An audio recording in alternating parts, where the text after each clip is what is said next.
Chapter 82. When Danny regained consciousness, she realized that the ship below her was as calm as a flat land without any turbulence. She blinked her eyes. There was a low wooden ceiling above her head. She was still in the ship, so did the ship stop? Thinking of this, Danny wanted to get out of bed to take a look, but the moment she moved, she realized that her body was soft as if she was a patient who had just recovered from a long illness. Am I sick? Just as this thought appeared in her mind, she recalled the last scene when she woke up. I blew the dragon binder, but I didn't follow the Veleglia's method to distort the little dragon's consciousness, and then my vision turned black and my nose bled, and I fainted. Just as she was thinking, 3 ferocious snake heads came over with a hot breath. It was very comfortable. They were Dahe, Little White, and Little Green. The 3 of them were guarding the bed. Dan and I was very happy. Little White and Little Green had really recovered. Their lively golden and emerald eyes looked at her with a sense of closeness. Danny touched their warm heads, as if it was an illusion. She suddenly felt that she had strength. She struggled to sit up and shouted towards the door, Jitchi, Ellie, Dolia. The 3 maids had been guarding outside the door, and when they heard Danny's shout, they immediately ran in. Calixie, you're awake. Ellie was so excited that her eyes were filled with tears. Calixie, do you want to drink water? Do you want to eat? It's been 4 days. Jitchi rubbed her red eyes and asked. Calixie, we've arrived at Slaver's Bay. We're docked at Aposta Pier. Dolia was holding a porcelain basin, and gently wiped her face as she said gently, 4 days, so long? Danny was shocked, and hurriedly asked, when I was unconscious, did the centaurs and sailors cause any trouble? Dolia understood what she meant, and immediately comforted her. Your dragon has been guarding by your side. Everyone knows that you're only unconscious. It's nothing serious. They were only anxiously waiting for you to wake up. There was no conflict. Calixie, at that time, your nose, mouth and eyes were bleeding. It looked so scary, we all thought. Woo-woo. The centaur girl Jitchi said and started crying. Hey, don't cry, I'm fine, I'm fine. After washing up, Danny changed into a cheongsam and walked out with the help of a maid. She comforted Cora and the others. That dragon's horn is really a magic tool. Your Highness, please don't try it again in the future. They had not seen each other for a few days. Not only was Jorah's beard unshaven, but he also looked dispirited. Even the handsome old man, Whitebeard, looked tired, and his snow-white beard was stained with brown stains. What about the dragon binder? Danny was non-committal. Put it in the basement. Cora was anxious to persuade him. She waved her hand and said with a smile, I'm not stupid. I just want to ask if the horn is damaged. Damaged? He was puzzled. Why would it be damaged? It's made from dragon horns and Veleglia's steel hoops. Even a hammer won't break it, right? That might not be the case. She did not use the correct method to remove the restraints on the horn. The series of lightning runes was most likely a sign of the internal structure collapsing. Moreover, when Danny woke up and tried to enter the dragon spirit state to recover her body, she unexpectedly found a series of golden red lightning runes in her sea of consciousness. Even though it was her first time seeing it, she knew that it was most likely a witchcraft rune from the dragon's horn. Danny wanted to try if she had the ability to use witchcraft, but her rationality told her that it was best for her to recover in her current state. When did we reach Aposta? Danny looked at the tall red pyramids in the distance that looked like the tombs of gods. She was filled with emotions. Such a great civilization had fallen to the point where slave trade was the main economy. How advanced was the technology used to make the pyramids? Even at the beginning of the 21st century, scientists were still unable to determine how the ancient Egyptians made them. Many even suspected that an alien civilization had interfered. It was because the knowledge involved in architecture, geometry, dynamics, and astrology was too profound.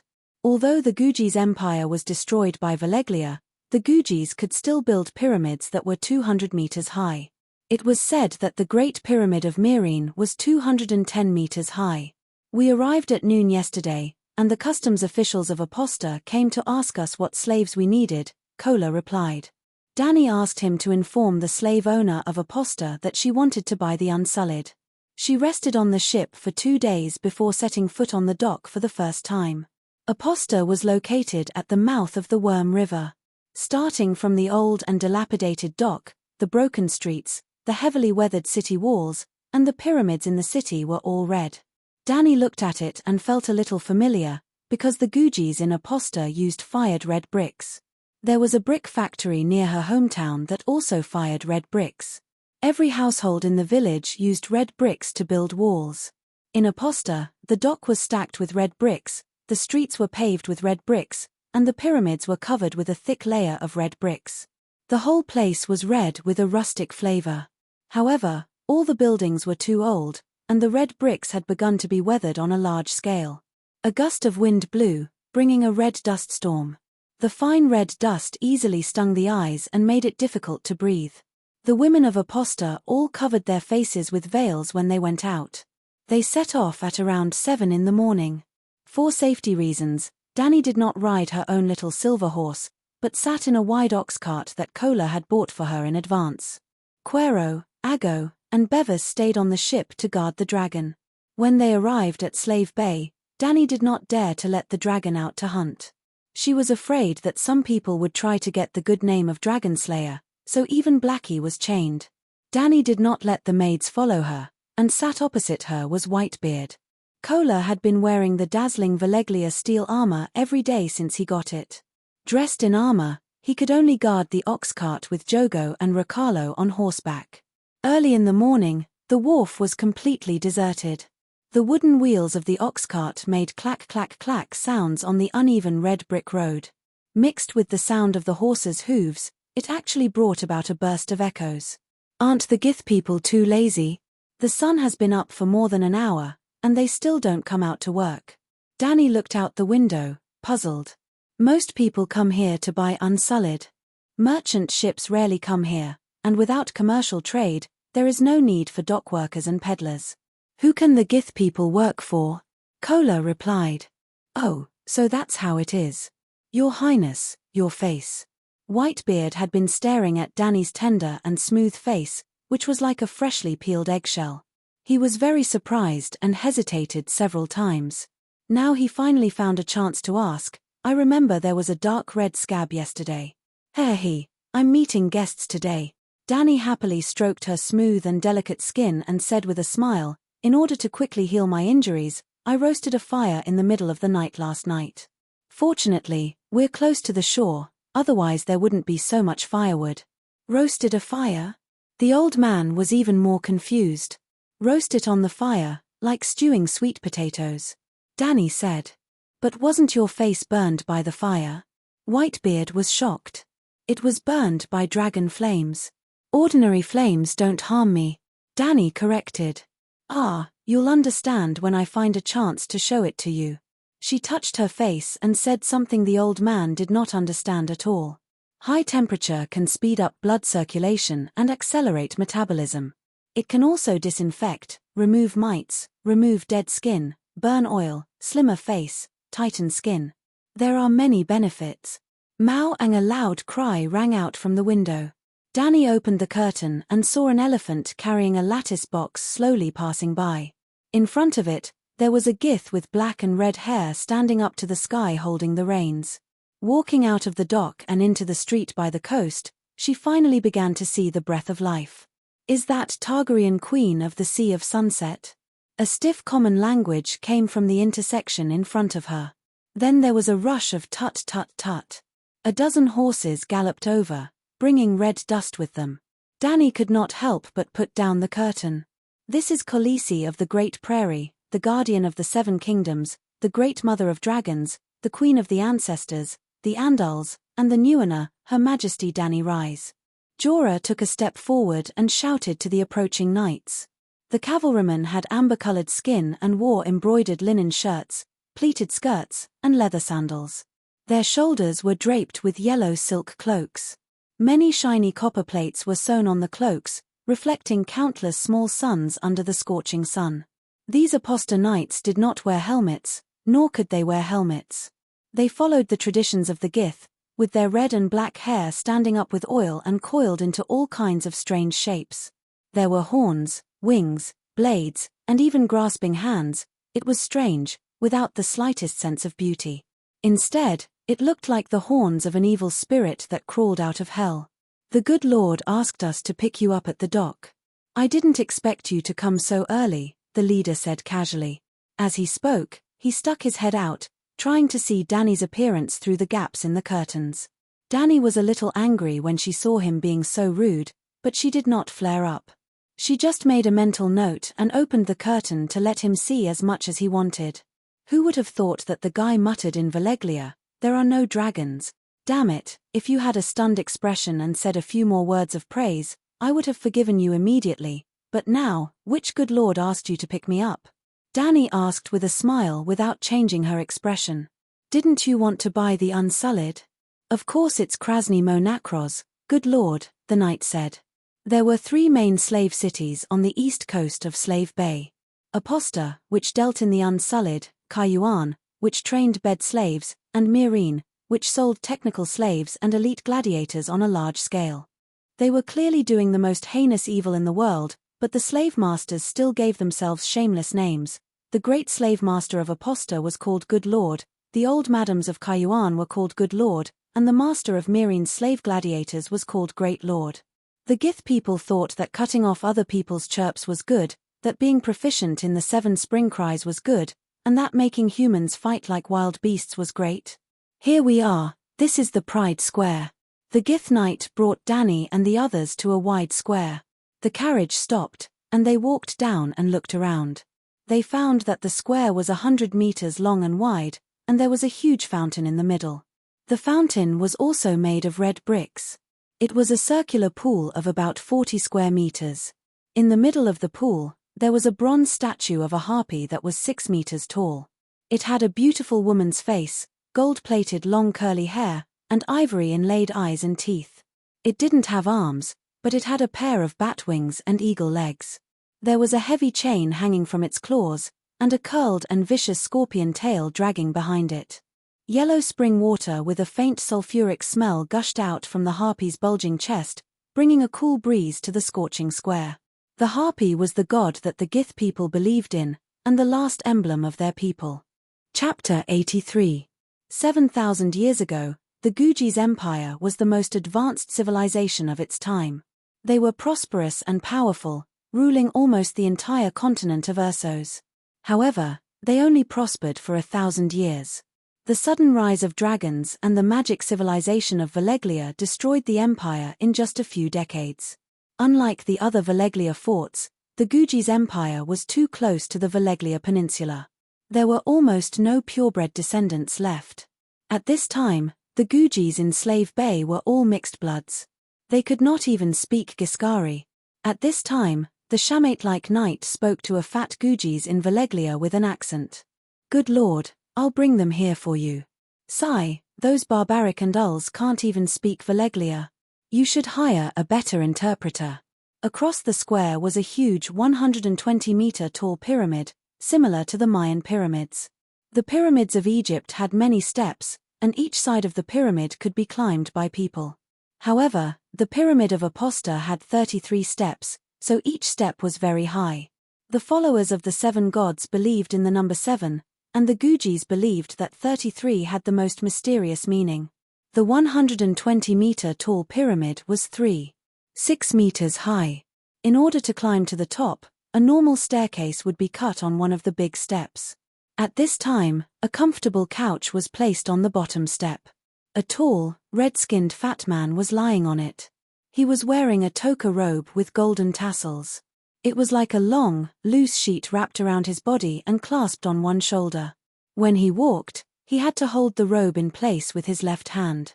He was Good Lord Krasny, a big slaver. The slaver held a short whip in his right hand and pointed at Danny and the others.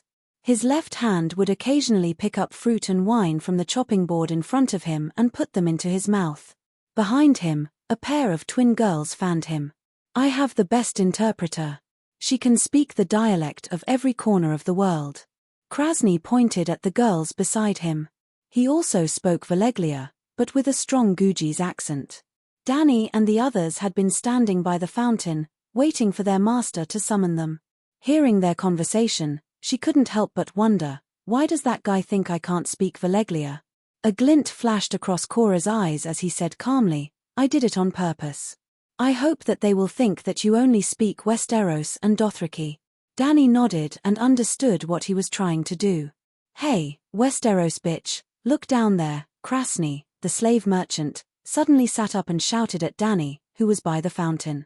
I sell meat, not iron, but I can't sell the bronze statue of the Banshee.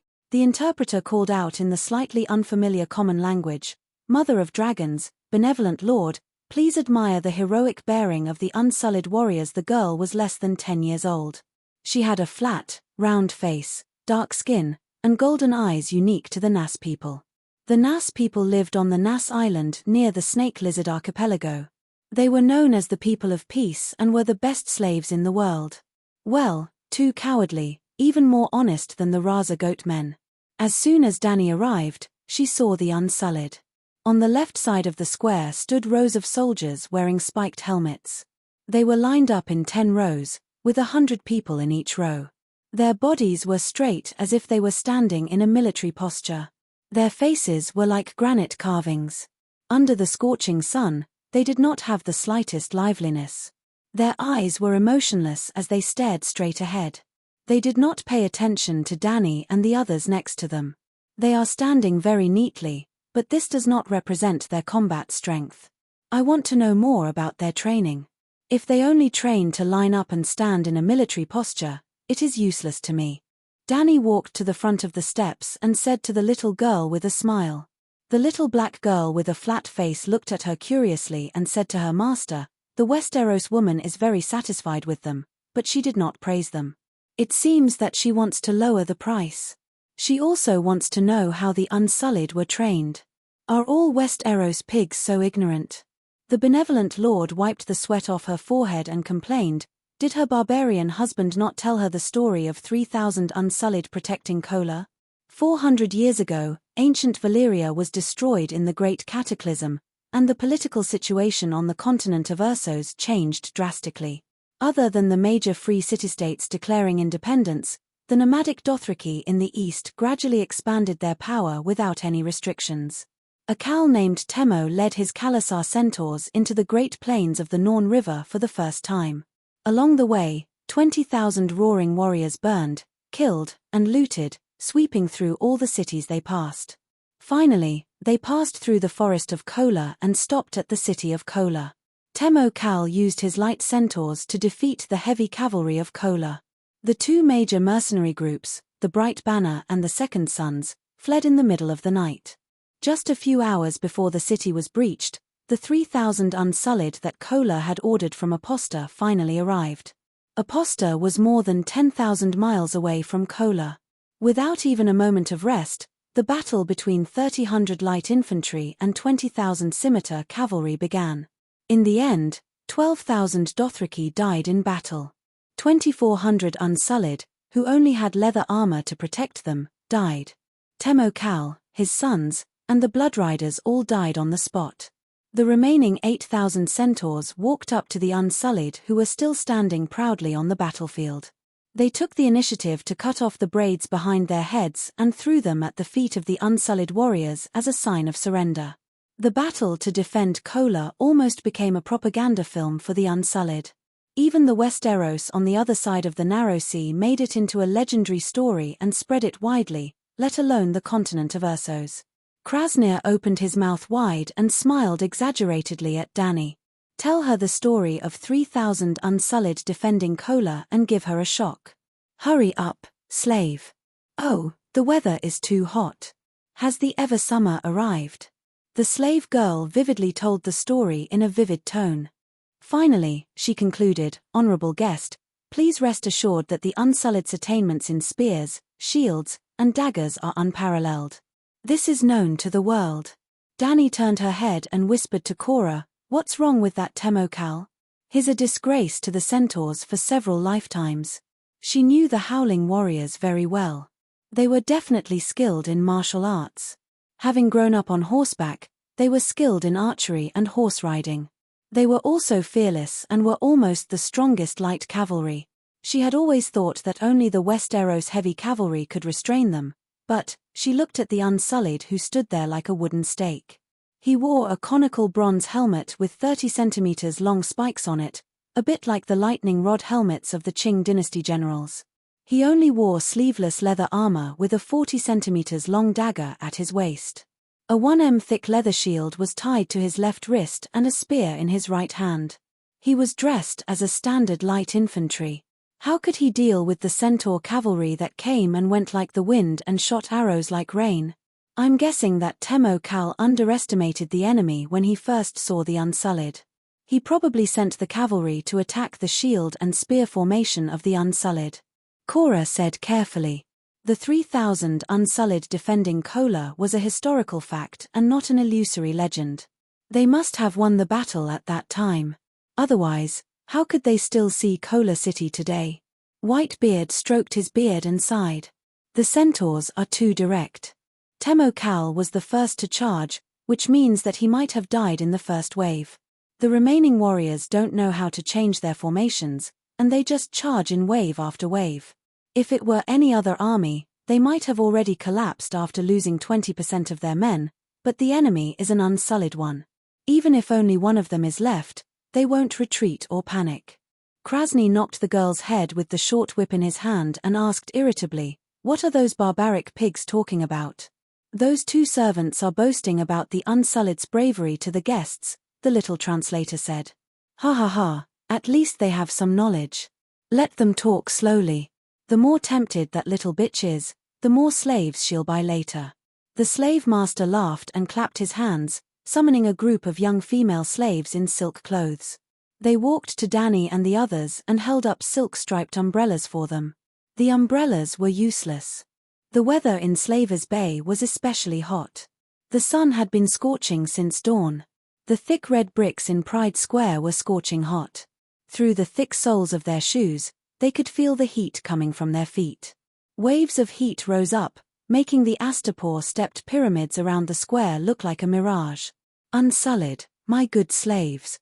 Krasny raised the silver whip in his hand and shouted, "Put down your shields and spears, take off your leather armor, and let the Westeros women see your strong and powerful bodies." Whoosh! 1,000 warriors who looked like clay sculptures came to life. They bent down uniformly and put down their shields and spears. They quickly took off their leather armor and silk pants, leaving only the white linen wrapped around their waists and the lightning rod helmets on their heads. Soon, they stood up straight again so that the Westeros queen could examine them carefully. Danny really went to take a closer look. Sure enough, they all had strong and tall bodies. They were all eunuchs, but Bevos had a pregnant woman's big belly, while they all had more than 4 abdominal muscles. The slave girl told her, body, speed, and strength are the selection criteria. They have been trained since they were 5 years old. Every day, they train from dawn to dusk until they are proficient in the techniques of daggers, shields, and 3 spears. The training was extremely harsh. Only one of the 3 boys survived. This is a well-known fact. There is a saying about the Unsullied from the day they won the spiked helmet, the most difficult life is over. From now on, any mission is not as harsh as the original training. Krasny did not know the common language, but he pretended to understand and nodded. When the little translator finished, he said triumphantly, "Tell the queen who lost her kingdom that my good slaves have been standing there since yesterday. For a day and a night, they have neither eaten nor drunk water. Tell her that as long as I don't order them to disband, the slaves will stand still until they fall. Tell her that even if 999 fall to the brick floor and die, the last one will still stand still until his own death. Tell her that this is the courage of the Unsullied." When the serious-looking translator finished, Whitebeard angrily slammed the hardwood cane on the ground and said to Danny in a low voice, "That's not courage, it's madness. Let's go. The people here are a bunch of lunatics." Chapter 84. Although the slave merchant did not understand what Whitebeard was saying, his tone and demeanor were obviously not beneficial to his business. "What is that smelly old man saying?" Krasny asked the interpreter. After the little girl told him, the fat slave owner stomped his feet angrily. "That old man is very bad. Tell that Western barbarian that we call the behavior of the Unsullied obedience. I know that the Andal's knights are very famous, but even if the knights are stronger, faster, and more skilled than the Unsullied, They are far inferior to my good slaves. They are absolutely obedient and loyal. Ask that bitch again, if her father's soldiers were as loyal as my good slaves, would she still be homeless like a stray dog? In the end, he poured a glass of iced wine, exhaled a breath of cold air comfortably, and added, of course, pay attention to the wording, don't make my good guest feel the slightest bit unhappy. The little girl translated his words with a stutter, expressing all the meaning without the slightest intention of offending. Danny felt sorry for her. It's too hard for me. Aston smiled coldly. If I want to be docile, I might as well sell sheep. After Krasinski heard the translation, he grinned, revealing his big and white teeth. As soon as I give the order, these sheep will tear his belly apart and let his stinky intestines flow to the ground.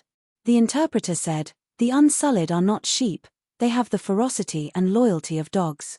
Hounds, Danny murmured, slowly walking along the line of slave soldiers as she observed. The girl holding the parasol followed closely behind her, keeping her in the shadows. This reminded her that the Unsullied had been standing under the sun for a day and a morning, without a parasol.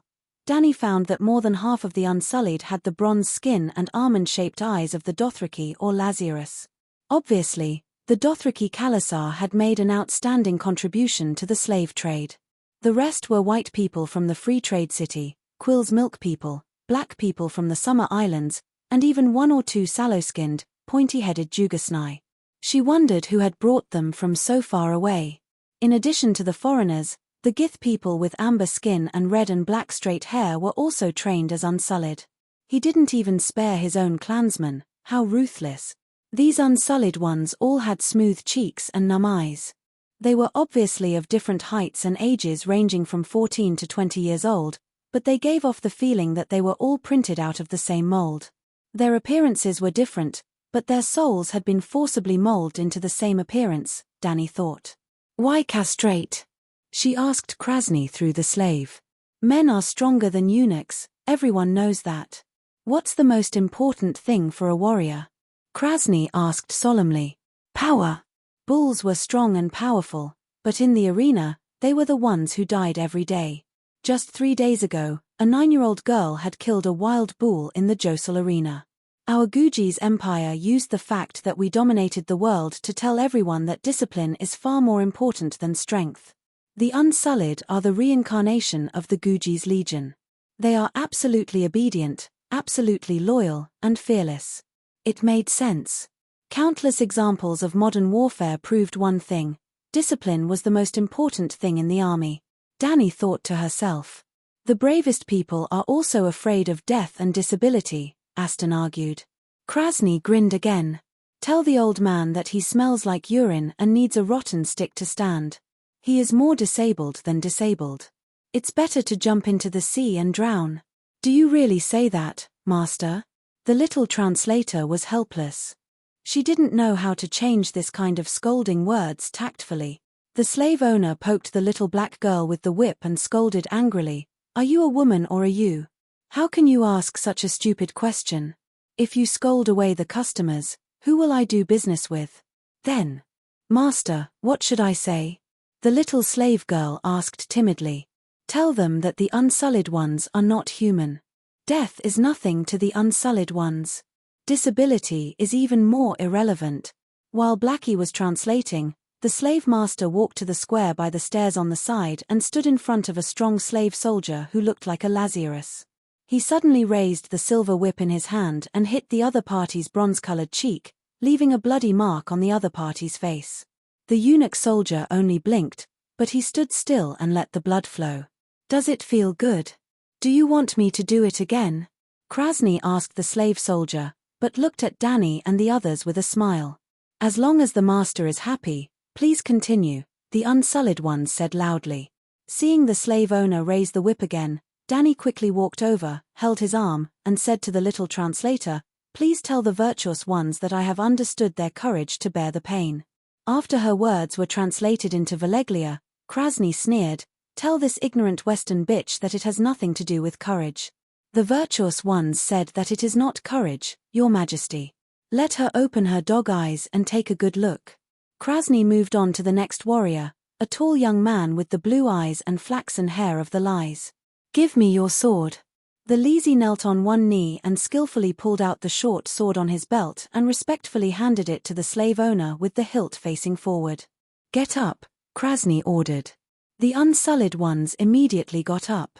The slave owner looked at Danny with a smile and with an uncaring attitude, slowly drew the sword from bottom to top across the strong torso of the Lisi, leaving a slender red line from the ribs to the abdomen. As if still not satisfied, he poked the tip of the sword under the pink buttocks and began to cut back and forth. Blood flowed like a stream from the slave's chest. Ah, 7 layers of hell, what are you doing? Danny cried. Tell the cow not to make a fuss. Krasny listened to the translation and said impatiently, men don't need nipples, eunuchs don't need them.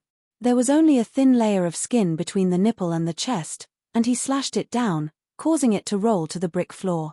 A red circle appeared on the unsullied one's chest, and blood gushed out, but he did not move until Krasny returned the sword with the hilt facing forward. Take it. This little one is happy to serve the master. The slave warrior took the sword and said respectfully. Krasny turned to face Danny, see? They can't feel pain. We have a magical drink called the Wine of Courage, made with belladonna, bloodfly larvae, black lotus roots, and other secret recipes. From the day they were castrated, they must drink it at every meal, day after day, year after year, until their senses become numb, until they become fearless in battle, until they are not afraid of any torture. Tell the barbarian that any secret can be trusted to be kept by the unsullied. He can also be arranged to guard the meeting room, or even the bedroom, without worrying about being eavesdropped. In Yuan-Kai and Mirin, the way to create eunuchs is to remove the buttocks, but leave the silver stalks. Such people can't have children, but they can still be ridden, and that will only cause trouble. We also remove the silver stalks, leaving nothing behind. The unsullied ones are the purest animals in the world, and the bitch queen can use them without worry. Oh, no, maybe she needs that thing of theirs. But don't worry, although Aposta is not as good as Kaiyuan, there are also tall, powerful, and skilled bed slaves to satisfy her, ha ha ha. Should I feed it to Dahe, Little Green, or Little White? Danny fell into deep thought. The little interpreter's body swayed, and he spoke his words with difficulty. Beast. Whitebeard stomped his crutch and scolded with a livid face. That old man is scolding you, master. The little slave girl trembled. Ha ha ha.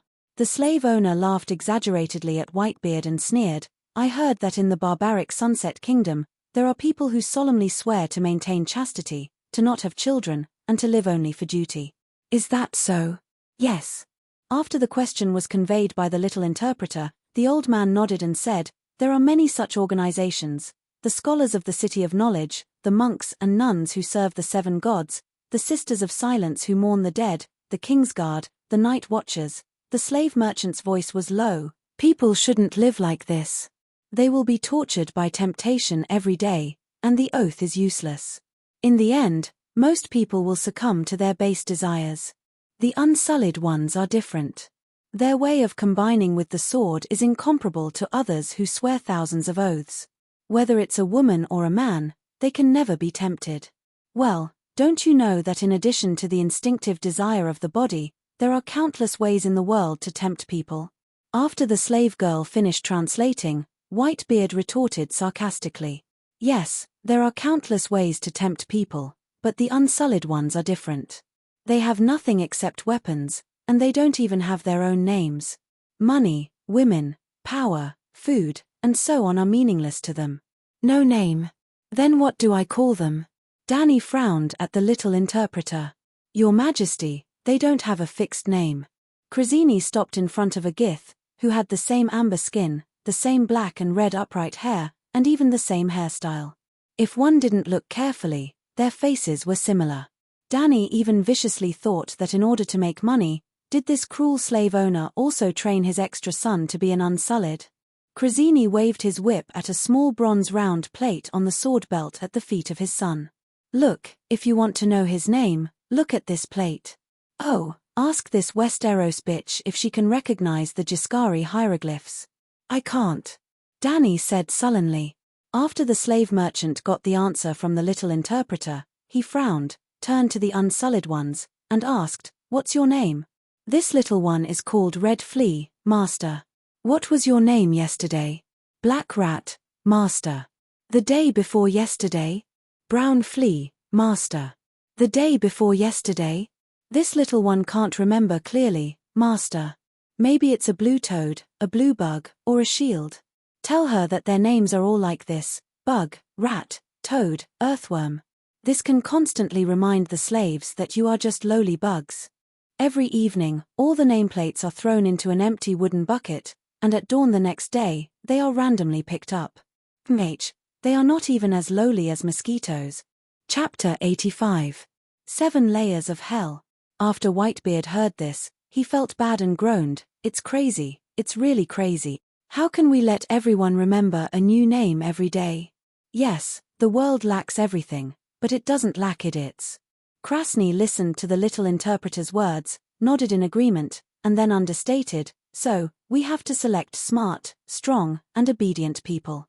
Those who can't remember a new name, kill. Those who can't run all day with a full load, kill. Those who can't climb the mountain in the dark night, kill. Those who can't walk barefoot through burning coal, kill. Those who can't kill babies, kill. Those who can't kill dogs, kill." This time, not to mention Whitebeard, even Jorah's face was distorted, and his right hand holding the hilt creaked. Dany believed that as long as she gave the order, he would rush over regardless of anything, and split the complacent slave master into 2 pieces as fast as he could. Well, Dany's pretty face was also pale, and her face was twisted. Her expression couldn't be hidden, and the slave owner saw it all, but he wasn't ashamed. Instead, he was complacent, smiling, and looked at her with eyes full of contempt. "Kill babies? Whose babies do the Unsullied kill? Do you want to train them to attack the city?" Dany asked with her eyes down. Krasny joked, "Before winning the spiked helmet to become an official Unsullied, I will give each slave a silver coin, let them go to the slave market, find a crying newborn, and then be killed by the child in front of the baby's mother. In this way, we can be sure that there is no weakness in his heart." Crack. Dany seemed to hear the sound of teeth breaking. Was it Jorah Mormorn, or Whitebeard Aston? When she was about to speak, she found that her teeth were clenched, and there was a taste of blood in her mouth. It turned out to be herself. They took the baby from the mother's arms, killed it under her watch, and then paid a silver coin to compensate for her pain. Even if it's to train the Unsullied, isn't it too cruel? She swallowed the blood in her mouth and gritted her teeth. Ha ha ha ha. When the translation was finished, Krasny laughed loudly. "That nagging bitch is such a soft-hearted fool. Tell her that the money should be paid to the child's master, not his mother. The slave's everything belongs to the master, even her child." What was the slander of an individual compared to the lives and dignity of millions of people? Dany had once thought that Dany Rise was very unwise. For the sake of a few thousand Unsullied, she had completely abandoned the Targaryen family's credibility. Now, Dany understood her a little. In other words, she understood Qin Shi Huang a little. Bearing the infamy of the world, he benefited the world. Alright, Dany was a little pretentious. Qin Shi Huang was much more difficult than her, but he was also much more noble. In short, Dany made a decision in her heart as Krasny laughed maniacally. Seeing that Dany suddenly gave him a sweet and meaningful smile, Krasny stopped laughing and looked at her strangely for a while. Seeing that she was still smiling at him, he turned his head away uncomfortably. But immediately, a strong sense of shame welled up in his heart. The slave master angrily slapped his leg with his whip and shouted at the poor little translator, "Tell that Westeros bitch, killing babies is nothing. More slaves can't pass the test of killing dogs. Tell her that on the day every boy is castrated, I will give him a puppy. He must raise it until the end of the first year, and then strangle it with his own hands. Those who can't do it will be executed immediately, and his bones and flesh will be cut off to feed the dog that he can't bear to kill. Dogs don't have so many scruples, they will eat happily. For those children, killing dogs is much more difficult than killing humans. Ask them, would they be surprised? Because eunuch warriors have no feelings for babies, but puppies are their only companions, their only spiritual sustenance. Ha ha ha ha. Whitebeard looked away. He couldn't bear Krasny anymore. He had never wanted to leave a city, a bay so badly. This place was so dirty that a decent person like him couldn't stand it. Your Highness, I suggest to you with the most sincere heart that you leave here immediately. Hell doesn't belong to the pure you, he said. Slave masters should go to hell, but what does this have to do with the Unsullied? Kola retorted. It's better to serve the queen than to be tortured here. Buying the Unsullied is equivalent to helping the slave masters. They will use the gold royals we pay to buy more slaves, kill more babies and their dogs. Whitebeard gritted his teeth. If we don't buy, the Unsullied won't produce anymore. We are the only customers in the world. Kola sneered. Hey, you Westeros pigs, what are you whispering about? Krasny shouted with his whip. If you want to buy, then buy quickly. If you don't want to buy, then leave immediately. I'm very busy. Later, the Pirate King will come to see the slaves. He said he wants to buy all of them. Master, the Pirate King came 3 days ago. Among the guests you made an appointment with today is Her Majesty the Queen of the Seven Kingdoms. The little translator reminded. The slave master poked the back of the little girl's head with the handle of his whip. He came 3 days ago and can't come again today? The last business deal didn't work out. The little girl shrank her neck and squinted, enduring a few blows. Master, you're right. But that Pirate King only wants to buy 100 Unsullied, and is very tough to cut the price in half. You told him to get lost. Ouch. It was the slave master who knocked her on the head again and said angrily, You translate what I say. The wisdom of doing business, do you lowly slave understand? If I don't provoke her like this, will that silver-haired bitch queen pay a lot of money to buy my slaves? Oh. The little translator was submissive and explained what he meant. As expected, Dany looked panicked. Oh, good lord, you can't do this. I still need the Unsullied to restore my country. Then hurry up and buy. Hearing the translator's words, the slave master smiled proudly. Sigh, recently the Ursos continent has only 2 broken city-states, Murta and Lossi, fighting. It's too peaceful, the Unsullied can't be sold. Otherwise, how would that hanged ghost pirate have the chance to bargain with me? I heard that the Westeros are in chaos recently. When the bitch queen brings my good slaves to open up the situation. It's best to send 3,000 Unsullied to protect the King's Landing and surprise those barbarians who haven't seen the world. I heard that they have 7 kings. The richest Tywin can poop gold. When they find us, the good lords of Aposta can raise the price. Seeing that the little interpreter was still standing there looking at him in a daze, the kind benevolent lord knocked on her young shoulder and said angrily, Quick, tell those people to buy those animals as soon as possible. Oh, damn it, they are already mature Unsullied.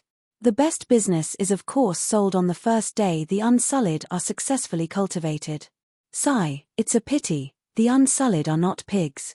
They can't get fatter, but they can eat more than pigs. It takes a lot of money to maintain their food every day, and they can't be saved. If they starve and lose weight, no one will buy them. But, Master, you said so much, how can I translate? The little translator had been trying to keep a serious face, but now she was frowning and about to cry. You really are a stupid nos sheep. The slave owner hit the little translator on the forehead, shoulder, and back of the neck, and cursed loudly. Some words can be said, some can't you judge for yourself? The little translator didn't dare to hide, so she just stood there and let him hit her. When he stopped, she said, Master, there is only one sentence that can be said, please hurry up and place the order. But you said a lot, even if they don't understand, they will understand that you said more than one sentence. Oh, that seems to be right. The good lord tilted her head and thought for a moment, and then she hit the little head with the whip again. Why didn't you remind me earlier? You little bitch, you don't have any eyes at all. Could it be that your father and the sheep on Nass Island gave birth to you? Master, I'm sorry, the little translator said with a wooden face. Please don't say any more, the guests are looking at you. Pa. Another whip, the good lord jumped and angrily said, You lowly slave, you are even worse than a wild dog, how dare you point fingers at the great good lord? Master, I'm sorry. The little translator endured the pain, trying to keep her appearance unchanged, and said, You just asked me to remind you. The good lord's whip froze in midair, and for a long time, she hit her head one last time, gasping for breath, and said, "Brag about the popularity of the Unsullied in the slave market at present, and tell them that if they don't hurry up and buy, they won't be able to buy it." Then, with a serious little black face, the little translator began to brag in a serious manner. She said almost as much as the slave owner had said before. It was really too difficult for her. Dani held back her laughter. After listening to her, she said nervously, "Really? You also saw that my two ministers had a disagreement, and I was going to go back and have a meeting to discuss it. So, we can only give up the plan to buy the Unsullied. To be honest, I think the Unsullied that can be used for a lifetime is far more reliable than the Golden Group." After listening to the little translator's words, the slave owner's eyes shrank, and he shouted, "That bitch is right, the Unsullied can be used for a lifetime, but the Golden Group doesn't keep their word, and the price is so high. What's even more ridiculous is that they have to sign a contract every few years. Damn it, it's the Yellow Army again, that time with Mill." At this point, Krasinski suddenly looked at Dani suspiciously and said, "The Golden Group just signed a contract with Mill, and those guys' motto is words are like gold.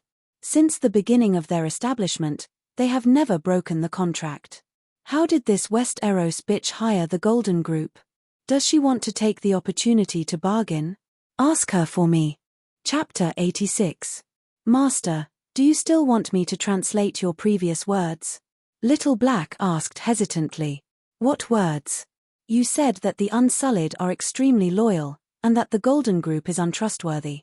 Smack. Krasinski slapped the little girl's head hard and said angrily, "Of course I have to translate such words that are beneficial to the transaction. You stupid sheep, why are you still asking about this?" The little translator took the hit and said, "But you later said that the Golden Group would never break the contract. Now that the contract has been signed with the city of Mia, Her Majesty the Queen of the Westeros can no longer hire the Golden Group. This." After hesitating for a moment, the fat slave owner pulled at the sweaty robe on his body in frustration and said, "Ask her how to hire the Golden Group first." Dani glanced at Krasinski's trembling chest and thought to herself, "So big, even bigger than Lith's maid Doria. Such a figure is really not suitable for wearing a toka robe." Things that should not be exposed were all exposed. After the little translator asked once, she said, "The Targaryen family has a blood contract with the Golden Group. They will help me restore my kingdom. After all, the founder of the Golden Group is the illegitimate son of the Targaryen family, and the core members of the Legion are mostly descendants of exiled nobles from Westeros.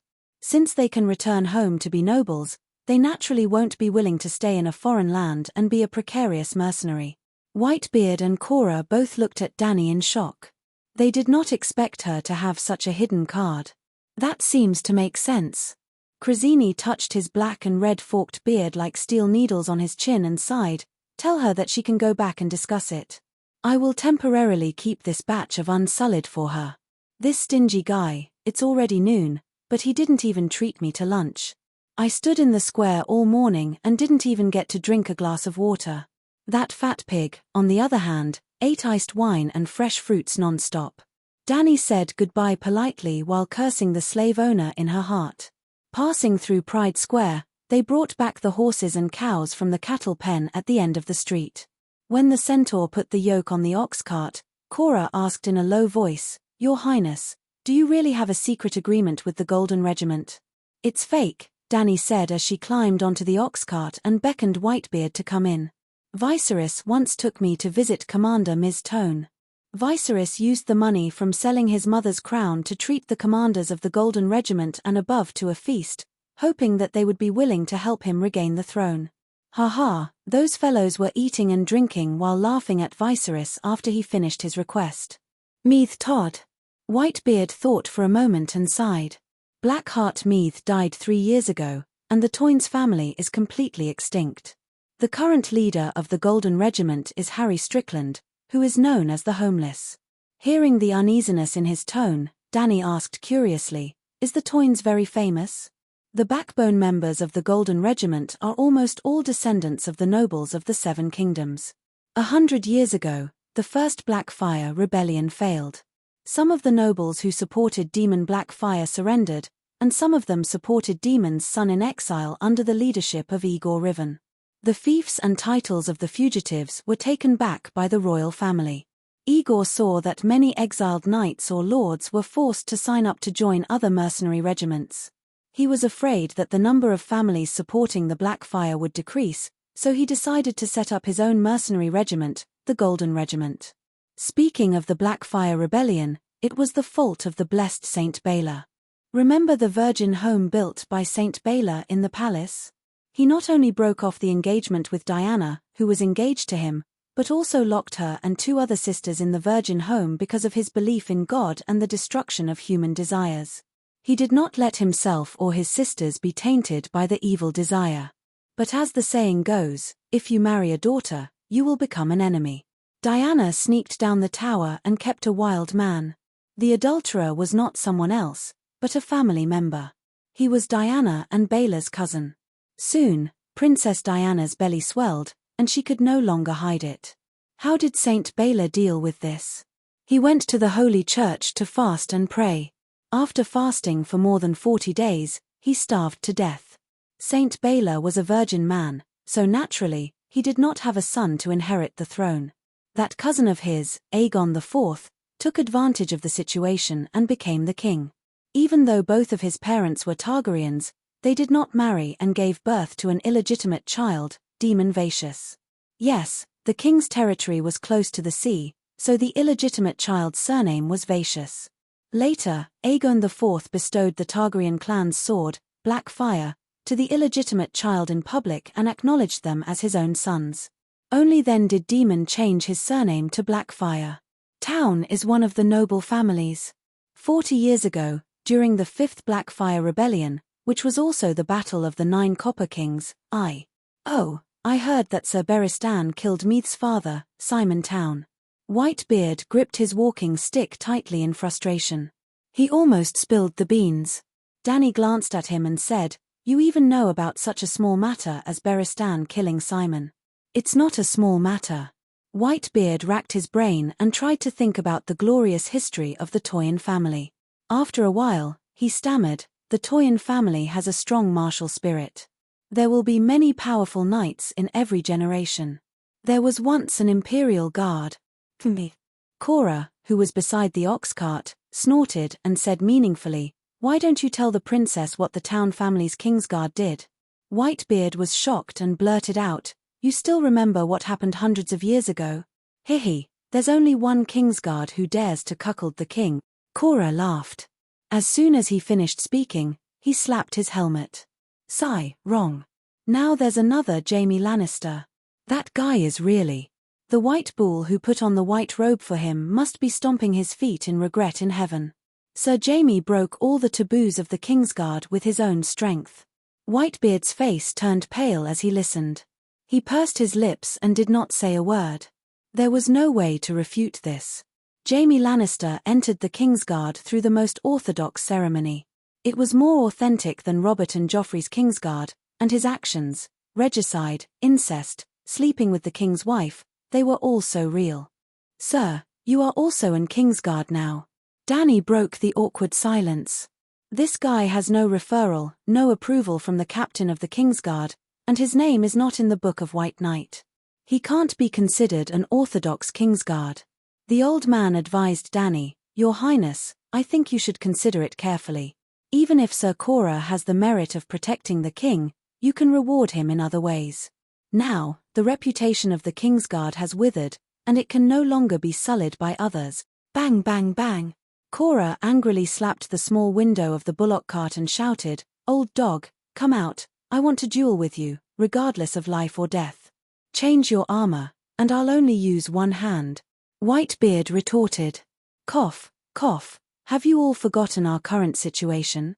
Dany reminded them and changed the topic. "Let's talk about the Unsullied, one by one.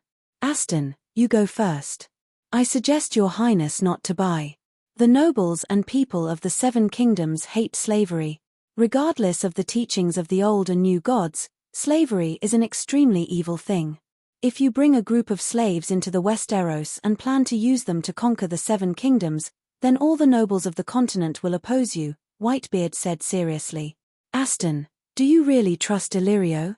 Danny asked as she looked at his melancholy blue eyes. Seeing the hesitation on the old man's face, Cora sneered, even the wise wouldn't trust that fat spice merchant. Rather than entrusting your life to a merchant, it's more practical to hire an unsullied.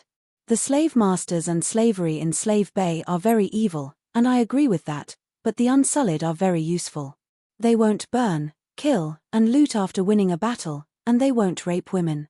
Back then, Tywin Lannister's Western Army ransacked the entire King's Landing and raped countless women. This is why I feel that Sir Cora is not qualified to become a Kingsguard, Whitebeard said angrily to Danny.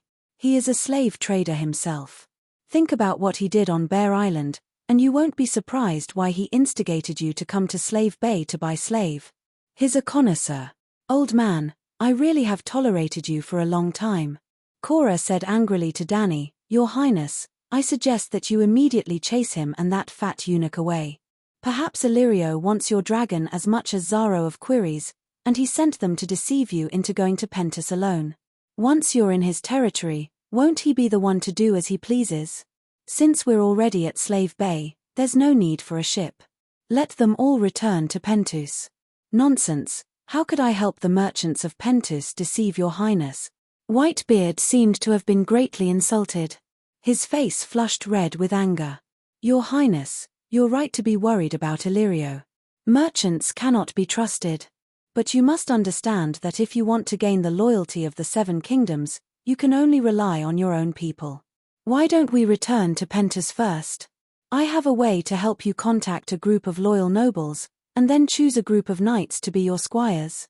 Danny opened her mouth to speak, but the oxcart suddenly stopped. Then she heard Jogo, who was riding in front, shout, Make way for the Mother of Dragons. Hurry up, you slaves. Don't block the path of the Mother of Dragons. Danny opened the curtains and poked her head out to take a look.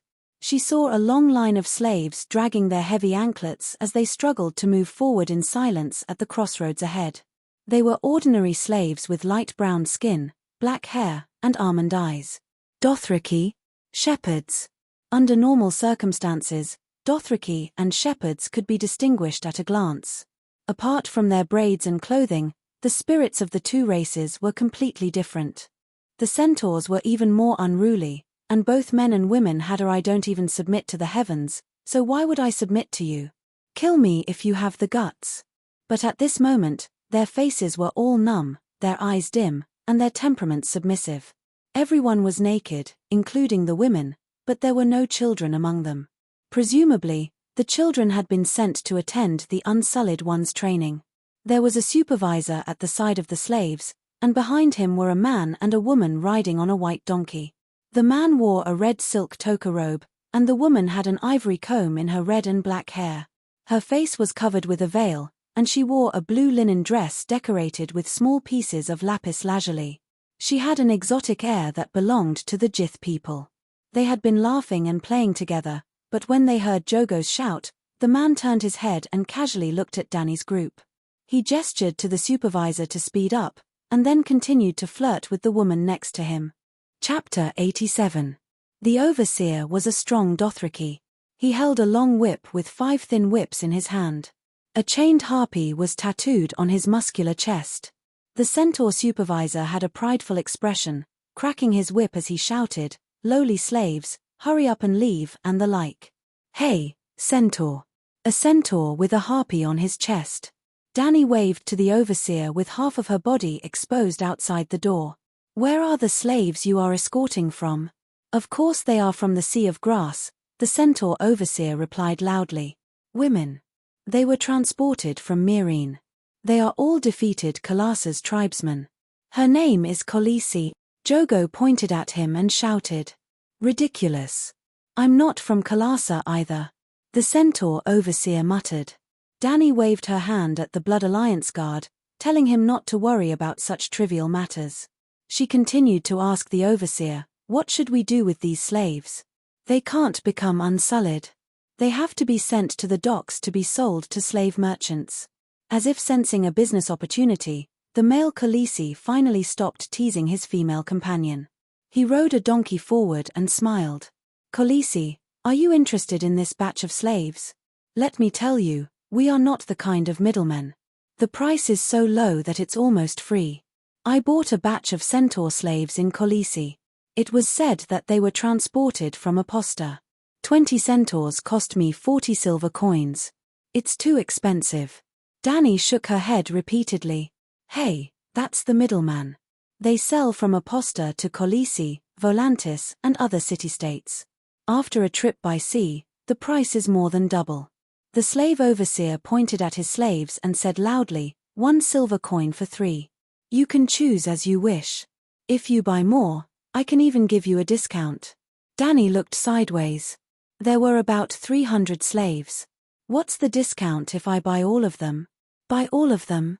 The man looked at her suspiciously. My kalasa is too small. I need to replenish the population. She explained. Oh, yes, you are a Colisi. The man suddenly understood. His eyes lit up and he suggested, why don't I introduce another batch of slaves to you? There are more than 800 of them.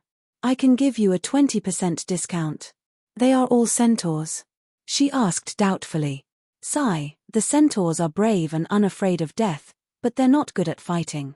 They don't know how to farm, they don't know how to craft. We don't need slave soldiers. Other than breeding centaurs to be unsullied, they're almost useless. The young slave owner sighed. Why did you buy so many? Dani asked. The Aposta man looked at Xiao Ji and then at Cora, who was protecting Dani. He carefully said, since you are a Colisi, you should understand the character of centaurs. Cal brought tens of thousands of roaring warriors to the city and proposed an exchange of gifts, centaur slaves. How can we refuse? Fortunately, the Cals don't ask for high prices. A batch of living materials can be exchanged for a large number of slaves, so we can make a small profit. Sigh, Dani sighed and returned to the carriage. She said to Xiao Ji through the window, tell him the location of our ship's dock. Buy 300 first, and buy the remaining 800 when we leave. Hey, it's cheaper if you buy it now, the Aposta man hurriedly called out. There's no place to put them. You keep them for me first. It won't take more than 3 days. They won't eat too much of your food. Okay. The carriage was faster than the slaves. Dani continued to move forward. The slaves changed direction and followed behind the carriage. They walked through the long red brick street all the way back to the dock area, but they still didn't see many pedestrians. In fact, there were only a dozen ships sparsely parked at the long red brick dock. As soon as they got off the carriage, Dani smelled a strong meat aroma. She looked sideways and saw the strong man Beworth sitting on the red brick road with his legs dangling in the sea. There was a small pot beside him. The aroma wafted from the pot. Aware of her sight, Beworth grabbed a piece of brown meat dripping with soup from the pot and called out, Little Queen, do you want to eat? What meat? She walked over and asked curiously. Dog meat. Seeing Dani coming over, Bevis was very happy. He smiled and introduced, the people of Aposta are experts at eating dog meat. Barbecued dog meat jelly, dog meat broth. TSK, Bevis has traveled all over the continent of Ursos and the dog meat here is the best. Dani followed his example. She sat on the ground and soaked her feet in the sea. She picked up a piece of hot dog meat from the pot with her right hand and tore into it. Wow, delicious, so delicious. She slurred to Jitchi, who was looking at the side of the ship. How can there be meat without wine? Jitchi, bring me the 2 bottles of Qingting Island red wine. Ha ha ha, you're right. There should be wine and meat. The tall eunuch was happier. Your Highness. Whitebeard frowned and hesitantly advised, you are the Queen of the 7 Kingdoms. How can you, not to mention the Queen, even if the 7 gods came to the world, they have to eat when it's mealtime. Otherwise, Saint Bailey wouldn't starve to death. Dani ate the meat as she spoke. The thick juice at the corner of her mouth slipped onto the cheongsam on her chest. You. Whitebeard was even more shocked. Saint Bailey is your ancestor. Then did he starve to death? She asked casually. Yes. Whitebeard said with difficulty. I didn't say anything wrong. Jitchi trotted down with 2 bottles of wine. Dani bit off the cork with a pop sound. This unsightly action made Whitebeard's eyes twitch again. She handed a bottle of wine with the cork removed to the fat eunuch. She blew into the bottle and sighed. This taste. I dare say it's 10 times better than sitting on the Iron Throne. Ha ha ha. The fat eunuch laughed and slapped his thigh. Let me tell you, from now on, Bevis likes you. He thinks you are a queen. Sigh, I only found out today that you have some attainments in eating. I thought you were like a pig who could stuff anything into your stomach. Danny teased. Ha ha ha, Your Highness, you didn't forget what Krasny said, did you? Kola stood aside and said. What? She complained while gnawing on the bone. There's no pepper, there's still a difference. What pepper? Are you talking about the fire dragon pepper? Bevis asked. No, the fire dragon pepper is pepper. It's not the same as pepper. It's the kind that makes people's mouth burn. Danny gestured a few times. Finally, she waved her hand and sighed. When the dragon grows up, I must ride him and find the pepper. Cough cough cough. Kola coughed a few times to remind her, I'm talking to you. I'm listening, go on. She said. Every Unsullied has to kill the dog they have raised for a year, but many Unsullied can't complete this assessment. Danny, who was gnawing on a bone as thick as a child's arm with her mouth wide open, froze. Kola acted as if he didn't see it and continued, then the slave owner will kill the little Unsullied and feed his puppy with his flesh and bones. Perhaps, many dogs in Aposta are so. Stop. Danny raised the wine bottle and interrupted him. She spat out the bone and asked Bevis, with your years of experience eating dog meat, you must be able to tell that this is an old dog, right? Without waiting for Bevis to answer, Danny put down the bottle and stood up with her hands on the ground. She said to Kola, this is an old dog raised by ordinary people. Bevis, you continue. I'm full. I'm going to take a nap. After that, she walked towards the spiral staircase lightly, but her footsteps were a little staggered. She seemed to be drunk. In the afternoon, more than 300 Slake slaves were sent to the ship. Because they had found a buyer, they no longer had to be naked for the buyer to check. At this time, not only was he wearing a shabby linen robe, he was also wearing a bronze slave collar. Danny didn't put the man into the fighting bull record. Instead, she called a Fanti and asked him to arrange some chores for them to do. Now they can't be considered centaurs. They're almost crippled. Let them recall the glorious years of the centaurs first, then make arrangements. She told the old man. At this point, she caught a glimpse of a few older women in the slave team and asked the old man, a Fanti, do you want a wife? If you nod, I'll introduce you to a partner. A Fanti hesitated and said, Calixi, centaurs are not popular with marriage. The weak can't guarantee that their wives won't be invaded by the strong. So you have that intention? Danny saw that there was hope, so she patted him on the shoulder and encouraged him, a Fanti, your identity is different now. Commander of a bull record, isn't it enough for you to fart? My Blood Alliance guard is only a bull record. This. Centaurs respect martial strength. Commander of a bull record doesn't mean anything, right? Temph, it doesn't mean anything. What right do you have to stand here and talk to me? My Kala Sa, I'm the master. Martial strength is important, but loyalty to me and the merits of Kala Sa is more important. Seeing that he was still hesitating, the centaurs around him didn't think much of it. They were all bull record commanders of Kala Sa. She pointed to a tall and sturdy centaur among the slaves and loudly asked everyone, that person can definitely defeat the 3 Afandi easily. Now, because of his strength, I want to strip Afandi Nyo Lu of his position as the commander and let him replace him. From now on, he will be on the same level as you bull record commanders. Are you happy? Don't. Afanti cried and begged, can't I marry a wife? Calixi, I've followed you through the Red Wasteland and swam through thousands of miles of poisonous water. If you do this, I'm not happy.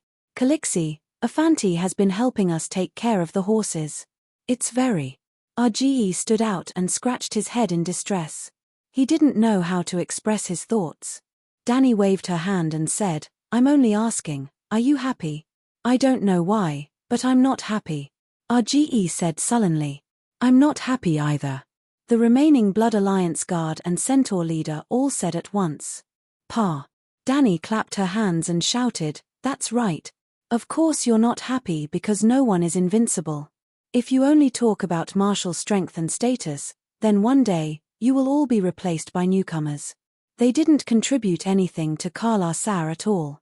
It was because of everyone's kindness that they were able to obtain their freedom and regain their dignity as a centaur. We are their benefactors. How can they ride on our heads the moment they join Kala-Sar? That's not right. Ma Min's face was full of agreement. RGE only felt that Calixi had said what he was thinking, but it was hard to express it with words. Chapter 88. Yes, I raise horses for Kala-Sar. I am loyal to you, Khaleesi. I have made great contributions. Even if I am old and weak, my strength is not as good as theirs, but I am far more qualified than them to be the leader of the Nyolu. Afandi muttered, his eyes shining brighter as he spoke, as if he had discovered a truth that he had overlooked in the past. Dany saw their expressions and nodded to herself. The structure of the centaur's power had begun to change today. Any stable political structure would be pyramid-shaped, and the spire would be formed based on the foundation. Dany wanted the spire of the centaurs to belong to Emperor Dany and not Khaleesi Dany, so the lower structure had to be changed. The new political structure would spontaneously form her desired throne, and at the same time, it would instinctively protect the structure. From today onwards, merit, which is the contribution to Kala-Sar, will determine a person's position and status. Do you agree? Dany asked her Nyolu leader loudly. Agree. They did not hesitate and replied in unison. Of course they agreed. Because in Dany's new political system, they might not be the strongest, but they would definitely be the ones with the most merit, the merit of bringing the dragon to power. As time passed, even if Kala-Sar grew larger and even unified the Dothraki Sea, they would still be able to protect their rights. This was to protect their own interests, and whoever did not agree was an idiot. I feel that Her Highness the Princess has made the centaurs have some. I don't know how to describe it. Cora saw the agitated Dany and her centaur leader on the deck, and he had a feeling that something big had happened, but he was not sure what had happened. From today onwards, Her Highness the Princess, the Dothraki of Kala-Sar will only recognize her, and after she dies, they will be her children. As long as the dragon grows up, the Dothraki will change their surname to Targaryen. Whitebeard's eyes widened, and he was so shocked that his body could not stop trembling. She is indeed a Targaryen, a born king, perhaps the greatest king of the Targaryen family. Surpassing Aegon the Conqueror? Cora said in disbelief. Perhaps. Aegon is not as broad-minded as her. The old man murmured. He actually wanted to say ambition, but the old man wasn't sure if Her Royal Highness had done it on purpose or by accident. Dany walked up to a centaur slave and asked in Dothraki, "Are you willing to join my Kala-Sar and follow my rules?" "Aye." The centaur girl in her early 20s looked at her timidly before lowering her gaze and saying in a voice as soft as a mosquito, "I'm willing to listen to Calixi." "Lower your head," Dany said. The centaur girl obediently lowered her head, and Dany personally opened the copper collar at the back of her neck. Pater. The heavy collar smashed heavily on the wooden deck, and the centaur girl seemed to have unloaded a heavy burden from her shoulders, and inexplicably felt much lighter. "You are free. Now, you are once again an unruly horse citizen." Boo-hoo-hoo. For some reason, hearing Calixi's light words made the centaur girl so emotional that she started to cry. Dany ignored her and walked to the next slave, asking, "Join my Kala-Sar, and I will give you freedom and dignity, but you must swear to follow my rules." "Are you willing?" "I am willing, Calixi." Thud thud thud. The collars were taken off one after another, and the slaves became new members of the Kala-Sar. "My first rule is to reward based on merit. You already know that. Now, I will announce my second rule, to promote marriage." Dany glanced at the centaurs and said loudly, "I swear in the name of Calixi that your marriage will be protected and blessed by the entire Kala-Sar and my Megalosaurus. Any act of stealing another person's wife will be considered illegal. Similarly, marriage is free. The man and woman of the union must be of their own volition and cannot be forced. Otherwise, not only will their marriage not be protected and blessed, they will also be punished. The children born after marriage will have the right to inherit the horses, scimitars, bows, and arrows left behind by their parents. Currently, The centaurs did not have a noble title, but in the future, there will definitely be a noble title, or something similar to a noble title. At that time, she will list the noble title as an inheritance. Small nobles will inherit the noble title, and only the biggest nobles will inherit the throne. Dani continued to blabber on and on. With her knowledge, she had practically created the most advanced marriage system in this era. But after she finished speaking, her heart started to beat like a drum. She was not worried that the centaurs would not follow her rules, but she doubted that the centaurs would remember all of her rules. On the other hand, the centaurs had a language, but they did not have words. She could not even write a notice that everyone could understand. But Dani still found a scroll of parchment, and wrote down the 2 laws reward based on merit and marriage protection in black and white. She used the High Valeglia language. High Valeglia language and Valeglia language were not fundamentally different. The former was the language used by the ancient Valeglia, while the latter added local dialects and accents, and the writing also incorporated the language of the civilization. Just like French, Italian, Spanish, Portuguese, etc. all belonged to the Latin family, but they were different from Latin. Of course, the Valeglia language was not as different from the other countries, and was more similar to the dialects of the Celestial Empire. Although Dani Rise did not receive a proper education, Viserys did. It would be strange if Targaryen did not know the High Valeglia language, but Dani had wandered around many cities in the Western continent, and knew many dialects of the Valeglia language. After she finished writing, Dani signed her name on the back of the paper. In the dragon spirit state, she encouraged Big Black to sign his name as well. She drew a simple but vivid self-portrait. The people around were amazed, and indeed, it added to the sacredness of the Centaur Code. Finally, Dani asked all the centaurs to sign their names. She wrote their names first, and the centaurs followed suit, and then pressed their fingerprints. Well, the names were transliterated, and almost lost the meaning in the Dothraki language. For example, Go. Many centaurs had Go in their names, such as Drogo, Rego, Ago, Jogo, Hago. Go meant strong and brave in the Dothraki language, and the hidden meaning was all lost after the transliteration. Although centaurs were barbaric, they valued oaths very much. Signing now was almost equivalent to swearing. At this time, only the captain of the 10-man team signed. In the future, they may grow up to be Gushan, or even bannermen. In this way, Dani's law would be implemented in this generation, and when the next generation of newcomers grew up, the second generation would face the oppression of their ancestral laws from their fathers. When the second generation who grew up under the ancestral laws grew old, they would unconsciously oppress the third generation to follow the rules they had been used to all their lives. If this continued, as long as Dani's Centaur Empire did not collapse in a short time, at least 3 generations, her rules would become known to all in the centaurs' mouths. Dani was not sure if she could build a 1,000-year empire like House Targaryen, but she knew that the Dothraki civilization would definitely advance by leaps and bounds. This Khalasar reformation was not done on a whim. Next, Dani decided to do something that would shake the world.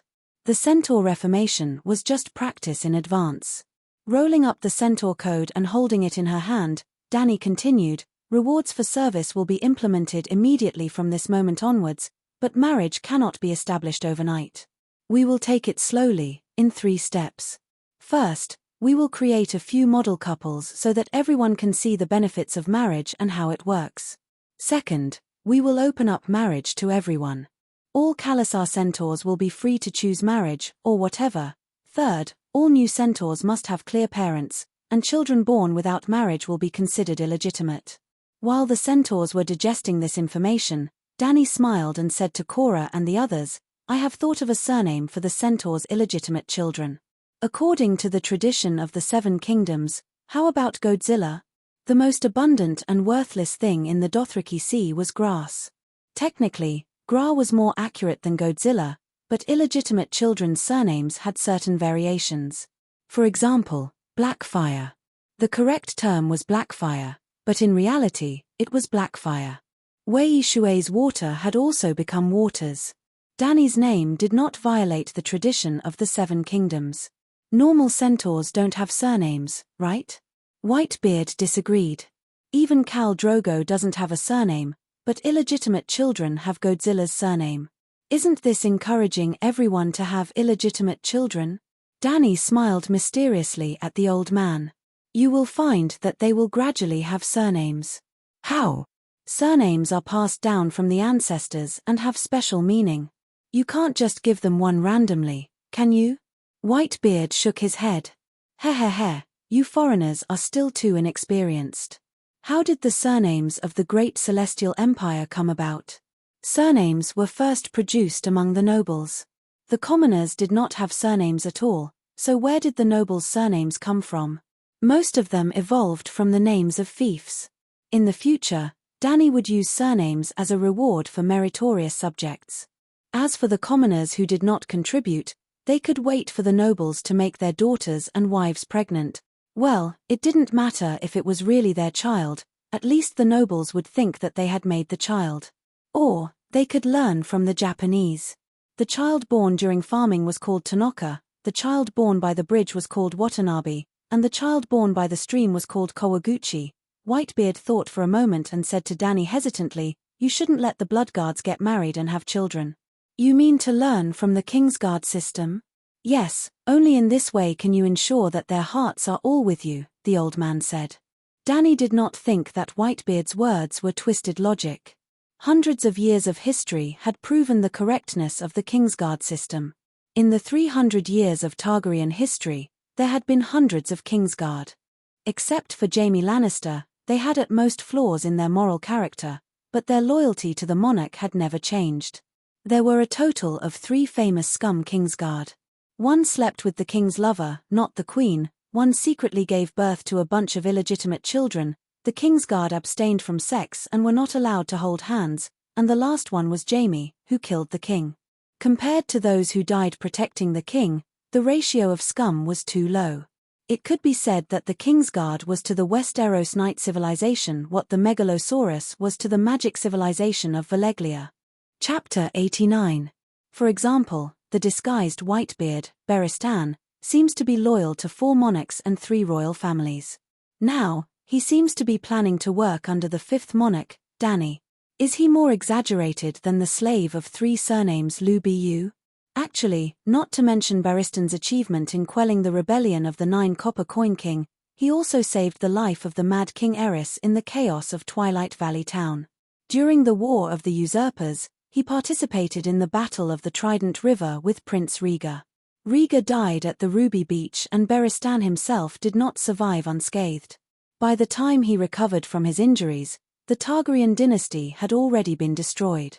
As for why he did not kill Robert Baratheon to avenge his former monarch. Do you still remember the first generation of men who broke off their engagement, the Dragonflare Prince Duncan? Because Danny's uncle Duncan betrayed his marriage with the Baratheon family, the king at that time could only let Princess Lei marry into Storm City to appease Duke Theon Byra's humiliation and anger. Robert was Lei's eldest grandson. Normally, this side bloodline was useless. However, at critical moments, it could provide an excuse for the subjects to submit to the new king to comfort themselves. Calixi, can you give me a few more wives? Afanti came over and asked Danny shyly. In the process of the first step of the marriage system, the few couples that served as examples were all older centaurs. Danny knew her own tribe's habit of messing around.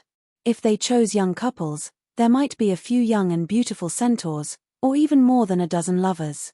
If there was a large-scale extramarital affair, what was the point of her model couple? Therefore, she purposely chose a group of old people to make up for it. The centaurs were old and weak, they definitely did not have many lovers. Centaurs did not have the concept of chastity and marriage. Centaurs generally would not reject a male centaur.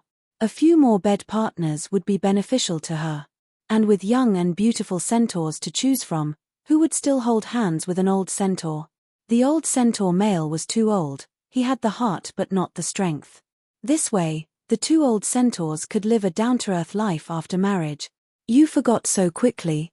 Danny glared at the old centaur and raised the centaur codex to reprimand. Your signature is on it.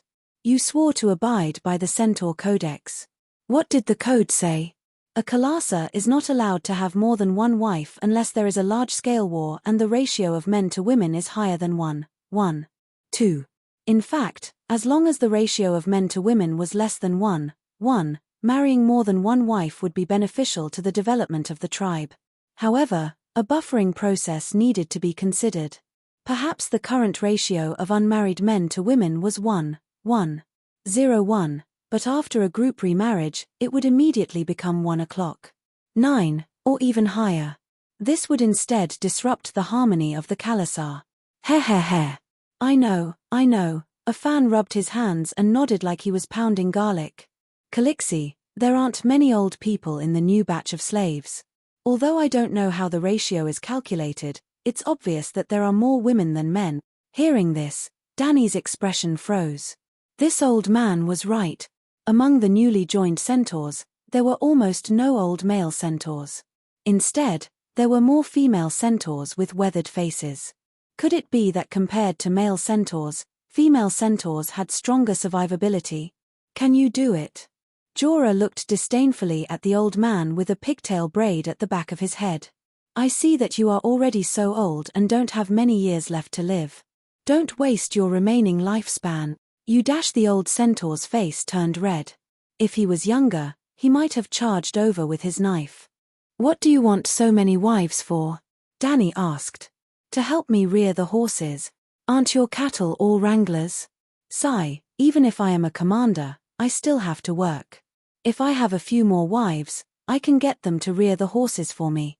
Danny asked with a wooden face. Then what do you do? I command them to feed the horses. I am old and don't have many years left to live. I have to pay attention to my health.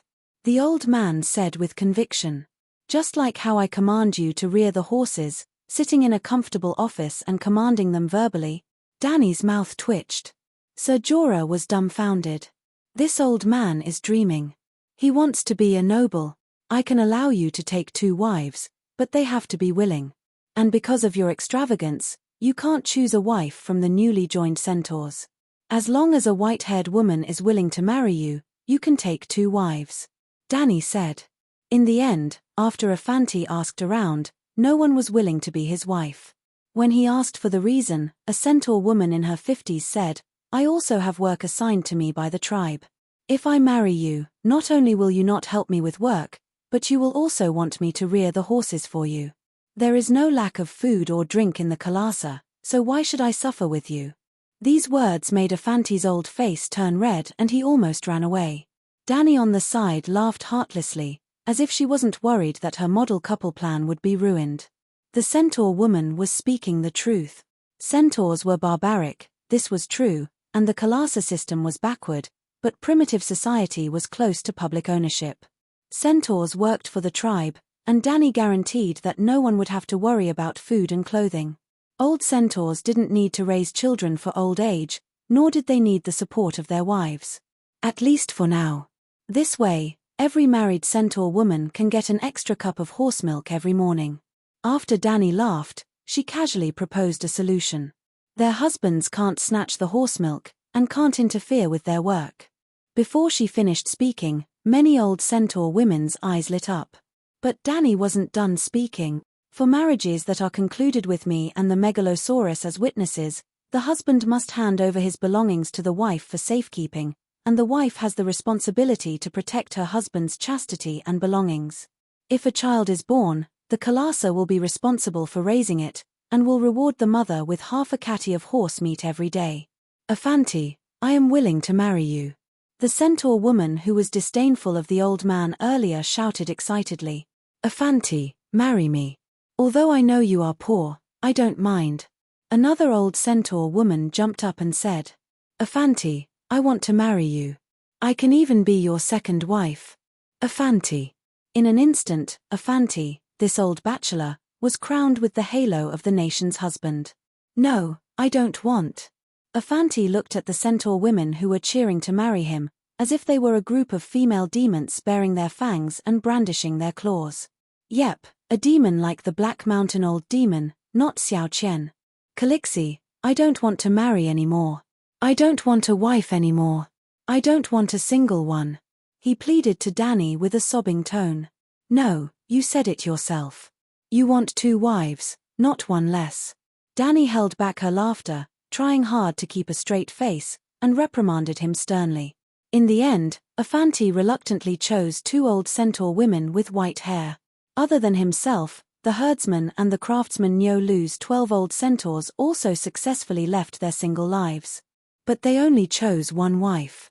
After that, Danny called Big Black out and placed it on the table. She herself sat at the side, and the dozen or so joyful centaurs led the grim-faced centaurs forward in pairs to kowtow and pay their respects. First they kowtowed to Calixi, then they kowtowed to the Mother of God in the northeast direction, and finally they kowtowed to Big Black. Big Black also didn't accept their kowtows in vain. His claws shua drew a sketch of the 2 people on a piece of parchment paper. He also used the Chinese characters that Danny taught him to write the 3 words marriage certificate. Like a printer, Big Black's speed was very fast.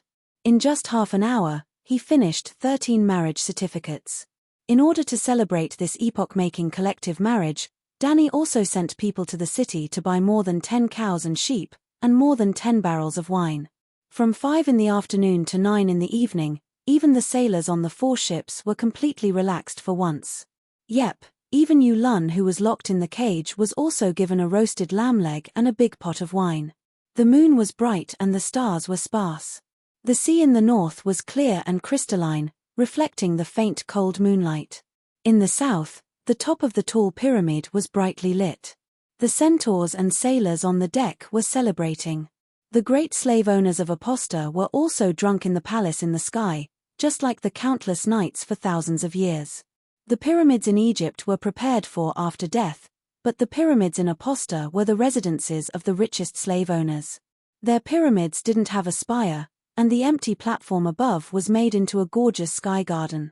Every day at dusk, the benevolent masters ordered people to light silk lanterns on every step of the stairs. All the pyramids were shining with colorful light. But the streets, squares, and fighting arenas at the bottom were pitch black. One could imagine that in the darkest barracks, some little boys were feeding leftovers to puppies. Those were the pets they got on the day they were castrated. Even on the merchant ship, Danny and the others could see the yachts with colorful lanterns slowly cruising to the Worm River. They could hear soft music and the laughter of men and women in the distance. These Gith slave owners would park their yachts on the edge of the small island in the water. Young men and women with black and red hair would walk in the shallow water, enjoying endless food and wine, and some adult fun. They were unscrupulous and ignored the other people watching them. On the top deck, Danny looked at the dim lights in the distance and sighed. The life of the slave owners of Aposta is more extravagant than the trading princes of the free city-states. The towering pyramids of the benevolent masters are made of the bones of countless slaves. The red wine in their wine glasses is like the blood of the slaves. Whitebeard frowned. Bricks and blood made Astappo, bricks and blood made her people. This is an ancient poem that a scholar taught me when I was a child. Before that, I never knew that its description was so true. Your Highness, maybe you don't want to listen, but I still want to dissuade you from buying those slave warriors. Everyone who participates in the slave trade is guilty. This is also what the scholar told me. Buyers will promote the development of the market. Buying slaves has a positive effect on the slave trade. Haha, that's rare. Ordinary people are not qualified to be taught by the scholar. Cora said with a smile. Danny smiled and said lightly, Aston, I have already made my decision. Sigh. Whitebeard tapped his walking stick lightly. Obviously, his heart was not calm. Aposta's defense is lax. Why didn't Khalasar take it down? She seemed to ask casually. Your Highness, there are 2 reasons. Cora walked to the railing and looked at the merry centaurs on the bottom deck. He said seriously, there are Unsullied in Aposta. The story of 3,000 Unsullied protecting Cahor is true. This is the first reason. Second, Slavers Bay is close to the Dothraki Sea. It is very convenient for Cal to come here to sell slaves. Both sides have formed a stable trade relationship. Why do centaurs want to ransack the city? It is nothing more than money and slaves. If they turn the people of the slave city-states into slaves, Who will the centaurs sell the slaves to? Also, just like what the governors of Pentus, Novos, and Myr do, the sons of the Harpies will only invite the horse kings passing by and give them a lot of gifts. And Cal will quickly continue on his journey after receiving the gifts because he has already gotten what he wants. It is far less than the cost of attacking the city. Chapter 90. That's all? Dani raised her eyebrows. The Gith have been selling slaves for thousands of years, and they have never met a decent enemy. These two reasons are enough to stop the centaurs from attacking, and Aposta is located at Slave Bay. Myrine and Yuankai may have trade competition with Aposta, but they are definitely not enemies. The hinterland of the east is almost all Gith of the same race, and the Laza in the east of the mountains are a different race. But they are shepherds and are no threat. If. This time Dani pondered for a long time, and then slowly asked, if slavery disappears, other than the Gith, who will suffer great losses? Your Highness, what are you planning to do? Whitebeard was shocked. Me? What can I do? Dani shrugged and smiled. Anyone who participates in the slave trade is guilty. You said that yourself. I just want to know who else in this world is guilty of the most heinous crimes. Whitebeard stared at her for a long time, but he could not tell if she was joking or not. The slave trade is the most important part of the Great Voyage trade, and the cities of Keles, Volantis, and Lies are almost entirely supported by slaves. It's not that no one has tried to end slavery, but... At this point, the old man sighed helplessly and said, Your Highness, the Andals originated from the continent of Ursos, you know that, right? I heard that they built a kingdom in the northwest of the continent in Andasno. The old man nodded and asked, What about now? There seems to be no trace of them, Dani said.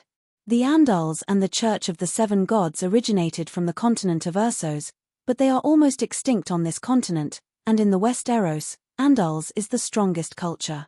I don't know what happened back then, but the Church of the Seven Gods is a fact in this continent, and the Church of the Seven Gods is firmly against slavery. At this point, he asked again, Do you know how Bravos was built?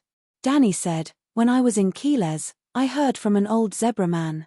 Oh, a Jugasnai man, he told me. A group of Valeglia slaves escaped the pursuit of the Dragon King under the guidance of the Songster of the Moon, and built a water city at the northwest peak of the continent. Yes, Bravos was built by a group of slaves.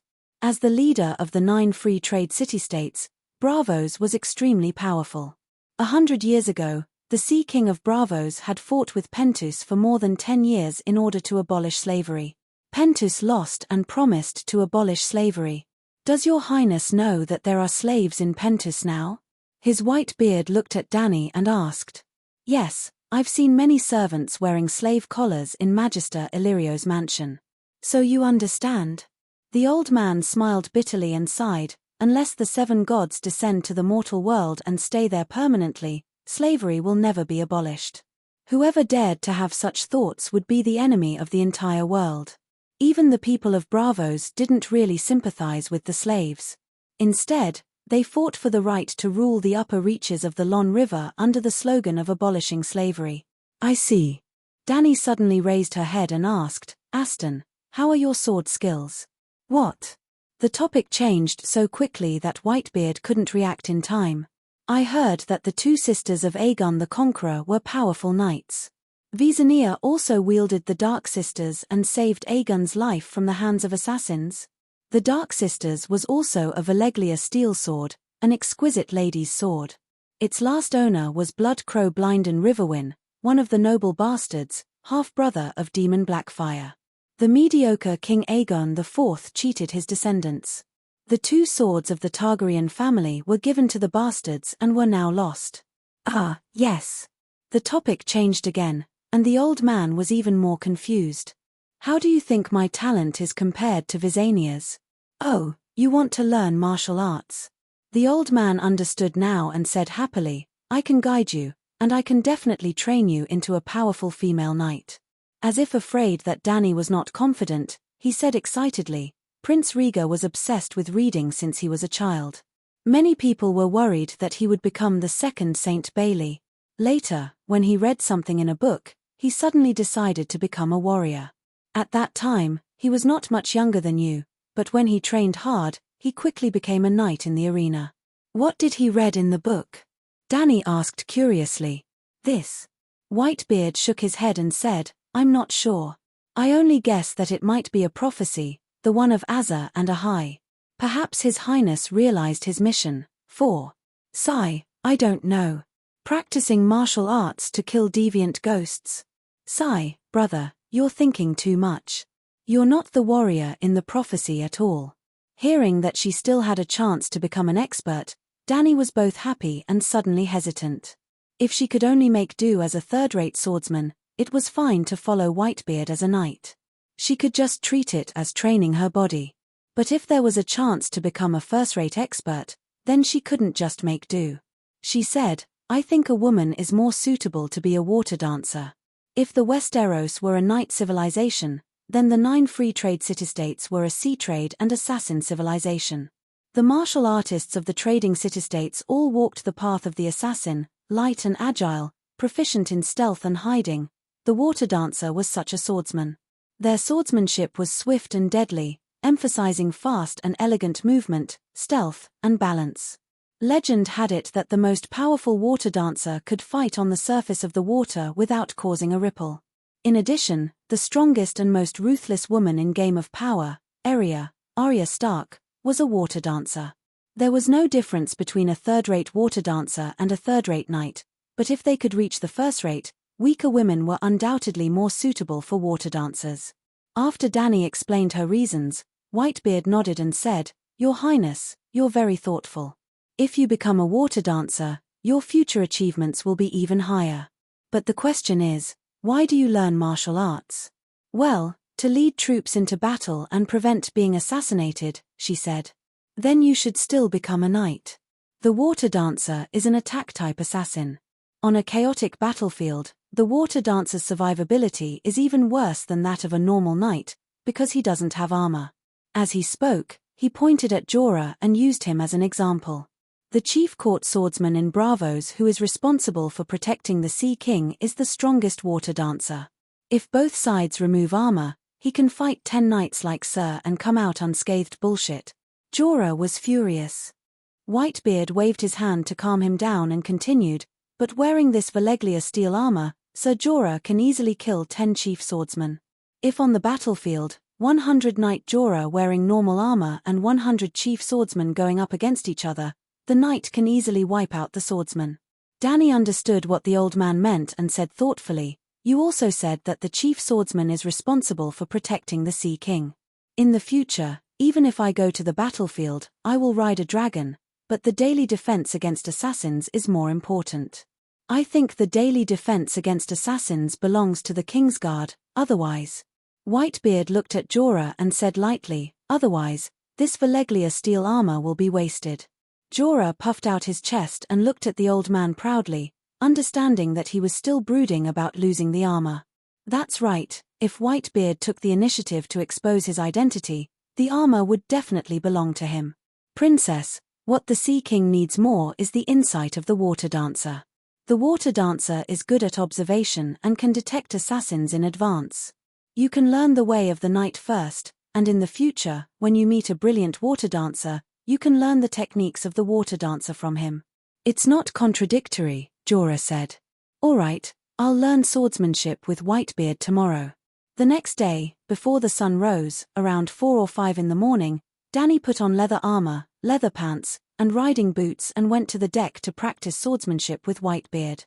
Without a specialized stance and strength training, Whitebeard first helped her adjust her center of gravity, then taught her the standard posture of holding and swinging the sword. He said that when she could control her center of gravity in the process of swinging the sword, he would continue to teach her the steps. When Danny asked if there was any strength training, the old man told her that she was already doing strength training in the process of swinging the sword. At first, she didn't quite understand, but when the sun rose, she had already swung the heavy two-handed sword 300 times in a row, and the sweat flowing from her legs into her boots made her understand that the old man wasn't lying. This really was strength training. The knight's greatsword was so heavy. When she finished her morning exercise, around 8 or 9, she went back to her room to take a shower and change her clothes. When she was eating breakfast, 2 people from Aposta came looking for her. They were clerks sent by Krasny to ask if they could estimate Dani's wealth. This way, they could know her purchasing power. Yesterday, Dani had asked the slave master to reserve the Unsullied for her. Dani glanced at Grohl and smiled. If I sell Governor Illyrio's goods, will he be angry? This. Blackbeard glanced at the Serenity not far away and said hesitantly, don't you have Yulan's ship of gold, silver, and jewels? Maybe it's not enough. She smiled. How many Unsullied do you want to buy? Blackbeard was shocked. How many? I didn't hear clearly, that bitch. Oh, our good queen, how many slaves do you want to sell? Krasny stood up in shock and asked the little interpreter who was also in a daze. Today, Dani and the others once again passed through the red brick street and came to Pride Square. Krasny's pyramid was built here, and Pride Square was his yard. This time, his servant took Dani and the others to the garden at the top of the pyramid, about 150 square meters, covered in grass, and surrounded by persimmon trees and apple trees. The big golden red persimmons and red apples hung together on the branches, looking very beautiful. There was also a pool in the north of the garden, where one could soak in and watch the beautiful scenery of the harbor. It was still the twin milk girls who fanned the slaves. He sat on a tall wooden chair with his back against the pool, like a throne. Dani sat on a 2-meter-long soft couch opposite him, while Cora, Whitebeard, Jorge, and Jitchi stood behind her. Well, there was also a maid holding a huge beige umbrella above her head. Master, Her Highness the Queen wants to buy all the Unsullied in Aposta, all of them. The little interpreter said after receiving Dani's confirmation. Chapter 91. Ask that arrogant bitch. Krasny recovered slowly and sneered. My accountant checked her fleet. Selling all the goods would be enough to exchange for 1,000 Unsullied. Including the gold, silver, and antiques, she could only buy another 3,000 slaves. Our Aposta has at least 8,000 trained Unsullied. How can she buy all of them? Your Majesty, there are more than 8,000 Unsullied in Aposta. Your money can only buy half of them, the translator said. Dani raised her eyebrows. When the clerk came to appraise the goods in the morning, he told her that the goods of the Galois caravan were worth 150,000 gold royals. Yulan's dozens of boxes of treasures were worth more than 500,000 gold royals. She thought it was enough to sweep the entire Aposta, but she didn't expect there to be such a huge gap. On average, 165 gold royals for an Unsullied. Are you kidding me? In Westeros, hiring a knight is only a few dozen silver coins. Even for a baptized regular knight or a baron, the ransom is only 100 gold royals. Cora's face was full of anger as he shouted loudly. After the beauty Brittany was captured by the warriors, Count Taz offered 300 gold royals for his only daughter. Brittany was the only heir of the count. Even Jaime and Lannister thought that Count Taz was sincere and offered a sky-high ransom. Jaime was the son of the richest man in the 7 kingdoms. The high price in his heart must be high. As an important suspect in the murder of King Joffrey, Sansa Stark's bounty was only 100 gold royals. Not to mention that she killed the king, she was the first successor of Winterfell in the Northern Territory, a quasi-duke. Only 100 gold royals. In the first small climax of Game of Thrones, Bran fell from the tower. Joffrey hired an assassin to kill him and paid a hefty price, 90 silver deer. 1 gold royal for 210 silver deer. The son of a duke was only worth half a gold royal. It's too expensive. Dani shook her head. Master, they think it's too expensive. They even said that a knight's ransom is only 100 gold royals, the little translator said to the slave master. Bam, bam, bam. The fat slave master slapped the armrest of his chair and shouted, damn it, ask them if 3,000 barbarian knights can withstand the charge of 20,000 roaring warriors. Hearing the translation, Cora said without hesitation, of course. Ha ha ha. Krasny pointed at the knight with a finger as thick as a carrot and mocked, you should go to Koa. The blacksmiths there are the best in the world. Their heavy cavalry is so luxurious.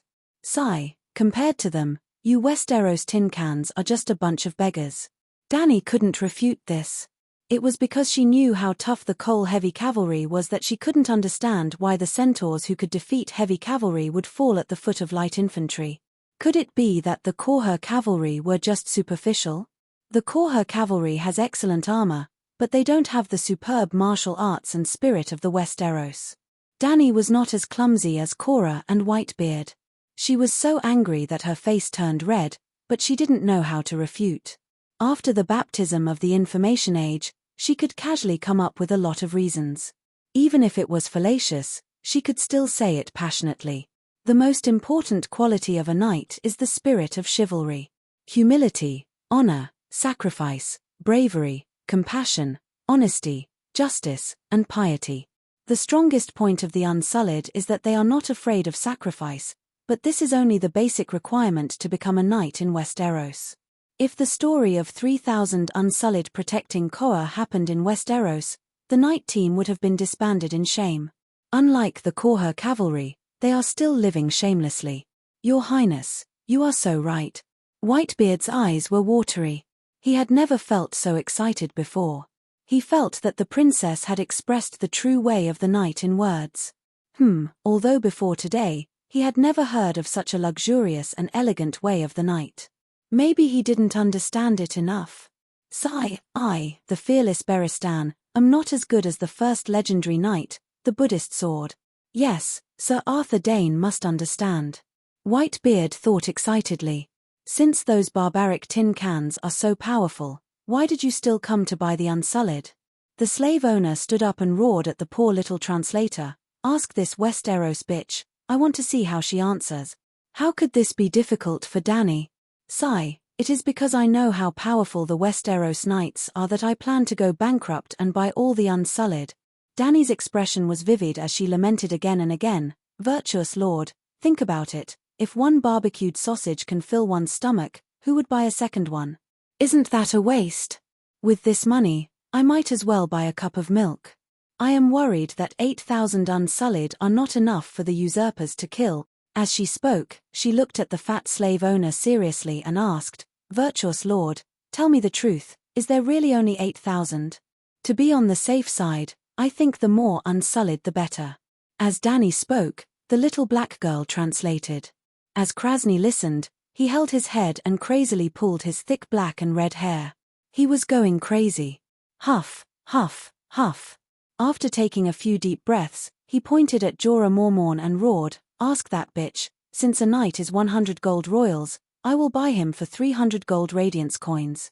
Like Queers, Aposta used radiance coins, and 3 gold radiance coins were equivalent to 1 gold royal. Sheeing. Jorah heard this and suddenly pulled out the long sword at his waist, pointing at the slave owner and cursing, You fat pig, go buy your old ex. Seeing Jorah like this, Krasny laughed instead. He waved the guards away and said casually, See, he is very angry. What does that mean? It means that he feels insulted, because he feels that he is worth far more than 100 gold royals. My Unsullied have been trained since I was 5 years old, and in terms of martial arts training and healthcare, I am far better than a regular knight. Does knight training have such a high mortality rate as the Unsullied? The only thing that is valuable about a knight is the meaning of his identity. Noble? Ask this Westeros bitch, does she want a warrior or a noble? Tell her, Aposta's warrior, Cayuen's prostitute, Meereen's high-class slave, high-tech slave. Noble status is also a special characteristic. If you want to buy a noble, go to Meereen. You might be able to buy a few kings there, ha ha ha. The slave owner was not lying. The slaves themselves were not valuable. For example, Dany could buy 4 centaur slaves for 1 silver coin. But in the process of training a successful Unsullied, the slave owner paid too high a price. An Unsullied who received a spiked helmet, 5 slave warriors who died of exhaustion during training, and 10 children who did not pass the test were buried under their feet. The expenses of those who failed were naturally included in the cost of the Unsullied. So, the price of 160 gold royals was a little expensive, but it was not exorbitant. After pondering for a moment, Dany said, I bought a lot, can it be cheaper? The slave owner said a few words to the little interpreter, and the little black girl said, Your Majesty, use all your jewelry and goods to exchange for 4,000 Unsullied, and then the good Lord will give you an extra 100 unsullied. Even a 10% discount was not enough, too stingy. May I ask if you have any other treasures that you have not shown? The little interpreter asked again. On the sea route from Queers to Aposta, I encountered a pirate ship, Danny said in a low voice. Good Lord, have you heard of the red demon that recently caused a stir in the summer sea?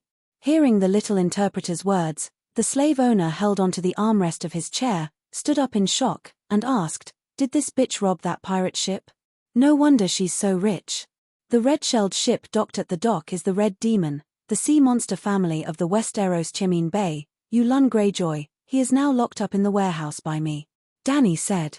The slave owner's fat and sweaty right hand lightly patted the mahogany armrest, and said in deliberation, I didn't expect that this group of people would even capture the Red Demon, Queers, and the Jade Sea City Alliance all issued a warrant for the one-eyed demon, adding up to 100,000 gold radiance coins. Tell that woman, the Red Demon ship and the Pirate King can be exchanged from me for 1,000 unsullied.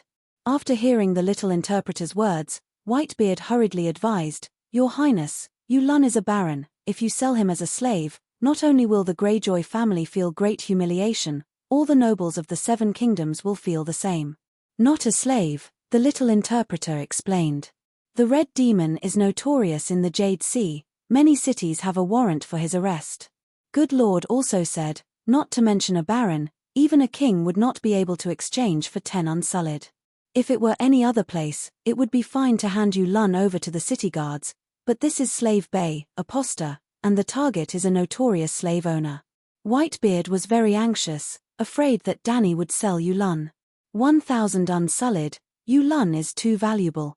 In fact, Yulun was only worth 500 unsullied, but the Serenity was in the limelight in the Jade Sea and the Summer Sea, so its value rose to 500 unsullied.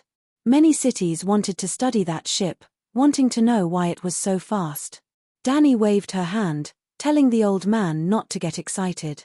She meaningfully glanced at the slave owner and said with a smile, I promised that if Yulun told me the correct way to enter the ruins of Valeglia, I would return him and his group of pirates their freedom. The Queen's reputation is worth 3 dragons, 10,000 unsullied can't exchange for it.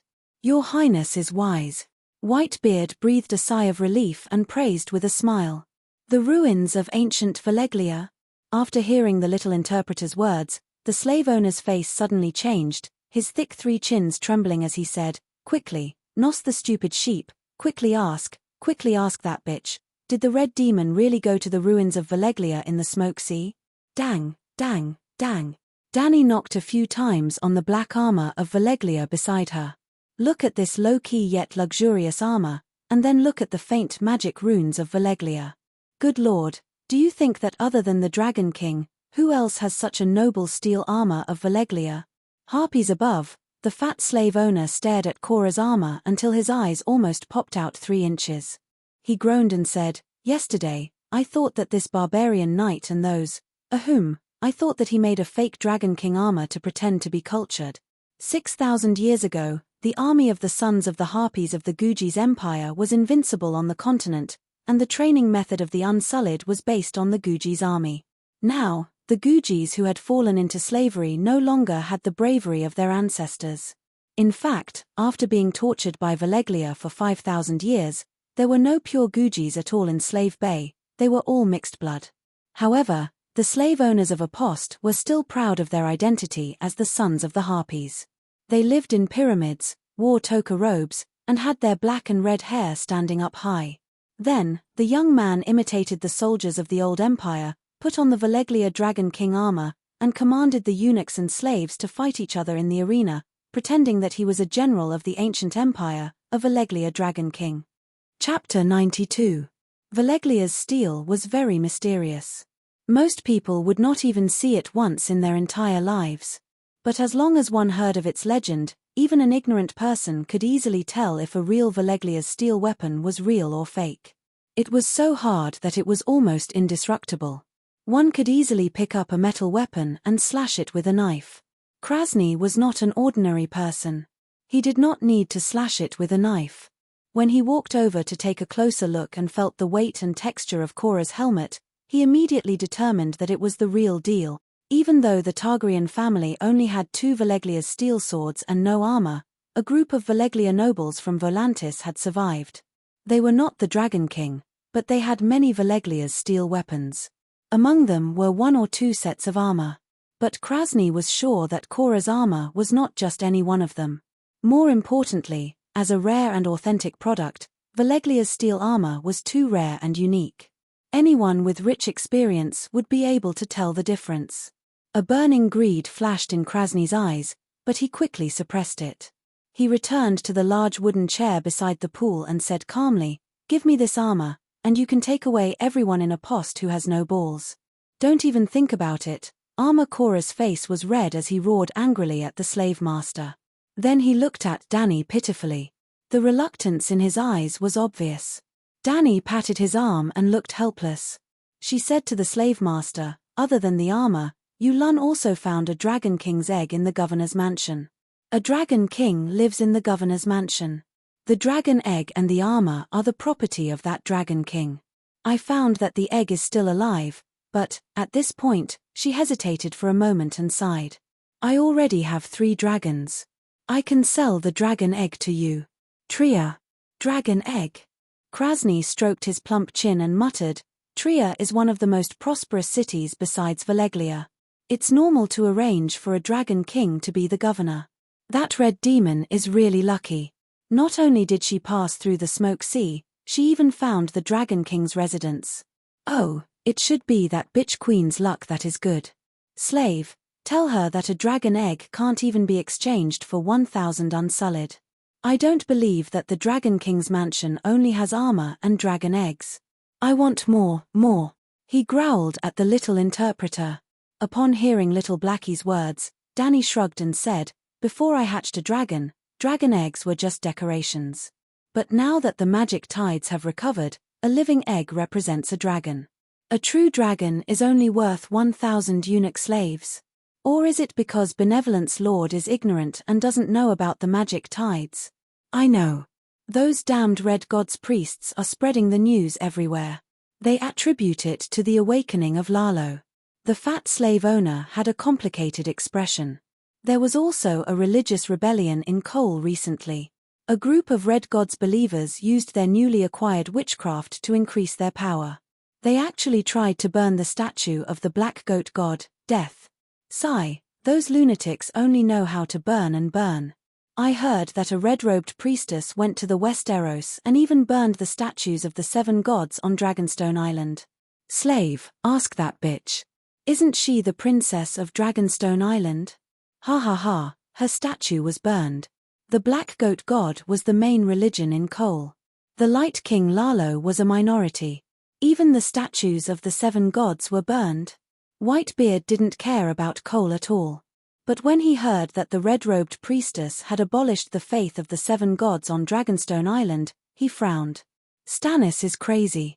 He must have been bewitched by that priestess. Cora sighed. He's finished. He's the first to be eliminated in the 4 Kings contest. Even Aegon, who has 3 dragons, has to convert to the Church of the 7 Gods. Stannis is nothing. The Veleglia people had their own beliefs. Balerion, Vargal, and Merases were the names of the gods. The Targaryens had also worshipped them for generations. In order to integrate into the Andrian civilization, Aegon had spent a lot of money. But Dany remembered what she saw in the Immortal Hall. The Great Wizard of Veleglia revealed that the Veleglia people were no longer satisfied with ruling the world. They wanted to advance to the realm of the gods.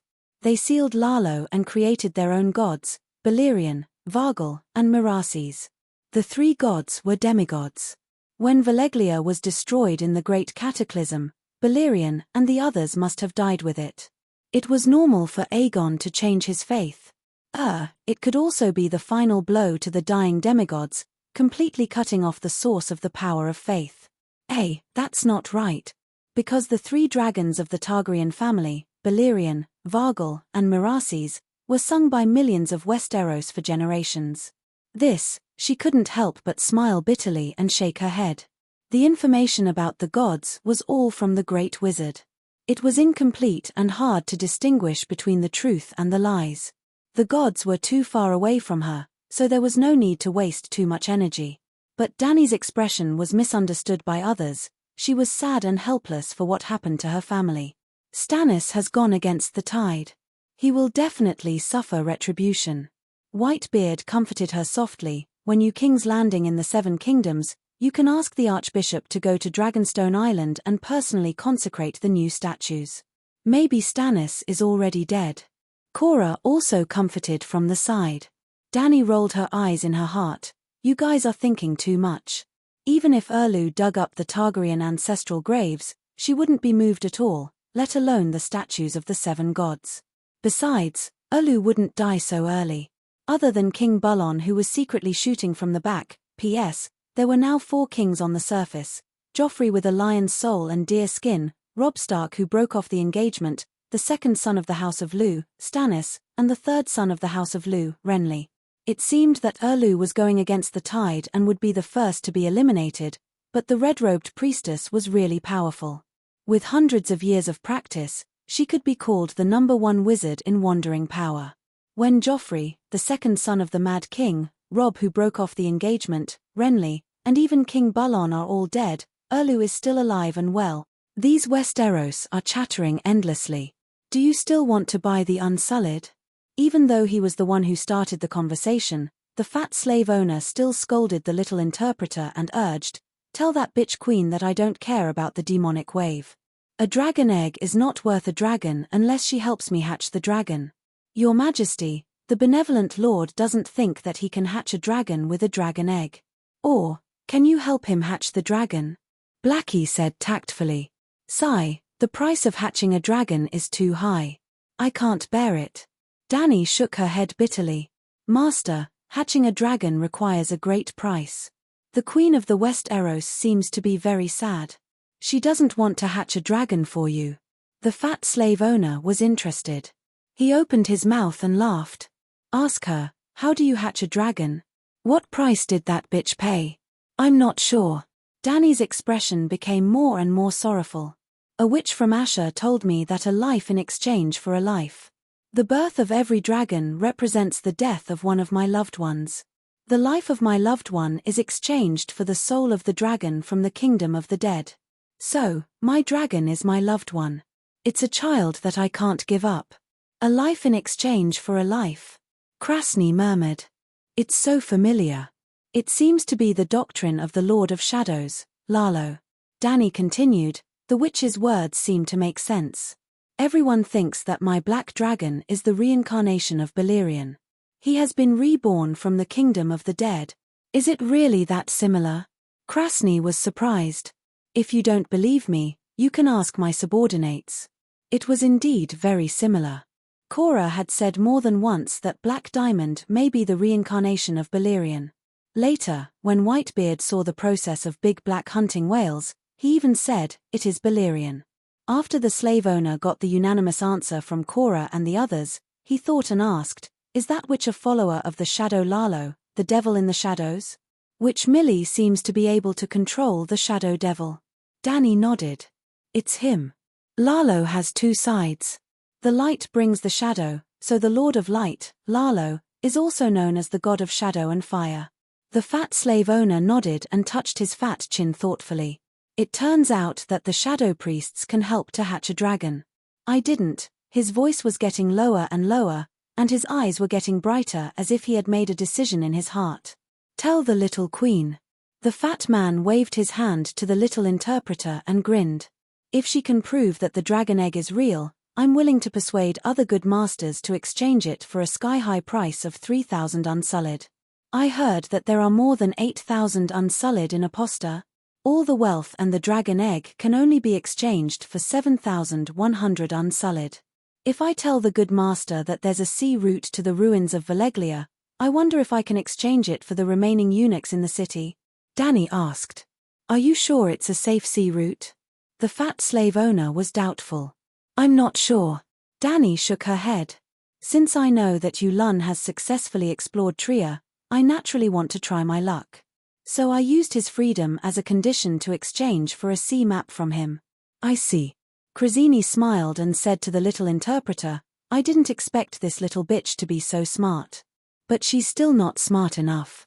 The sea map could be fake. It's better to let the Red Devil personally lead the way.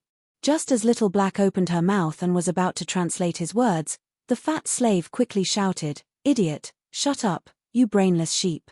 No matter how many treasures and secret arts there are in the ruins of Valeglia, I'll still feel that it's too little if there's one more person to divide. Tell that bitch, I'll gather all the good masters to discuss this matter tomorrow. If the Red Devil personally proves that the sea route is real, then I'll agree to her trade plan." Chapter 93. When she saw Yulun again, Danny was shocked to find that the burns on his face had already scabbed over. As a medical student, she knew how difficult it was to treat severe burns. Suppuration, infection, fever, inflammation. If she saw a weak patient with a white bandage around his head that was soaked in reddish-brown pus and blood, she would feel that it was normal. But Yulun actually walked over casually while dragging the heavy chains. "How did your injuries heal so quickly?" she asked doubtfully. Yulun's bright blue eye looked at Danny's fair and smooth face and laughed. "Aren't you faster than me? Let's not talk about these useless things. Now that the ship has reached the shore, when are you going to let me go? I was planning to release you immediately after you have recovered." Waving to the centaur who was escorting Yulun, Danny ordered, "Release Sir Yulun's chains. He is no longer a prisoner." The centaur looked at Cora, Whitebeard, Bevis, Ago, and the rest behind her. Feeling that Calix's safety was not threatened, he stepped forward without saying a word and deftly released the chains around Yulun's wrists and ankles. "Jitchi, bring the new clothes I bought today for Sir Yulun to change into," Danny ordered the centaur maid. Yulun tilted his neck and after stretching his limbs, he looked at Danny in confusion and asked, "What do you want me to do?" She touched her nose and waved for Doria to bring Yulun a small stool.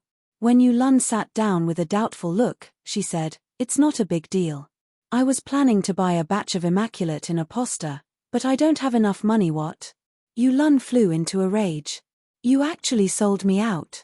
Selling slaves is prohibited in the 7 kingdoms. If you were worth as much as a dragon egg, I would have sold you." Calm down, calm down." Danny pressed her right hand down and comforted him. "Don't worry, you're not worth much." This sentence seemed to poke at Crow's Eye's weak heart. He interrupted her for the second time and said angrily, "More than a dozen countries in the Jade Sea have put a high bounty on me. Are you saying that I'm worthless?" Danny shrugged.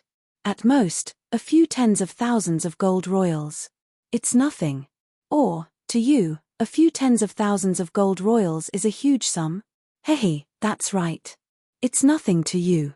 After all, you've robbed me of a ship's worth of treasures." Yulun sneered. "To be honest, your ship's worth of treasures is only around 500,000 gold royals. It really isn't much. Robert Bella Theon's external debt is over 6 million gold royals. As the legitimate queen of children, I should be more ostentatious than him, right?" Danny said calmly. "What extravagance does a king who has lost his kingdom have? I've heard that the people of the free cities all call your brother the beggar king. As for you..." Yulun clicked his tongue but did not finish his sentence. Barefoot Princesses was Danny Rye's nickname in the streets. Due to poverty and the hot weather in Terosi and Mill's generation, Viserys did not have the money to buy shoes for his sister. Little Danny Rye often walked barefoot in the streets of the free cities. "Your Highness, the Kingsguard has the responsibility to protect your dignity. Even if you pardon Crow's Eye's crime of regicide, please let me duel with him." Cora held his sword with his right hand and stared coldly at Yulun as he spoke.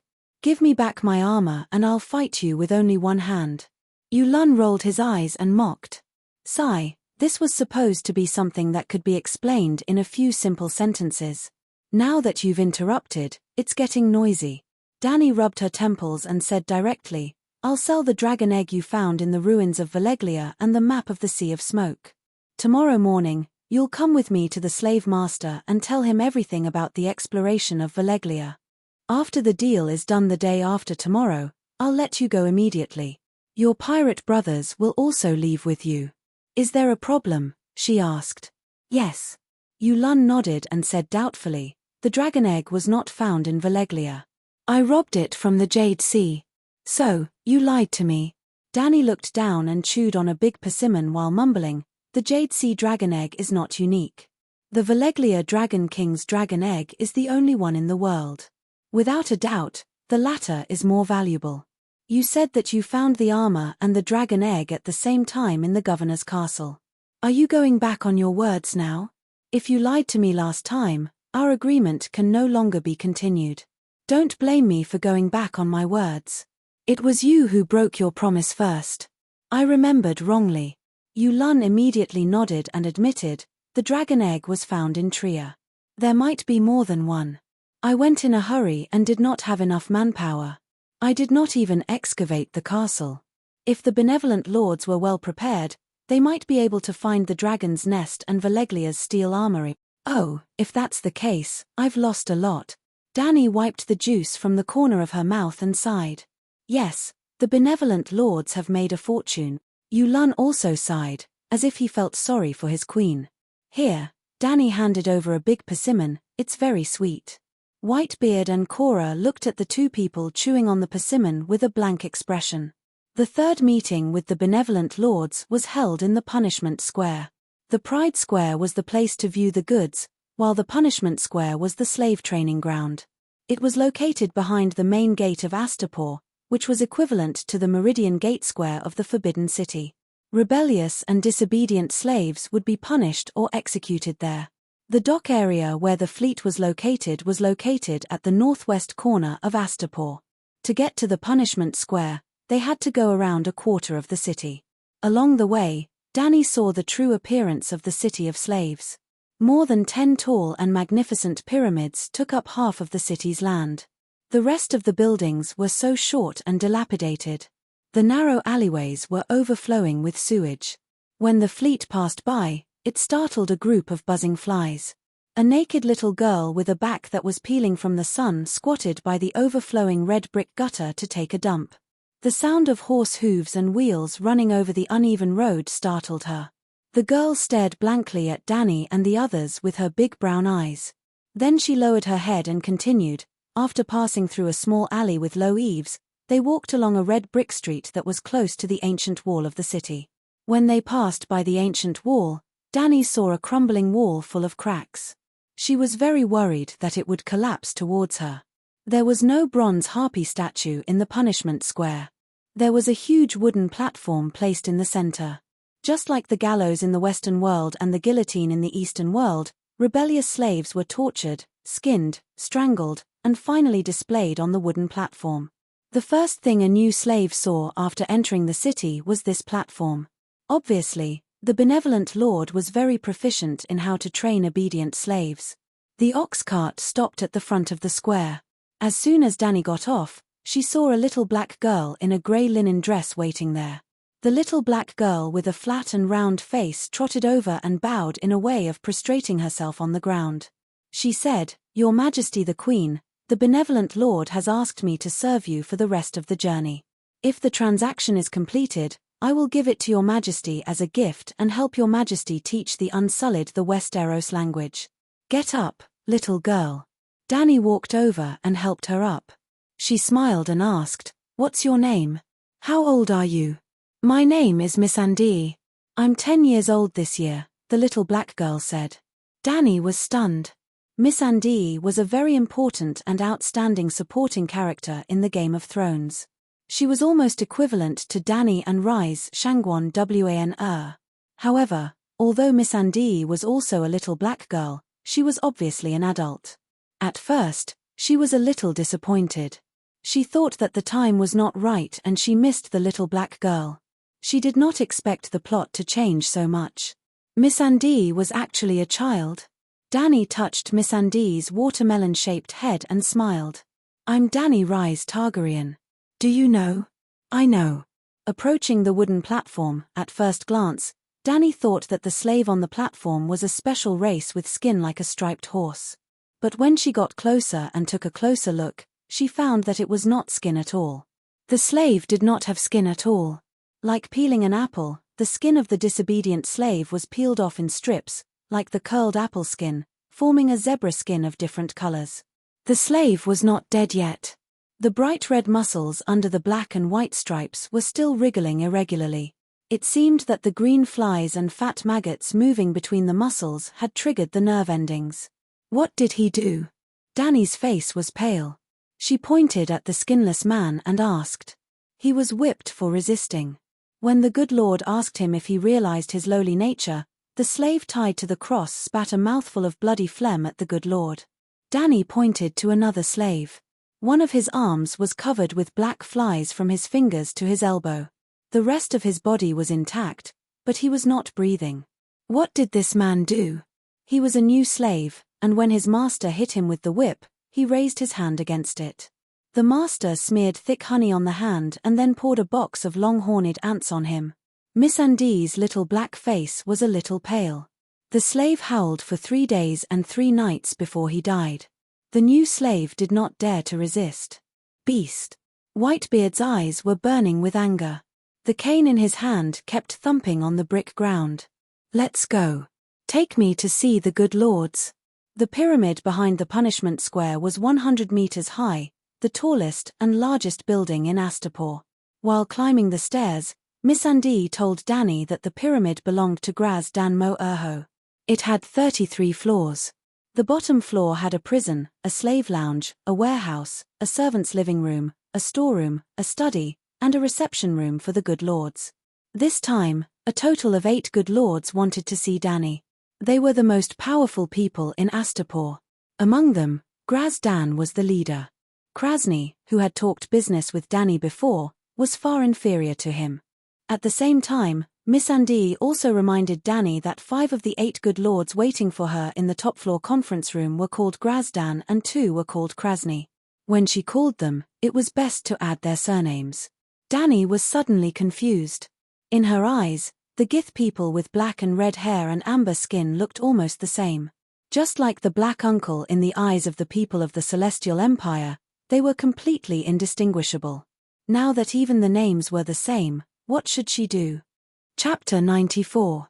Even though she despised the slave trade of the Gith people, Dani, who came from a modern society, had to admit that the architecture of the Gith people was peerless. Before entering the pyramid, she had always thought that the interior of the stone hall would be dark and damp, with foul air, cramped and dirty.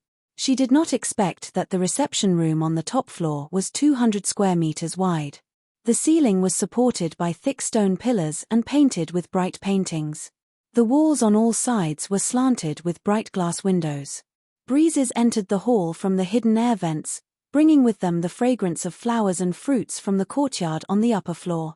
It was cool, refreshing, bright, gorgeous, and neat. It was a gorgeous palace. There were 8 huge wooden chairs in a row at the top, on which sat 8 stout, fat, amber-skinned, wide-nosed, black-eyed, and black-red hair. Dani was almost dazzled and thought that Krasny had used shadow doppelganger. Fortunately, their toka robes were different. In Astapor, only free people were allowed to wear toka robes. The Gith people in Mireen and Kayuan were also popular with toka robes. In Quills, women wore a variant of toka robes, also called Quills robes. The toka robes of the Gith people and Quills people both exposed their breasts. In the original work, Dani Rise often showed a cute little Xiaomi in public. The Quills robes were similar to sleeveless dresses, with the cloth belt on one shoulder cut off. The toka robes of the Gith people were more like ceremonial accessories than clothes. They chose the most gorgeous cloth to drape over one shoulder and fixed the hem to the other side of the waist with one hand. They had to be held at all times to prevent the robes from falling off. The tassels on the toka robes represented status. At this time, among the 8 benefactors in the Cool Hall, Grazidan, who was the most senior and also the owner of this place, had a large white pearl tassel. Krasny and the other 4 had golden tassels. The slave owners sitting on both sides of the hall wore toka robes with silver tassels. With Miss Andy's whisper, Dani finally finished greeting the 8 merchants one by one. Grazidan, the master, had 6 servants behind him, and 2 or 3 servants behind each of the other benefactors. After the ceremony, Grazidan's servant brought 2 purple wooden chairs for Dani, which were half the height of the benevolent master's chairs. There were a lot of people on Dani's side, including Whitebeard, Bevis, Cora, 3 Blood Alliance guards, Jitchi, Eli, and Yulun. Doria and Kalo remained on the boat to watch over the 3 dragons. Your Majesty, the good lord said that the other chair was prepared for Sir Yulun, Miss Andi reminded in a low voice. The little girl was a little afraid of Yulun, whose face was covered in burn scars. She didn't even dare to look him in the eye, but Crow's Eye was still giving him a devilish smile. When the 2 of them were seated, Grazdan asked in the common tongue, Westeros, why do you want to buy so many unsullied? Other than the 8,600 who are completely unsullied, there are still 5,000 eunuchs who have yet to pass the test. Benevolent Lord, do you know the current situation of the Westeros? Dany asked instead of answering. I heard it's very chaotic. A few kings are fighting over an iron chair full of spikes, Grazdan mocked. Each of them has at least 10,000 warriors. And Tywin Lannister is so rich that even the people of Quills know that he once lent the Iron Throne 3 million gold royals. Wow, is that true? 3 million gold royals is almost 10 million gold radiance coins. That's enough to buy tens of thousands of unsullied. It should be true. I heard that even Duke Tywin's shit is gold. I didn't expect those Western barbarians to be so rich. The extravagant benevolent masters were also shocked and started whispering to each other. Dany glanced at the benevolent masters and said, do you understand now? My enemy is too strong. Even if there are 20,000 more unsullied, I don't have the confidence to take back my kingdom, let alone 8,600 unsullied. In other words, it's not that I want to buy 13,600 eunuch warriors, but that you only have 13,600 warriors to sell to me. Her words made so much sense that the 8 benevolent masters fell silent. Even with their arrogance, they didn't dare claim that 8,000 unsullied could sweep through the 7 kingdoms. It was simply impossible. We can't sell boys who haven't completed their training, the silver-tasseled Grazdan on the right suddenly said to the others. We're slave merchants. Only the customers pay. Why can't we sell what we have? A fat golden-tasseled Grazdan said. The third Grazdan sneered, they haven't killed a baby, so they're not unsullied. If they don't perform well on the battlefield in the future, it'll definitely damage our reputation. Moreover, she's not the only buyer. Many others are waiting to receive their goods. But the unsullid's training period is at least 10 years. If we sell them all, Aposta will have 10 years of free time. Haha, 10 years. In 10 years, perhaps the world will have forgotten about the existence of the unsullied. Seeing Grazdan's hesitant expression, Dany immediately said loudly, Dear benefactors, I would like to ask you a question. What is it? Krasik asked. May I ask, am I the biggest customer in Astapor's history? Well, you're not. Grazdan thought for a moment and said, about 2,000 years ago, Valeglia and Loina started a war because of a trade dispute. At the beginning of the war, the proud people of Valeglia didn't pay much attention to the Loina. Only a single dragon king participated in the war. The leader of the Loina, Prince Gerin, gathered a huge army of 250,000 people. There were also countless powerful water wizards in the army. Valeglia's army of 100,000 was wiped out, and several megalosaurus were shot dead. Because the enemy had water wizards, the flames of the megalosaurus couldn't hurt the Loina. Even worse, the water wizards summoned a flood of the Lun River and drowned Valonsis, a great fortress of Valeglia's freedom. Hundreds of thousands of people died in the flood. Seeing Prince Gerin's army approaching the city, the people of Volantis were scared to death. They immediately ordered all the unsullied from us, a total of 30,000. Dany was so attracted by the story that she even forgot her previous purpose. She asked curiously, 30,000 unsullied failed to protect Volantis? If it had succeeded, these slave traders wouldn't have been talking about 3,000 unsullied to protect Cahor every day. 250,000 Loina and water wizards who could use water-forbidden spells were much more superior than 20,000 barbaric centaurs. Slave Master Gith rolled his eyes at Dany and said calmly, if it had failed, would there still be Volantis today? Valeglia made a move. 300 megalosaurus covered the sky. I heard that even the Lun River evaporated under the dragon's flames. How could the water wizards withstand it? It turned out that the unsullied were just bystanders in the Great War.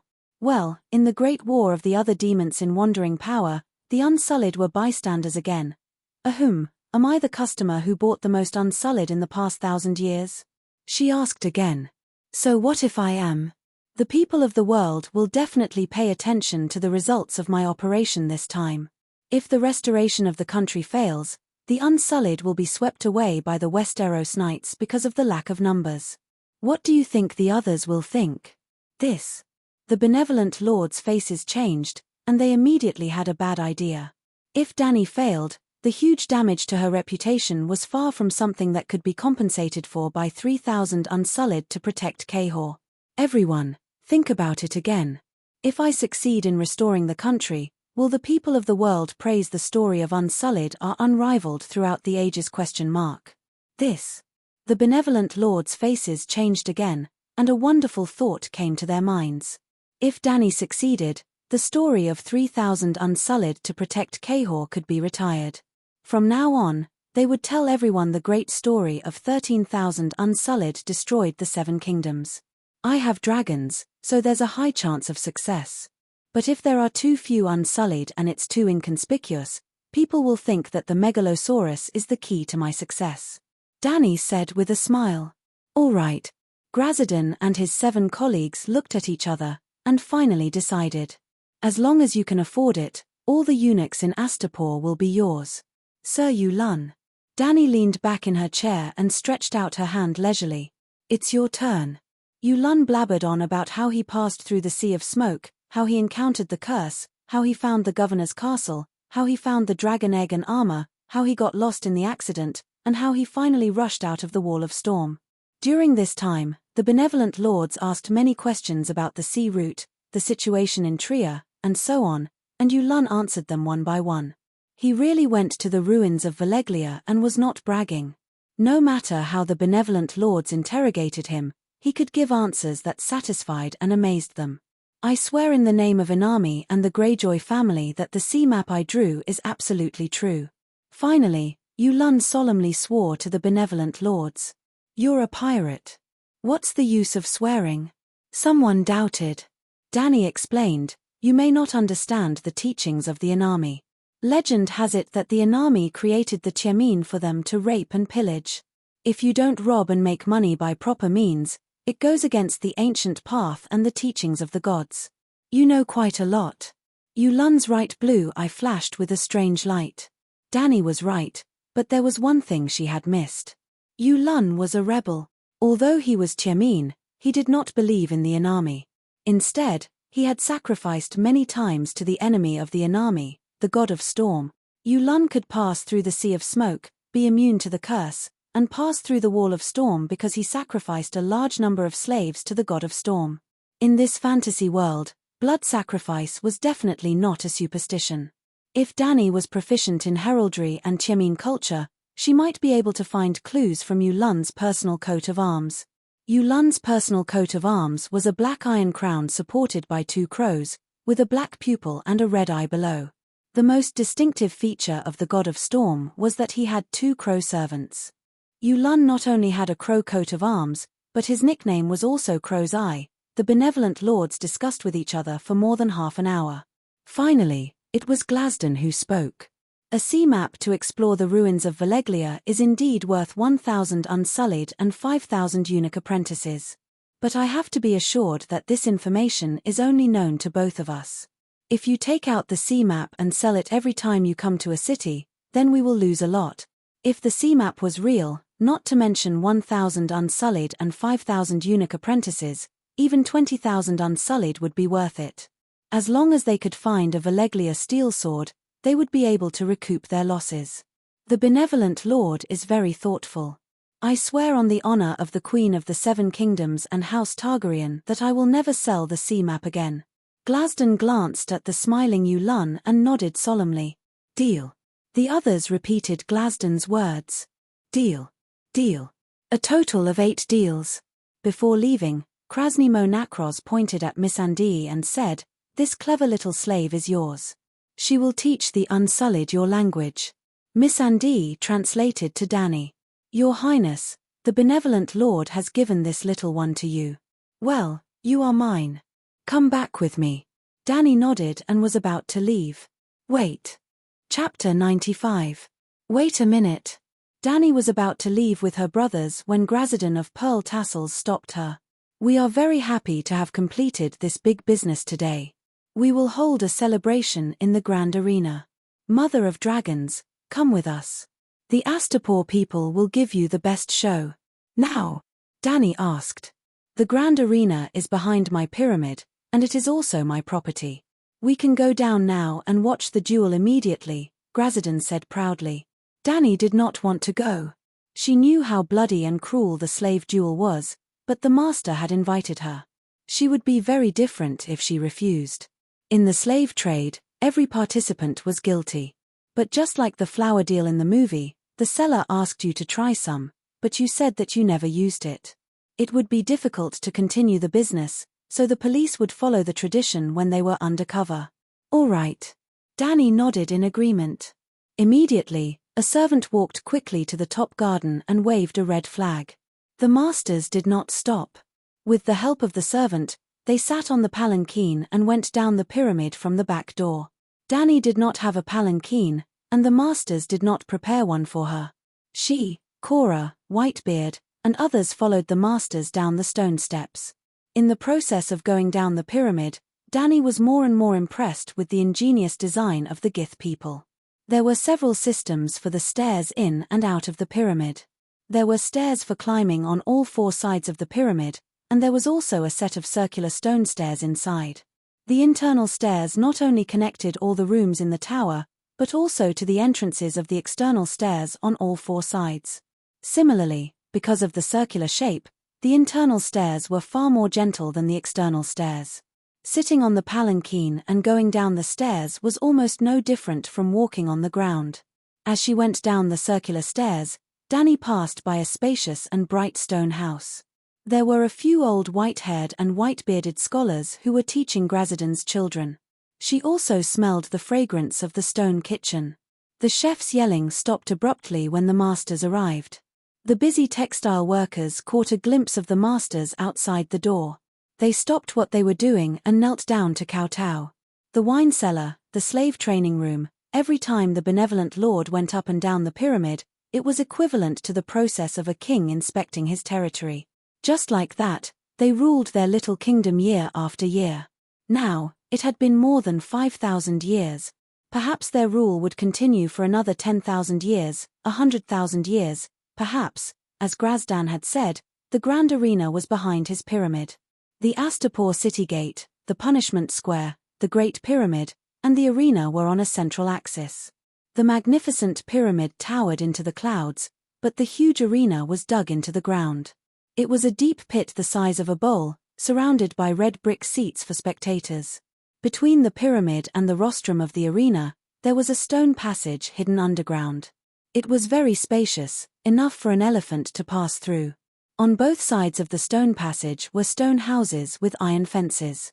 Slaves, gladiators, lions, colossi, wolves, and other consumables for duels lived in them. Ha ha ha, when I find the shadow priest to hatch the dragon, I'll build a dragon cave here. The benevolent masters at the front completely ignored Dani and the others at the back and laughed as they imagined the future. It must be exciting to see a fire dragon eating people, another benevolent master agreed. Ahem, even if the dragon is hatched, have you thought about how to control it? Yulun smiled strangely and said in Valeglia. If you don't seek death, you won't die. If you seek death, you will definitely die. If you're not afraid of death, continue to seek death, Dani said in a low voice. The benevolent masters at the front were a little far away. They did not hear her words, nor did they see her lips move. However, Yulun's words were clearly transmitted into the passage in front of them. The benevolent master's chatter and laughter suddenly stopped. After they exchanged glances, their old friend Krasny asked, Sir Yulun, what do you want to say? Feeling the sharpness on his back, Yulun touched his nose and said with a smile, I want to tell you to go to the ruins of Valeglia as soon as possible. There is a secret technique to control the megalosaurus and countless dragon eggs there. If it's possible, we can work together. Yulun, you have no right to speak here, Dani shouted loudly and forcibly ended the topic. When the benevolent masters turned around and continued to walk forward, Danny waved her hand and asked Aja to take back the Arak machete on Yulan's back. Yulan reached out and touched his back. He found that his fingertips were stained with some dark red. He smiled and said, "Your Majesty, I'll be a free man tomorrow." "That's also tomorrow. Today, at this moment, you'd better be honest," Danny said lightly. Hoo-ha, hoo-ha, hoo-ha. The dazzling skylight shone into the tunnel from the exit, accompanied by the sound of hoo-ah-ha. Just half an hour after the benevolent masters and Danny came down from the pyramid, the arena was already full of Gith people with black and red hair standing upright. Compared with modern basketball and football stadiums, this arena was not too big. Danny estimated that there should be no more than 3,000 spectators. The dual arena below was a round mudland with a diameter of 50 meters, and in the center stood a majestic muscular man. He only wrapped a piece of white cloth around his waist, waving his arms and shouting hurrah loudly. The atmosphere of the scene had been set off to the highest point. The 8 benevolent masters had fixed seats, sitting at the highest point of the rostrum. Although Danny was a distinguished guest, she was only given a wooden chair on the red brick stairs one level lower. Yulan sat next to her, and Cora, Whitebeard, and others did not even have a seat. "Gith people are so arrogant," Cora complained behind Danny. "We shouldn't have come here. How can the guest refuse the invitation of the host?" Danny sighed and comforted him. "Since we're here, we'll take it easy. It's almost noon, and the duel will be over soon." "It won't be over soon, Master," Miss Andy said. "The benevolent masters will have lunch and even dinner in the arena. Many times, they will duel until dark." "Oh, we really shouldn't have come." Danny was stunned and sighed. Suddenly, the noisy hurrah disappeared, and the arena quieted down. The muscular man retreated into the corridor, and a middle-aged man in a yellow toga robe came out of the corridor, followed by a group of slaves. The slaves quickly nailed 3 wooden crosses in the center of the arena, and then 3 ignorant girls of 4 or 5 years old were tied to the crosses. 3 more slaves came, each carrying a large clay pot, and poured the viscous liquid in it on the 3 girls. The 2 white girls cried, and the bronze-skinned centaur girl was only stunned for a moment. She opened her mouth that was missing a few teeth and greedily sucked the brown liquid flowing to her lips. Her face was full of satisfaction and joy. After a while, a mixture of sweet, stinky, and fishy smell came to Danny. For the great son of the harpy, today's appetizer is the love of the hungry bear. The 3 slaves will be drizzled with honey, fresh human blood, and rotten fish and shrimp, and then our giant bear Pluto will choose his favorite food. Which one do you think Mr. Hungry Bear will choose first? The host waved at the opposite animal pen, and shouted as he retreated to the corridor, "Now, let's welcome our giant bear who has been hungry for 10 days, Pluto XXV. Roar." The sound waves spread throughout the arena, and the cheering Gith people quieted down. The iron fence was only halfway up when the 3-meter-tall black bear impatiently came out of the gap, and the huge force made the iron fence as thick as an arm slightly deformed. Thump, thump, thump. The giant bear ran on all 4s, leaving a trail of red dust on the ground.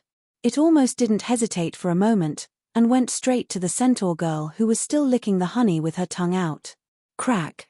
The giant bear's mouth was as big as a wash basin, and juice dripped from its furry mouth as if it had bitten off a section of sugarcane. Ugh! Danny squatted on the ground, vomiting, snot, and tears all at once. "Hey, this Westeros bitch is scared." Krasny smiled and said to the benevolent lord beside him, "Calixi, are you okay?" The centaur maid held Danny and asked. Cora and Whitebeard also looked at her nervously. I'm fine." Danny didn't get up, but squatted on the ground and said in a muffled voice. Yulan watched the giant bear eat 3 sections of sugarcane with relish, and said to Grazadon with a smile, "Benevolent lord, although this program is exciting, it's not exciting enough. I actually quite like to watch duelists. It's lonely on the sea, so I used blood to summon a group of sharks, and threw the same number of sailors into the sea, each with a scimitar and blood-soaked clothes. TSK, TSK, TSK, that's what I call exciting." Hiss. Grazadon took a deep breath, touched his fat chin, and commented, not bad, it's exciting just thinking about it." It even gives me the idea of building an arena on the water. But if you keep playing like this on the sea, I'm afraid there won't be enough sailors. Hey, have you forgotten what I do? Yulun waved his hand nonchalantly, and said with a smile, for us Chimin, anything on the sea is at our disposal. Treasures, women, men.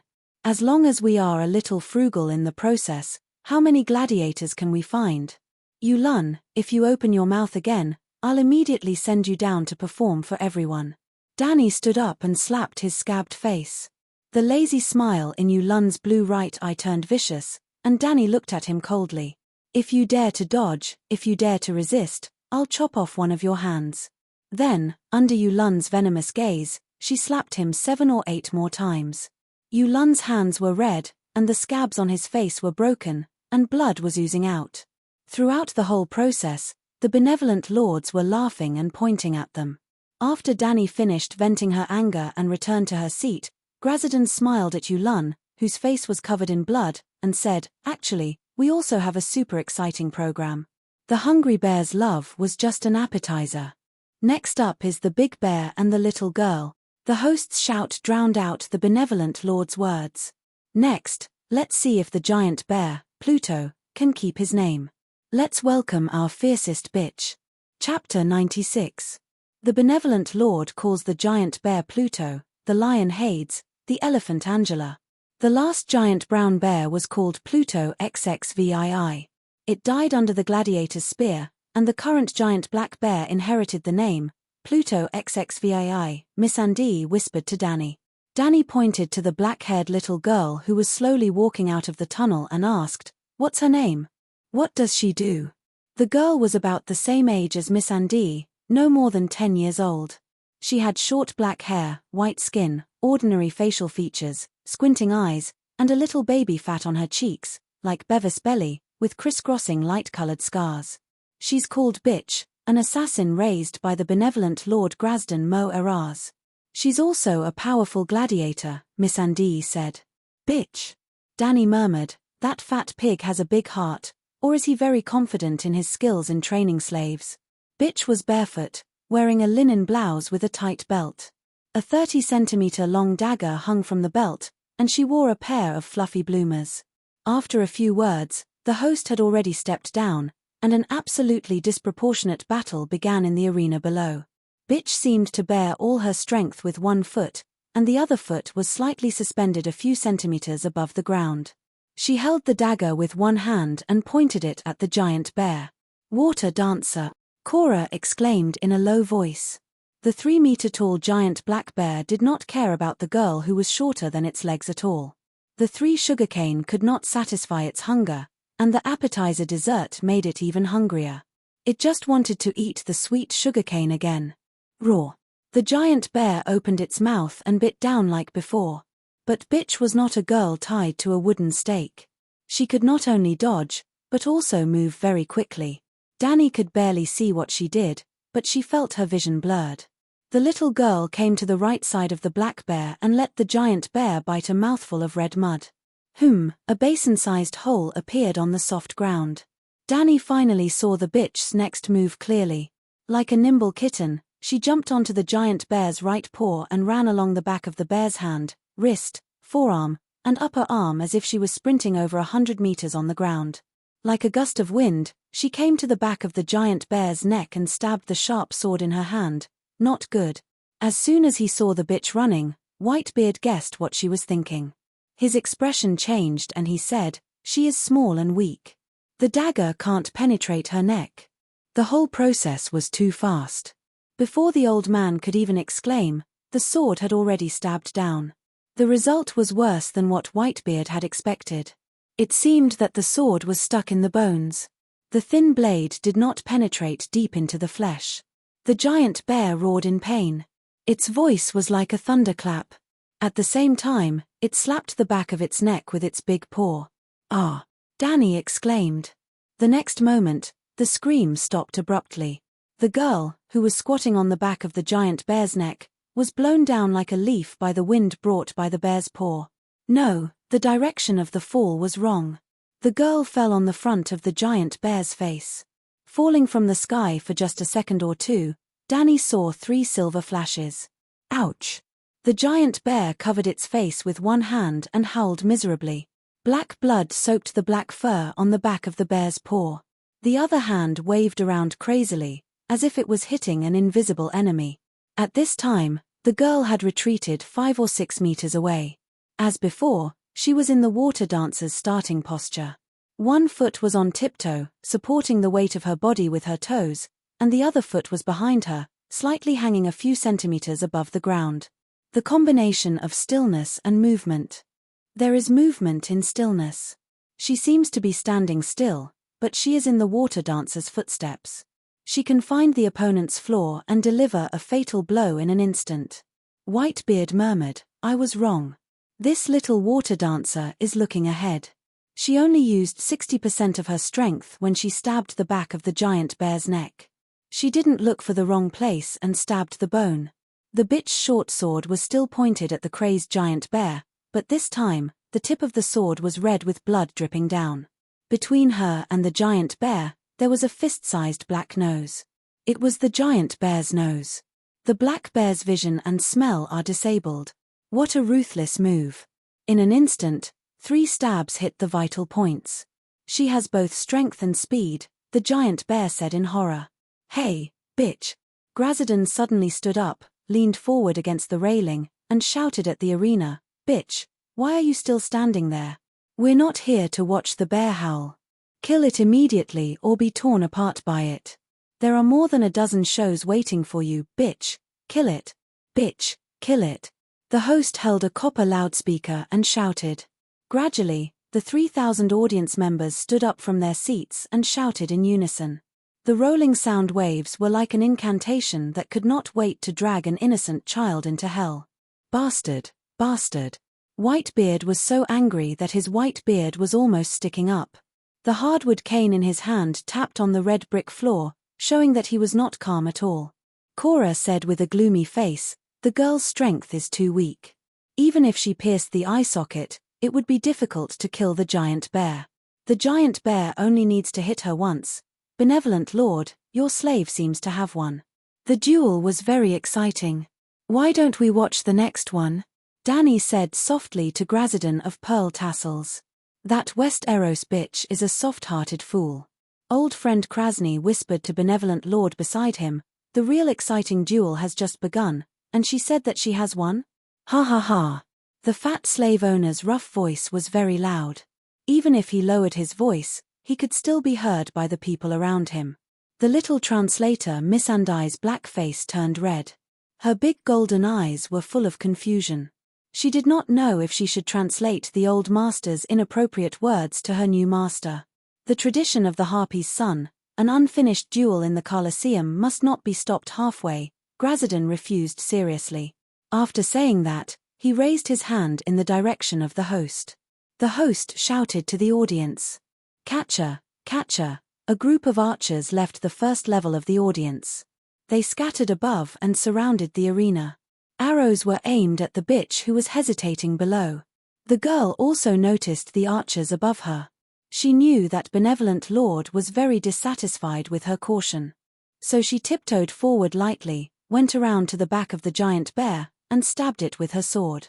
When the crazy black bear turned around and waved its arms, the bitch lowered her body and went through the giant bear's creek. When she came to the front of the black bear, the girl bent over and gently kicked its fat belly. The giant bear sensed that the enemy was in front of it. It opened its arms like a hungry husband and pounced on its beautiful wife, who was wearing sexy underwear and was still flirting with it at the head of the bed. Whoosh! The girl's bent body bounced up like a spring. Her whole body was like an arrow on a drawn bow that was suddenly released. She quickly retreated 3 meters away. Danny screamed. Although the girl was fast, she was still within the range of the giant bear's pounce. In the next moment, she would be crushed into a pool of blood by the giant bear's head. But she guessed wrong. The girl's lightning-fast movement suddenly stopped. Like a ballet dancer, she turned around and came to the position of the giant bear's shoulder. The shoulder was shorter than the head. The head could hit her, but the shoulder just brushed against her clothes and fell to the ground. Kaka, a crisp sound of broken bones, and the giant bear's shrill howl came into Danny's ears at the same time. Looking at the battlefield again, the giant bear was lying on the ground. Blood was like a twisted faucet, quickly dyeing a large area of the ground. The bitch's face was pale, and her face and forehead were oozing with cold sweat. The bitch was half squatting between the giant bear's outstretched arm and head. Her right hand was bent at an abnormal sharp angle and stuck under the black bear's neck. The girl didn't say a word. She just struggled to climb out of the giant body that was twitching unconsciously. The 3-meter-high black bear was lying on the ground. It was making a sound, but it could no longer stand up.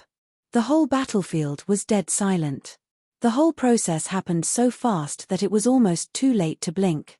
The game of Big Bear and Little Girl was over. How did the bear die? Did the bitch win? What did she do? Slowly, the battlefield was filled with discussions. The Gith people were so excited that they were dancing. Not simple. Whitebeard looked solemnly at the little girl who was limping toward the tunnel. He said slowly, "I neglected one thing. She is not a newbie. She is so experienced that even an Iron Man would feel pity for her." Cora nodded with a pale face. She knew that she couldn't pierce through the black bear's skin. She could only use the bear's own impact to place the sword on the ground between its eyebrows.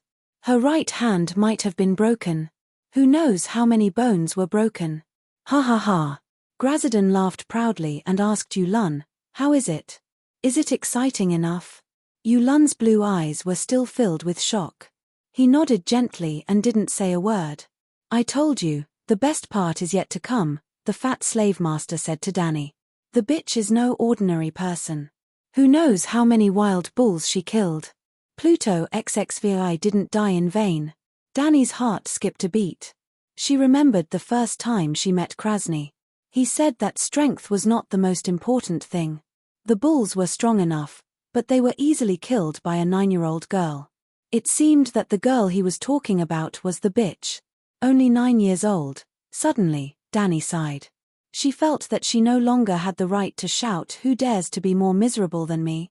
The world was like an oven. So many people were struggling in purgatory. You are not one of them, and you are not one of them. After that, there was a slightly more formal gladiator competition. It was a 10 vs 10 team competition. 20 bare-chested slaves slashed at each other with swords. Blood splattered everywhere, broken limbs flew, and heads rolled on the ground.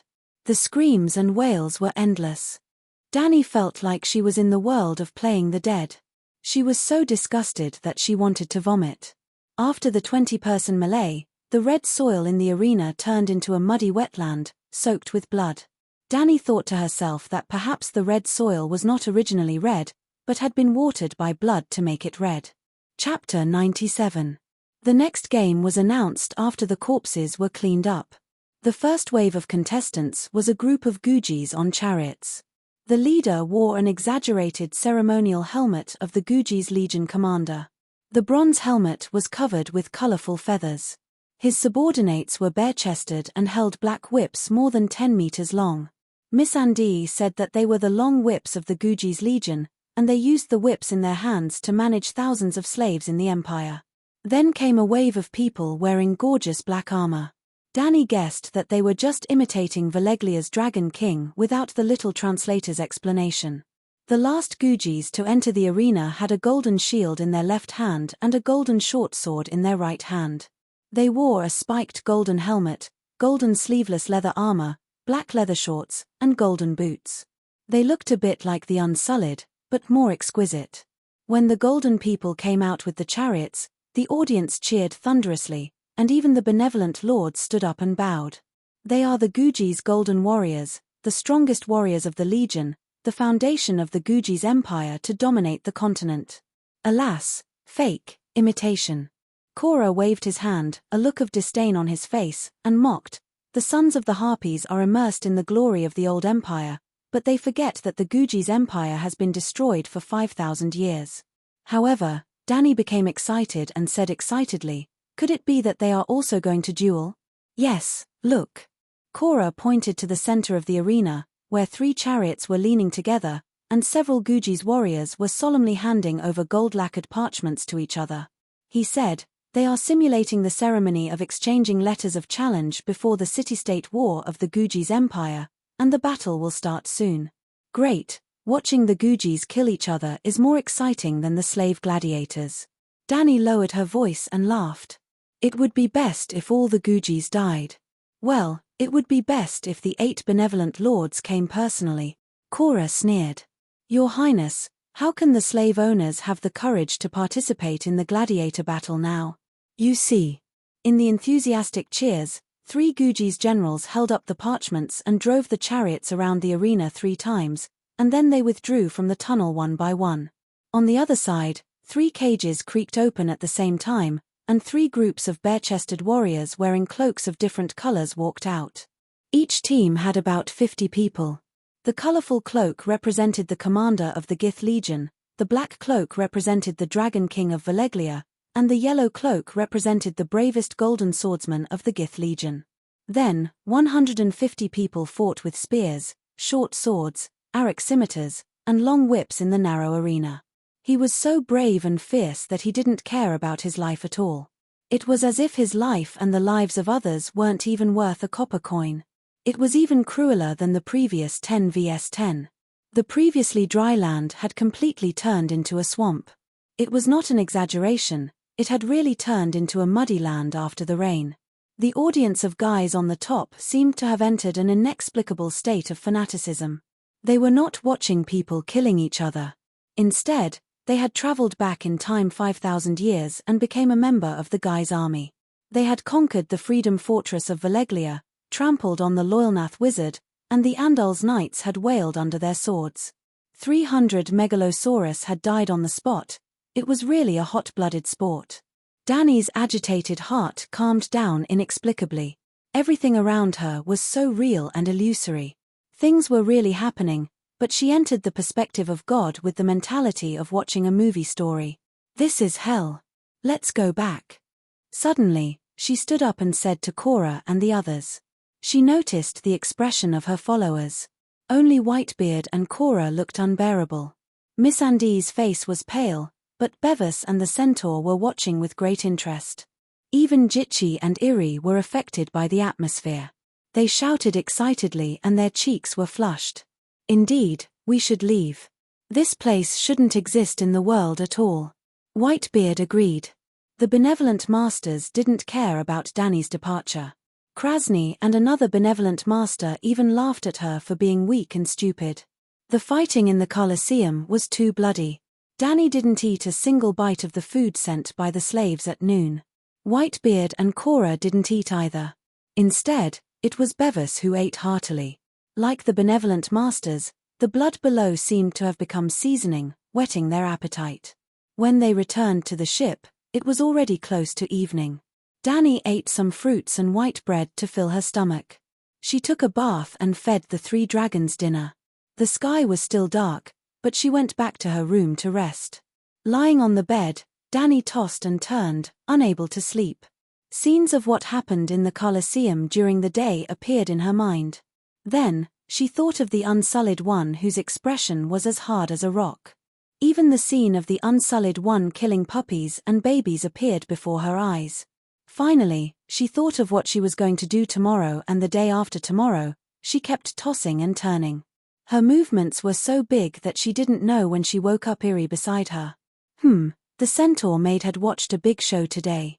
She was satisfied and full. As soon as she lay on the bed, she began to snore. Calixi, you can't sleep? She asked. In the darkness, Dani softly replied with an hum. A moment later, the centaur maid hesitantly reached out her hand and asked, Do you need my help? Help with what? Dani was puzzled. I learned some skills from Doria. I can please you, she said as she reached her small, calloused hand into Dani's blanket. After being stunned for a moment, Dani finally reacted. She blushed and dodged to the side. She said, Hey, not that. I was thinking about what happened in the Colosseum. Zhuji's bloodguards were dead. The other centaurs didn't dare to touch Dani's maids. The 3 women were not used to being alone for a long time. Sometimes, Dani would see Doria and them. Oh, what happened in the Colosseum? Iri's voice was calm. There was no awkwardness or shyness from being rejected. It was as if she was asking, "Calixi, do you want some water?" Dani complained about the centaurs in her mind. She said, humans should have a bottom line.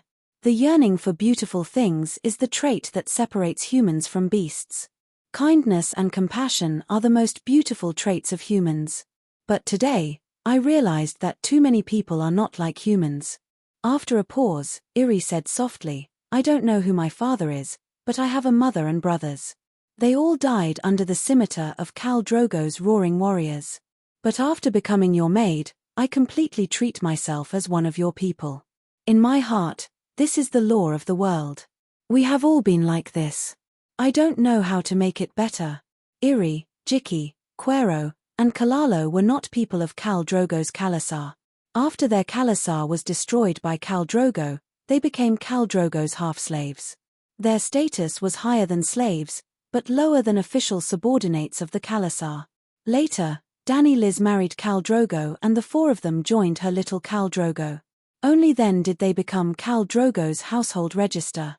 "I know what kind of world is better. I also plan to change the world now," Dani said. "I believe in you, Khaleesi. You are the mother of dragons, the immortal, the one of miracles blessed by the horse god," Iri said as she held her hand. After that, the two of them did not speak. Less than 3 minutes later, the centaur maid's breathing became heavy again. Dani's eyes widened as she looked at the dark ceiling.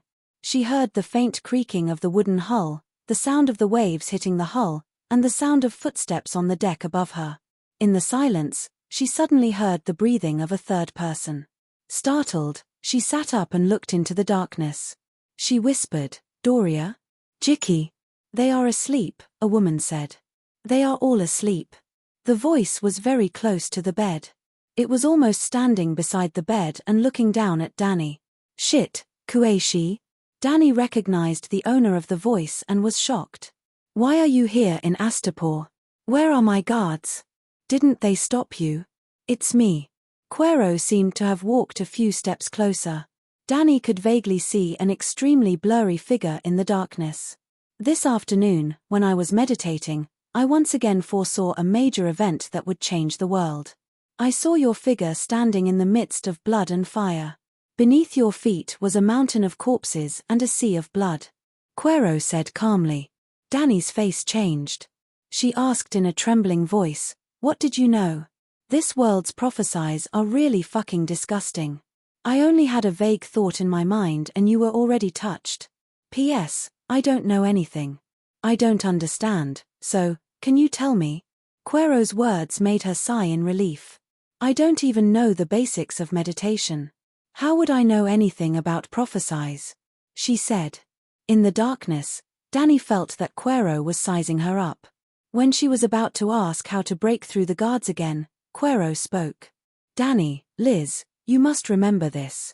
To go to the north, you must go south. To go to the west, you must go east. If you want to go forward, you must go back. If you want to see the light, you must go through the shadows." Quero's voice became weaker and weaker. The last sentence was almost inaudible. Dani's heart skipped a beat. She shouted, "Dahe, light the lamp." The sound of chains being dragged came from the corner. The black dragon slowly woke up from its deep sleep. Its dark red eyes were like two luminous pearls. His Dahe opened its mouth slightly and spat out a thin flame. The darkness in the room was immediately dispelled by the flame. Dani looked around and shuddered. The door was closed and the bolt was firmly fastened. However, there was no trace of the woman with the red lacquer mask in the room. Murder in a locked room? Oh, no. Theft in a locked room? Breaking out of a locked room? How did Quero get in? How did she leave? Oh my God. Dani suddenly patted her forehead and whispered, "Damn, it's probably a glass candle. If scientific methods could not explain it, it could only be magic." Glass candles seemed to have the effect of cross-realm communication and projection. Even if it was not a glass candle, it was a similar witchcraft. In order to verify her idea, Dani lifted the blanket, put on a coat and opened the door to take a look.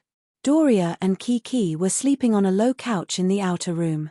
There were 4 or 5 centaur warriors patrolling the corridor and the top deck.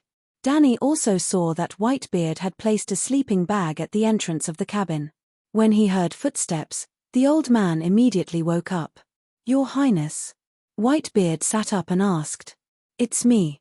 Did you see Quero?" Danny asked. "No one came in. I can hear the identity of a stranger from the footsteps."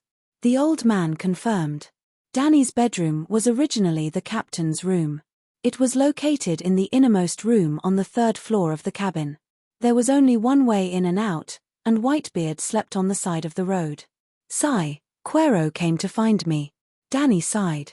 Chapter 98. The next morning, Danny practiced 300 standard sword swings with Whitebeard as usual. The old man told her that although her movements were barely standard, they had not formed a physical memory. As long as she still thought of herself as a warrior, she would have to train for a day. After washing up and eating a sumptuous breakfast, Danny took off her loose training clothes and changed into a painted leather vest, silk shorts, horseman's leggings, and riding leather sandals. A belt with a bronze medallion was tied around her waist, and a maid had braided a whip for her. At the end of the whip were 2 small silver bells that jingled. One of them represented that she had defeated the demigod Immortal in the Immortal Palace, and the other was for Yulun's contribution. The battle against Yulun was far more dangerous and tragic than the battle in the Immortal Hall. Danny had a clear conscience to add a bell for herself. Today, she would ride the little silver horse to the punishment square. After completing the transaction in the morning, she would probably leave Astapor at noon. The 2 blood guards, Ago and Riccarlo, were in front, each holding a large flag with a green background and a black dragon flag fluttering in the wind. Danny did not use the 3-headed dragon flag of the Targaryen family at this time. The black dragon was her natal mount, and the green color symbolized the endless sea of grass. She rode the little silver horse behind. Bevos still chose to walk, trotting to protect Danny's left side. Missandei also rode a little mare to Danny's right side. Whitebeard rode a tall dragon horse to Missandei's right side, and Jorah Mormorn brought up the rear. Outside them, there were more than 20 roaring warriors with scimitars at their waists and longbows hanging from their saddles. They all had moon-shaped hairstyles, which made the pedestrians on the street point at them. Behind the warriors was a long line of carriages, 177 carriages. In addition to gold, silver, jewels, and jade, there were 6 bundles of tiger skins, 300 pieces of Yendi worsted silk, thousands of jars of saffron, myrrh, pepper, curry, and cardamom, and 80 barrels of Yendi's fine red, black, and green ink.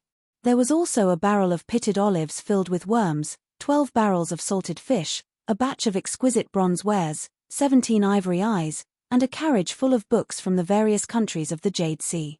In addition to the precious alien items mentioned above, there were also dozens of carriages of black rice and grape wine, which were mainly used to hold the bottom of the warehouse.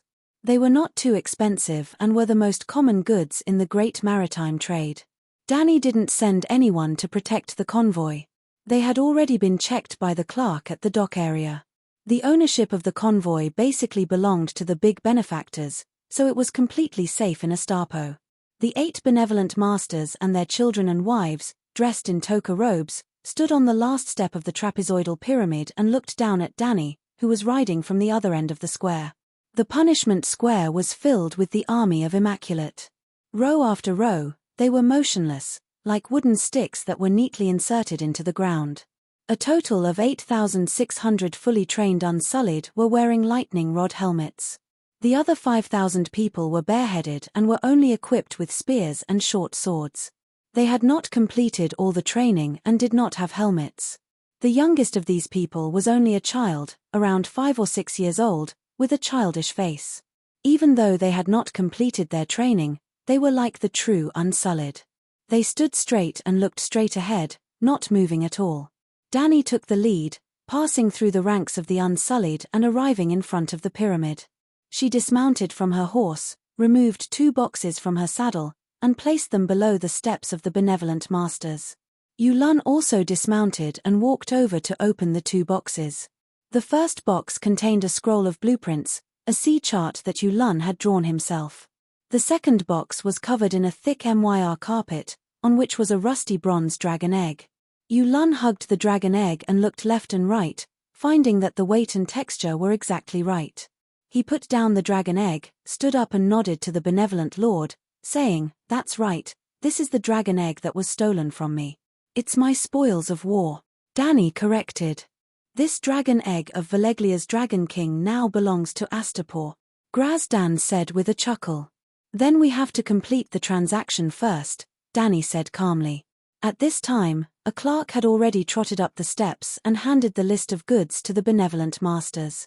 Seeing that there was not a single item missing, Grazdan said solemnly, "Complete one last thing and complete the transaction immediately."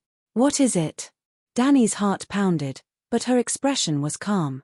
"Swear that the bronze dragon egg is alive and can hatch a dragon," the slave master said loudly with a straight face.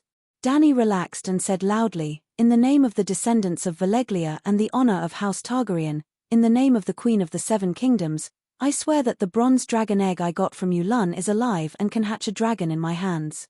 Then, she raised her eyebrows and warned the slave master, "I am the mother of dragons, and I have awakened the legendary bloodline of Valeglia. So, as long as I pay a certain price, there is a very high chance that I can hatch a small bronze dragon.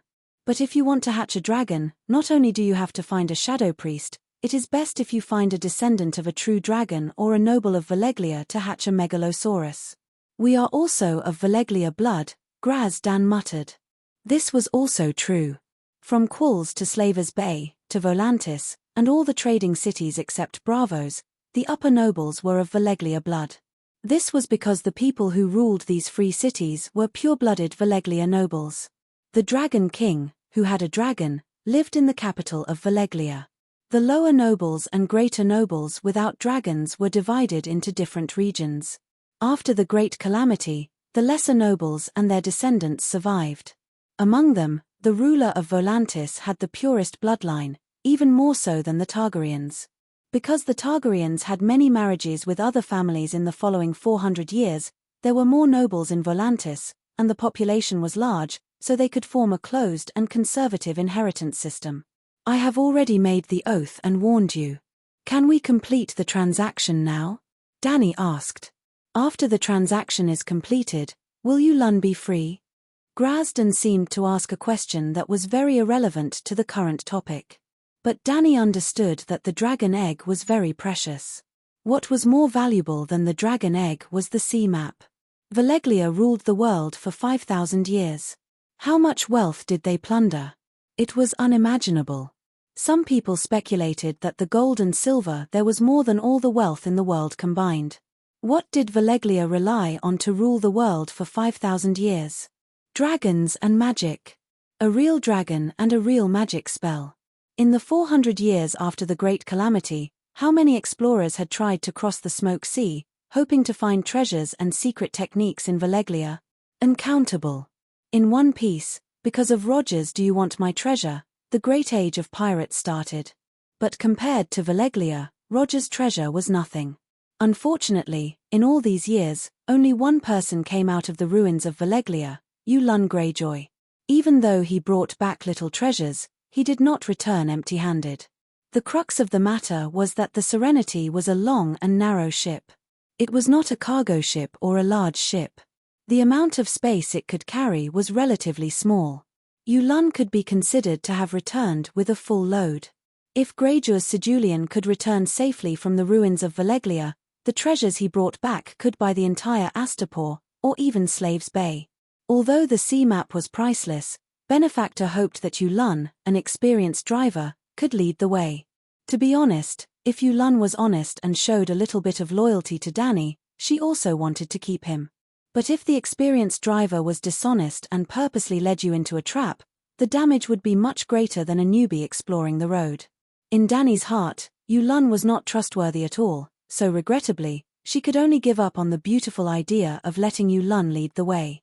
"I promised, once we return to land, I will immediately set Yulun and his crew free." Danny nodded, looking at the smiling crow's eye. "After we leave Astapor, you can go anywhere you want.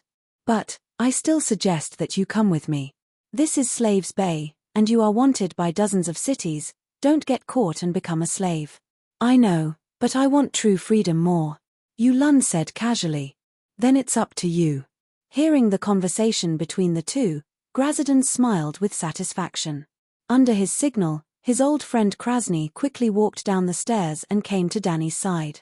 He raised a whip and said loudly, "Benefactor says, deal, deal." Grazadon, who was on the pearl tassel high on the stairs, echoed loudly, "Deal, deal."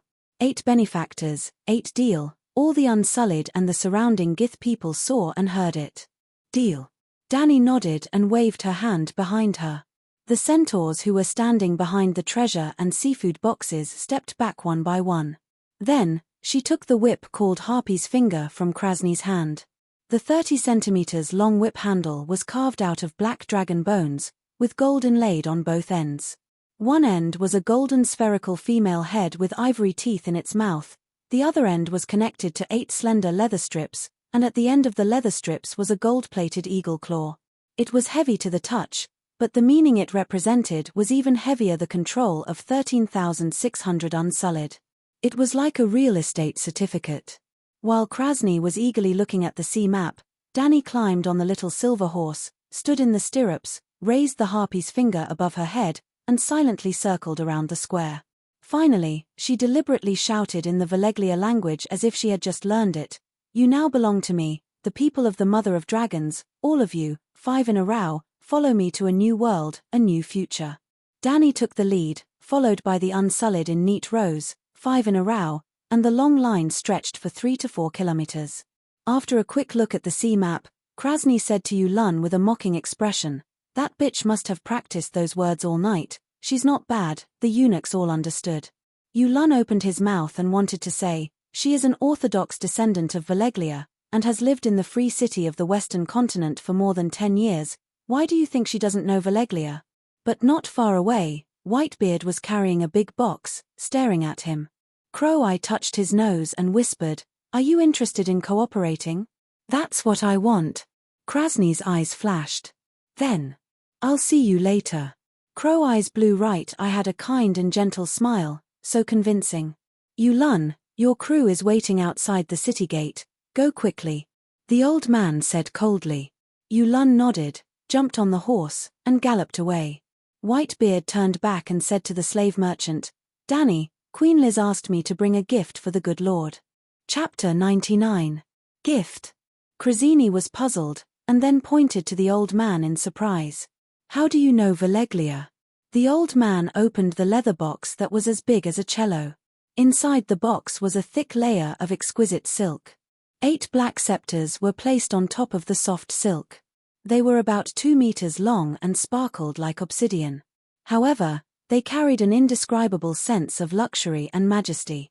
The top of the 5 scepters was inlaid with a large piece of gold, which was carved in the shape of a harpy's head. The eyes were inlaid with bright golden crystals, and the teeth were carved from white jade-like ivory. At the position of the scepter's armrest, there was a golden hoop, with fine lines to prevent sweat from slipping off the hand. Krasny opened his eyes and found that the golden hoop was inlaid with fine pink diamonds in Veleglia. One of them was Krasny Mo Nakros, which was his own name. The other 2 were inlaid with silver, and the style was the same as before. The slave merchant's heart moved and looked at the silver hoop. Sure enough, the name on it represented the good lord who could only wear a silver tassel toka robe. The last one was even more gorgeous. Although it was also made of gold, it was inlaid with at least 80 pearls the size of broad beans. On it was the name of Grazadon with the pearl tassel. "Are these really for us?" Krasny, who had always been stingy, opened his eyes wide and looked incredulous. "If I'm not mistaken, this is a dragon bone scepter, right?" The dragon bone was very special. It had a metallic texture, but it was far lighter than black iron. If it was not light, the dragon would not be able to fly. At first, Krasny thought it was a black iron scepter, but after looking at it for a while, he was completely sure that they were all dragon bones. "This is the dragon bone." Whitebeard put the box in front of the slave owner. "I hope you like it. I'll take my leave."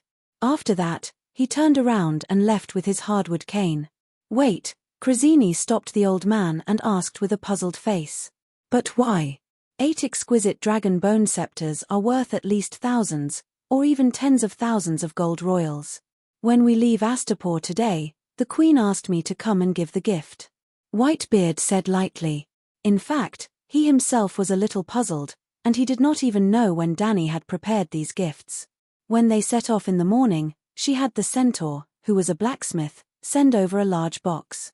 She wanted him to personally give the gift to the benevolent lord after she left with the Unsullied. Hey, tell your Westeros bitch queen.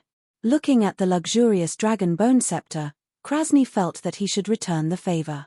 He stopped Whitebeard and sincerely suggested, it's best to let the slaves gain some combat experience first. On this trip to the west, there were many small cities along the way that were very suitable for looting. No matter what spoils of war they obtained, they could keep it all for themselves.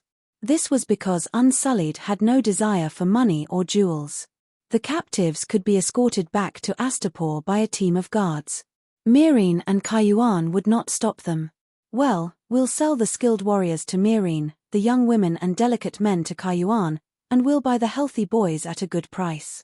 Perhaps before she even returned to the Sea of the Setting Sun, she would have earned back the money she earned from selling slaves. Perhaps 10 years later, the boy she sent to us would become an Unsullied. This will create a virtuous cycle that will benefit everyone. The old man's face was livid. He glared at the slave owner and rode away without saying a word. Walking out of the city gate, he saw a mighty army on the vast plain of the Worm River.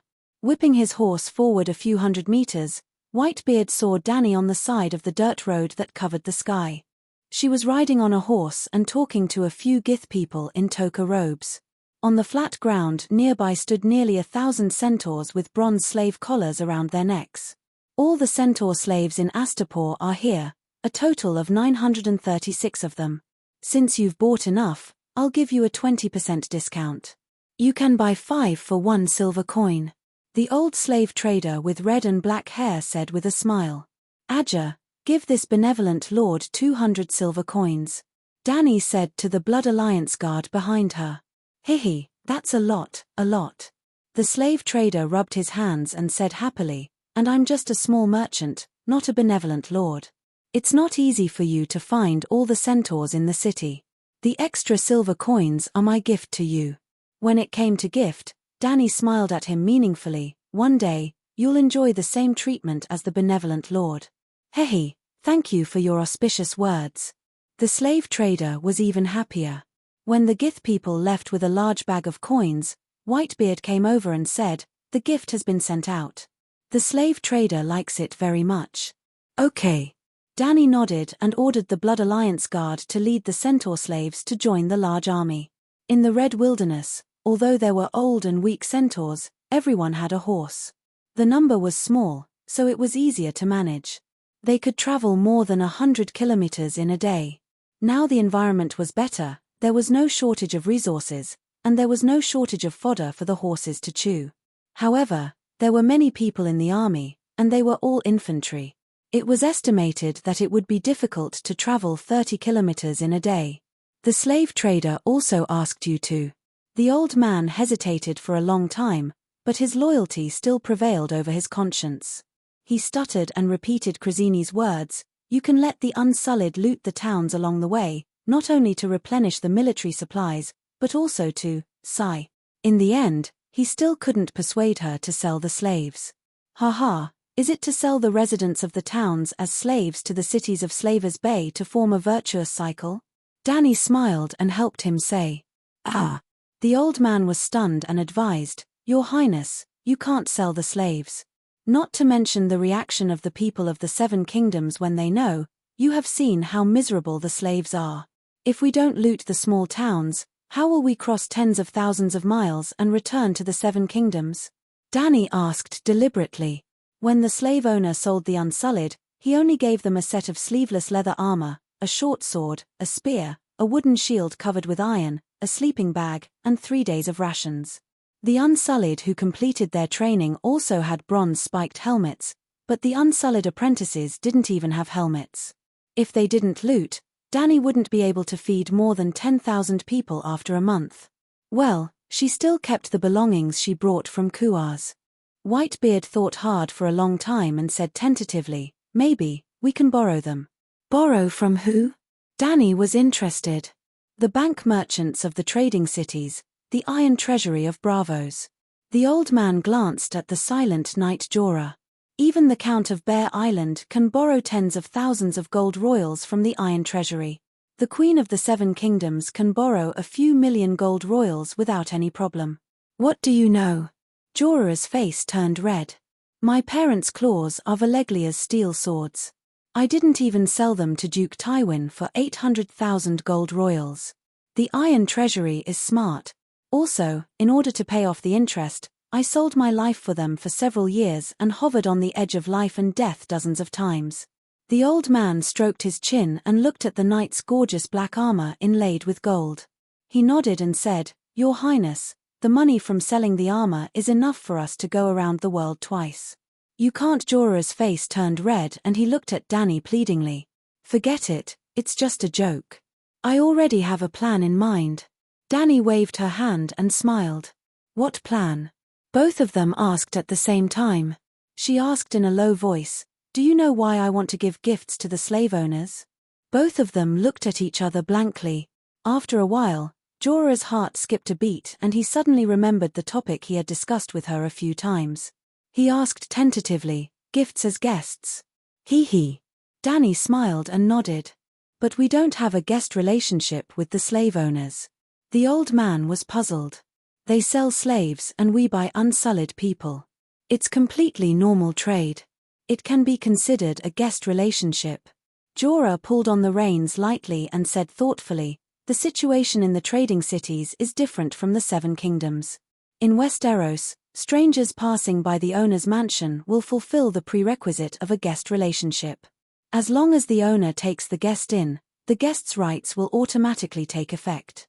According to Your Highness' previous theory, this is actually a kind of trust, a kind of agreement, an agreement not to harm each other. In the trading cities, completing a normal credit transaction is also considered. When we came to this city, the owner of the city did not rob us. Yesterday, he even treated us to lunch and watched the beast fighting competition. Is this not a guest relationship? Whitebeard was convinced by Jorah and gradually accepted this point of view. He nodded and sighed. That's right. In Westeros, as long as you eat the salt provided by the owner, the guest's rights will be at this point. He suddenly looked up and looked at Danny in shock. He stammered, Your Highness, the gift you gave to the benevolent lord, is a guest gift. Jorah was stunned at first. Wasn't it obvious? Was there a need to make such a fuss? But the next moment, he understood the meaning of the guest gift and his expression changed. He said in a trembling voice, The guest gifts to the owner are mainly to express their gratitude for the owner's hospitality. But at the same time, it also means the end of the guest relationship. We and the benevolent lord no longer enjoy the guest's rights. You must. Danny looked back calmly and interrupted him. You hate slavery but only want to avoid it. I'm different. I want to change all of this. After tomorrow, I'll see who dares to sell slave warriors. Her words confirmed their conjecture. For a moment, they were stunned and did not know what to say. Will the Unsullied listen to your plan? After a while, Whitebeard hissed. Danny smiled. I'm not sure, so I'll have to leave Aposta to test it out. If the Unsullied were obedient, she would carry out Plan A and make a big news. If the situation was not good, she did not have the queenly temperament of the original owner, Danny Rise. She could not make the Unsullied kowtow, so she would immediately run away with her centaur followers. Anyway, it was a few kilometers away from the city. Even if the slave owners knew that she was going to mess with them, they could not catch up. They were now walking on the coastal Gujiskal Avenue. Grohl's 4 ships had been following her along the coastline, but according to the prophecy revealed by Kueishi yesterday, Danny guessed that she would succeed. Thinking of this, she turned her head and waved to Little Black, who was a dozen meters away. Misang Dai, come here. Maid Jitchi had prepared a red-maned filly for her. It was short and docile, just enough for her to ride. Master, why are you looking for me? Misang Dai rode over and asked respectfully. Chapter 100. Danny frowned and said, My subordinates have no slaves. From this moment on, don't call me master, and don't call yourself a villain." Miss Andy looked at her with some fear and whispered, "Then what should I call master?" "You call yourself Calixie, or princess." Danny corrected her.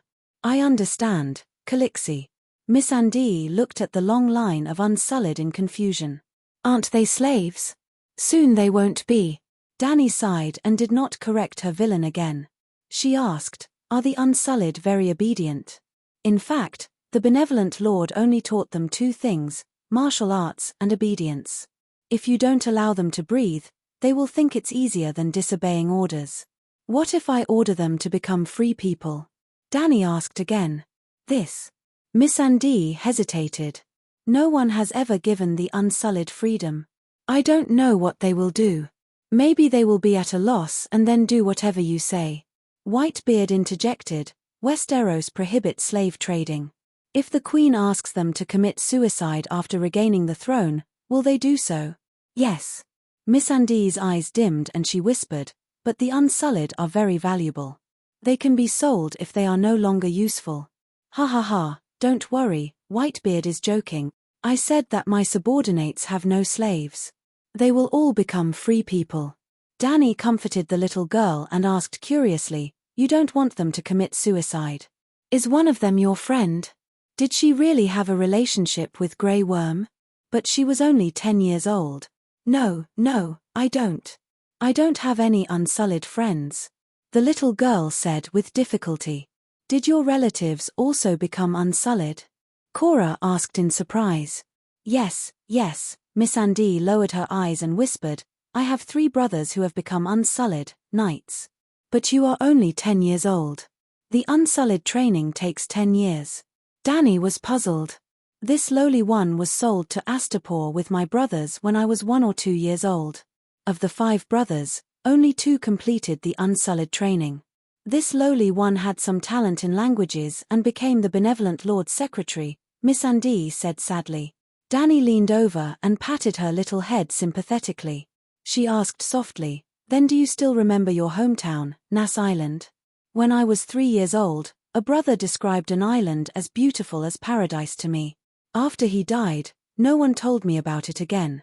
Now I only remember that there were many, many beautiful butterflies on Nass Island," Miss Andy murmured, her golden eyes filled with confusion and sorrow. Danny slapped the saddle and announced, "Miss Andy, you and your brother are free. Tomorrow.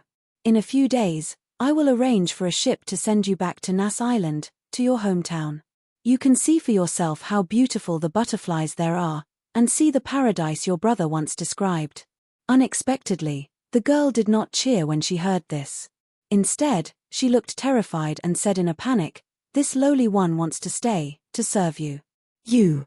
Danny saw the fear in Miss Andy's eyes and could not say anything else. "I will send you home," she decided in her heart but did not say anything else. The girl had been trained by the slave master for so many years, and she had probably experienced many similar tests. "This girl's experience is a little similar to mine," Danny sighed and said to Whitebeard and Cora, "We were both born on an island and lost our parents when we were young. We were stranded in a foreign land and became slaves." "You are not a slave." Whitebeard frowned. "Ha ha." Danny glanced at Cora and laughed. "Ask Sir Mormorn if I was sold to the Horse King by Illyrio and Viserys." Mormorn blushed and lowered his head in silence. In theory, Danny and Lise were really slaves. Illyrio had taken the lead, and Drogo had used the Iron Throne or 20,000 roaring warriors to buy a noble birth tool from Viserys. Tut tut tut, the sound of hurried horse hooves came from behind. The few of them turned around to look, only to find Yulun hurriedly whipping his horse to rush over. Nay, Yulun pulled on the reins, and the horse raised its front hooves and stopped by the side of the road, bringing up yellow dust that blurred everyone's vision. "Your Majesty, we are already 4 or 5 miles out of the city. Why are you still not letting me go?" Yulun shouted.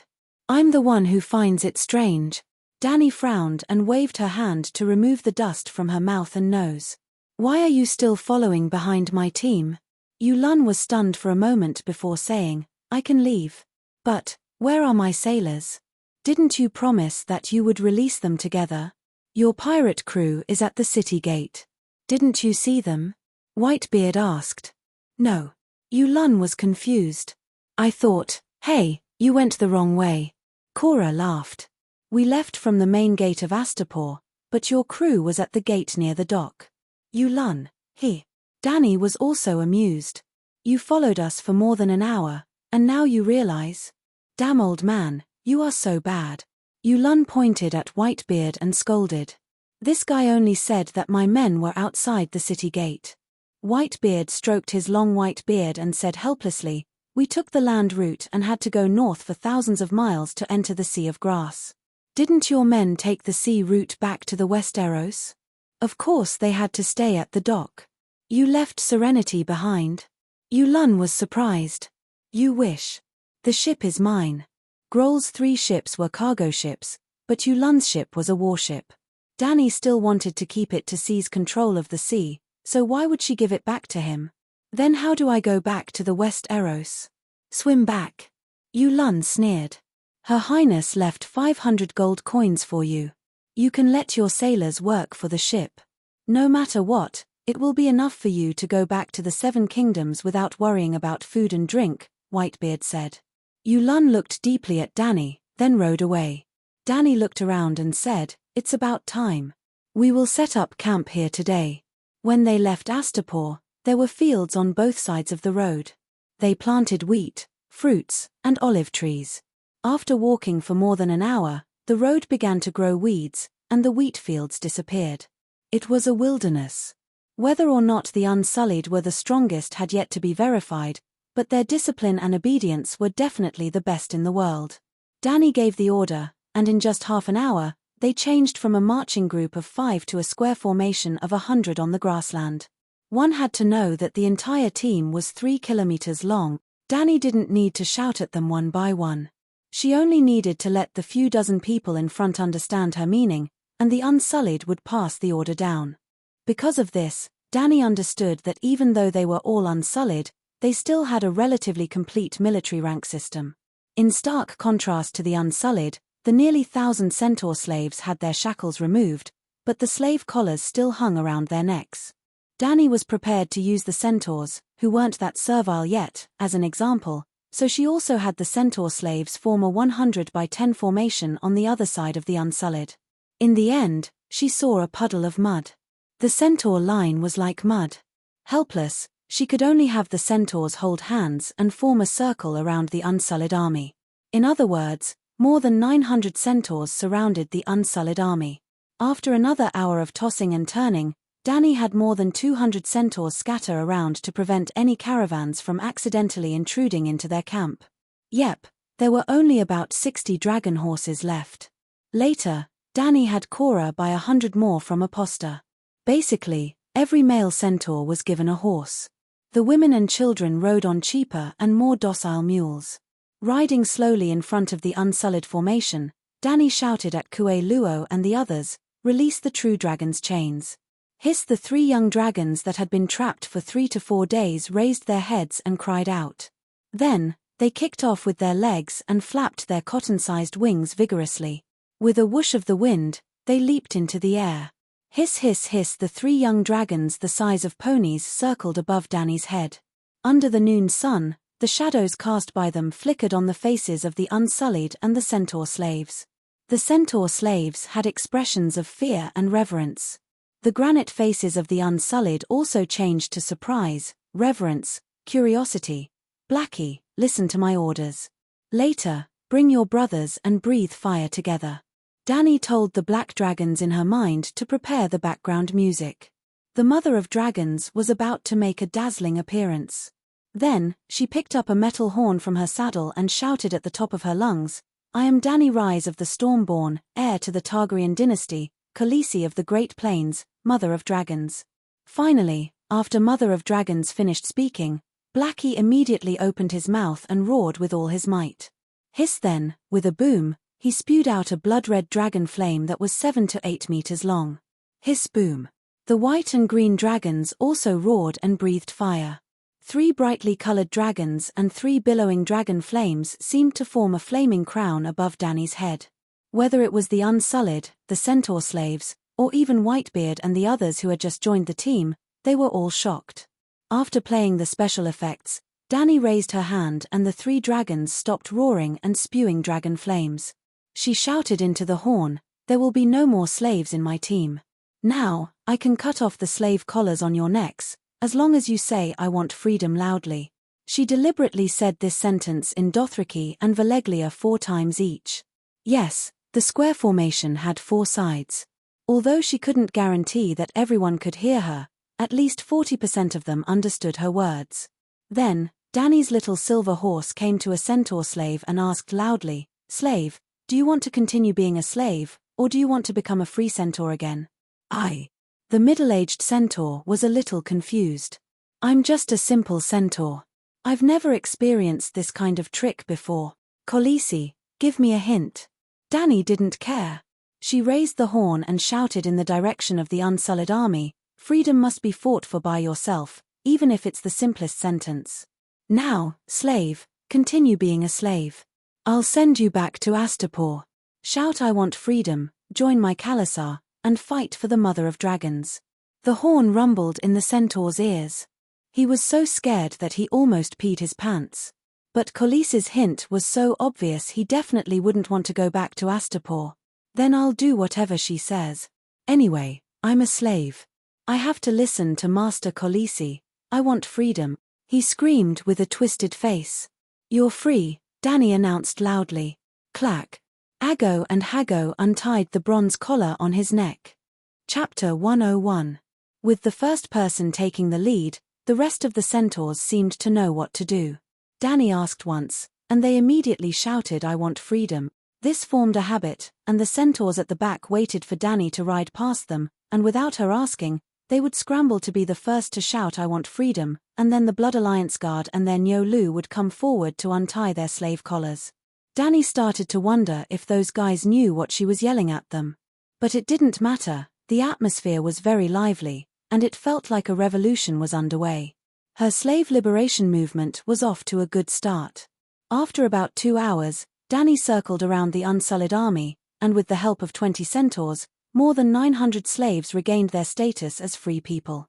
She could clearly feel that the Unsullied, who had been polished into emotionless rocks, now had a ripple in their hearts. Their expressions had changed. Danny nodded in satisfaction. With a wave of her hand, she signaled for the centaur warriors to lead the new centaurs away. She then shouted to the Unsullied, "I have restored the freedom of the centaur slaves. At this moment, I declare that all 13600 of you Unsullied are now free citizens." Even if the Unsullied had already guessed it, when they heard her words, they couldn't help but be at a loss. As Miss Andy had said, they only knew how to obey, and were completely at a loss.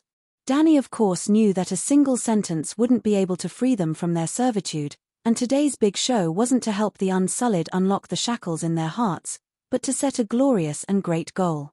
In other words, soldiers only needed to obey their superiors, but the army needed souls and thoughts. For example, whether it was home or abroad, military discipline was emphasized, but different armies had different souls. America's was freedom above all else, and the great celestial empire was to serve the people. "You are already free people." Danny rode her little silver horse through the ranks of the Unsullied. "You can freely choose to leave, you can return to your hometowns, and find your loved ones." This was bullshit. The Unsullied started training at the age of 5, how many of them still remembered their parents and hometowns? Except for Miss Andy, where a few brothers were coincidentally sold to Astapor and became slaves under the same benevolent master. "Is there anyone who wants to leave? You're free."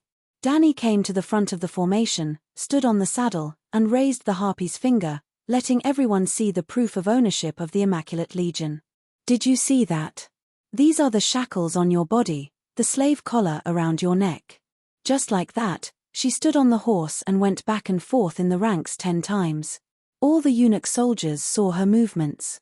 In the end, Danny shouted with a hoarse voice, "Freedom can only be fought for by yourself. Now, as long as you shout freedom, I will help you remove the slave collar on your neck." The whole place was silent except for the faint sound of waves coming from not far away. Danny walked forward for a while and repeated her words. The Unsullied were like granite sculptures, seemingly unable to respond. Danny stood on the saddle, raised the harpy's finger, and passed through the ranks of the Unsullied. She repeated it for the 3rd time. Then, the 4th time, the 5th time. Your Highness is wasting your energy. The Unsullied will never shout that word. They are destined to live under the whips of the slave masters for the rest of their lives. Cora sighed. Whitebeard smiled bitterly and murmured, the children who resisted were killed by the slave masters long ago. The rest have completely lost their free will. Now I wonder if they can even think. Yes. Missandei's big golden eyes stared at the touch of silver in the grey, and her flat round face was full of determination. My brothers still recognize me. I will secretly cry for their pain, and they will smile happily when they see me.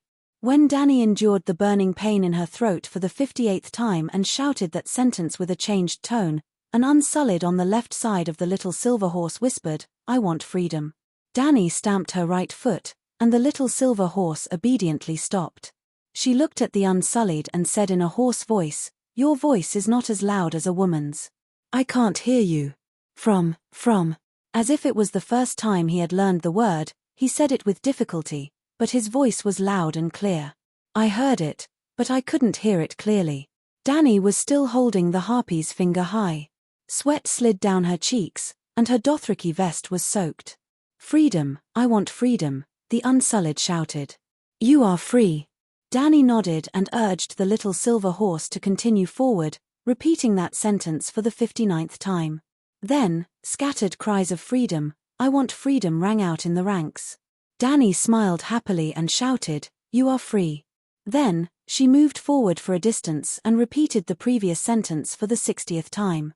This time, the Unsullied did not give her the chance to repeat it for the 61st time. Cries of freedom rang out around her like a tsunami. Dany seemed to have come to a sea of sound, and she floated and sank in the water. Freedom, freedom, freedom, freedom, I want freedom.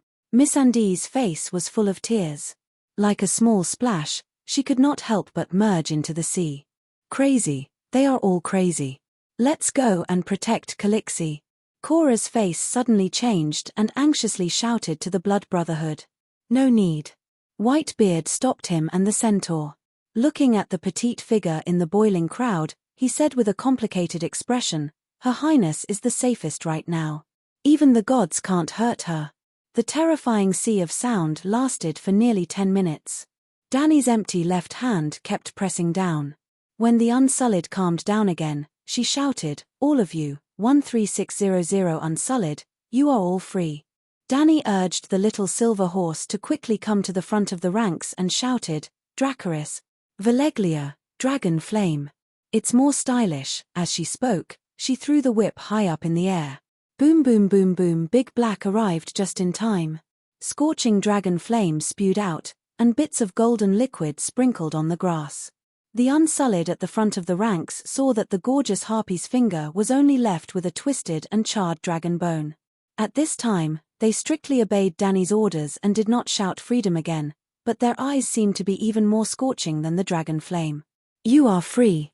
You can leave now, you can stay. You can leave at any time in the future. You can stay. Dany waited for them to completely digest her promise before continuing, You are warriors, and I don't shy away from admitting that I need the power of warriors. Now, warriors who stay, please elect a leader who can represent your will. The Unsullied who had shouted freedom seemed to open their long-closed hearts and immediately began to whisper to each other. It was faster than Dany expected. In only 3 minutes, a dark-skinned Unsullied stepped out of the ranks and walked in front of the little silver horse. He put down the shield and spear in his hands, took off his helmet and put it under the armpit of his right arm. He knelt down on one knee and respectfully said, Mother of Dragons, I am the commander of the Unsullied army. Dany was surprised and relieved to find that he was the first person to respond to her I want freedom. She dismounted and walked in front of him. She helped him up and asked, I know you. You are the first Unsullied to be free. Tell me, what is your name? Your Majesty, this lowly one is called Grey Worm, he said. Very good, Missandei has appeared, and with Grey Worm, everyone is finally here. Freedmen can freely choose their own names. You can return to your original name. Do you still remember? She said. I remember. Grey Worm nodded and said, This lowly one's name was cursed when I was born, so I was forced to become a slave. Grey Worm is the name this lowly one drew when storm-born Dani Lilith was liberated. It is very lucky, so I have decided to continue using it. Yes, you can choose any name for yourselves, but there is no need to call me lowly one. You are no longer a slave. Yes, Your Majesty. She asked again, why did everyone choose you as their leader? Not everyone. About 60% of them chose me. I have the greatest advantage. After a pause, he continued, in the Unsullied training camp, my performance was the best. Swordsmanship, endurance, courage, especially the art of battle formations. I have the experience of leading the Unsullied to set up formations.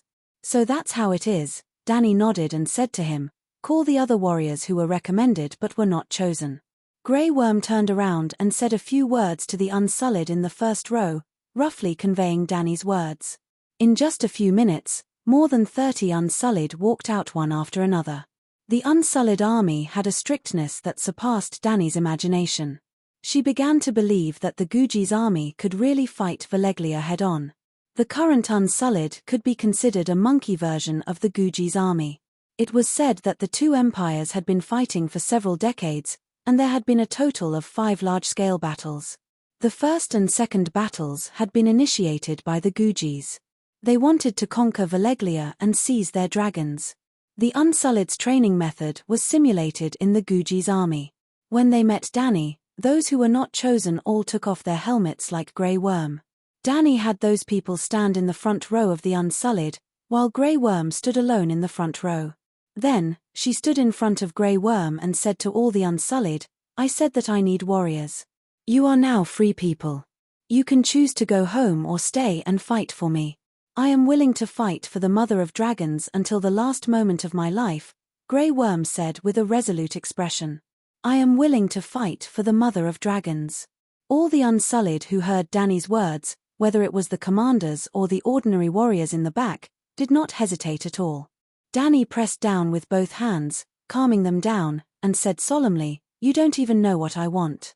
How can you fight for me? If I tell you to plunder cities and sell the free people of other cities to slave traders, will you be willing to fight for me? After a moment of hesitation, Grey Worm said seriously, I am willing. Although the others' reactions were not as enthusiastic as before, they still firmly promised, we are willing to do anything for the Mother of Dragons. I am grateful for your loyalty to me. Dani nodded and raised her right hand with a smile. I swear to all the gods in the world, I swear on the honor of all the ancestors of House Targaryen, that I, Dani Liz Targaryen, born of the storm, will only use the power of the Unsullied for righteous causes.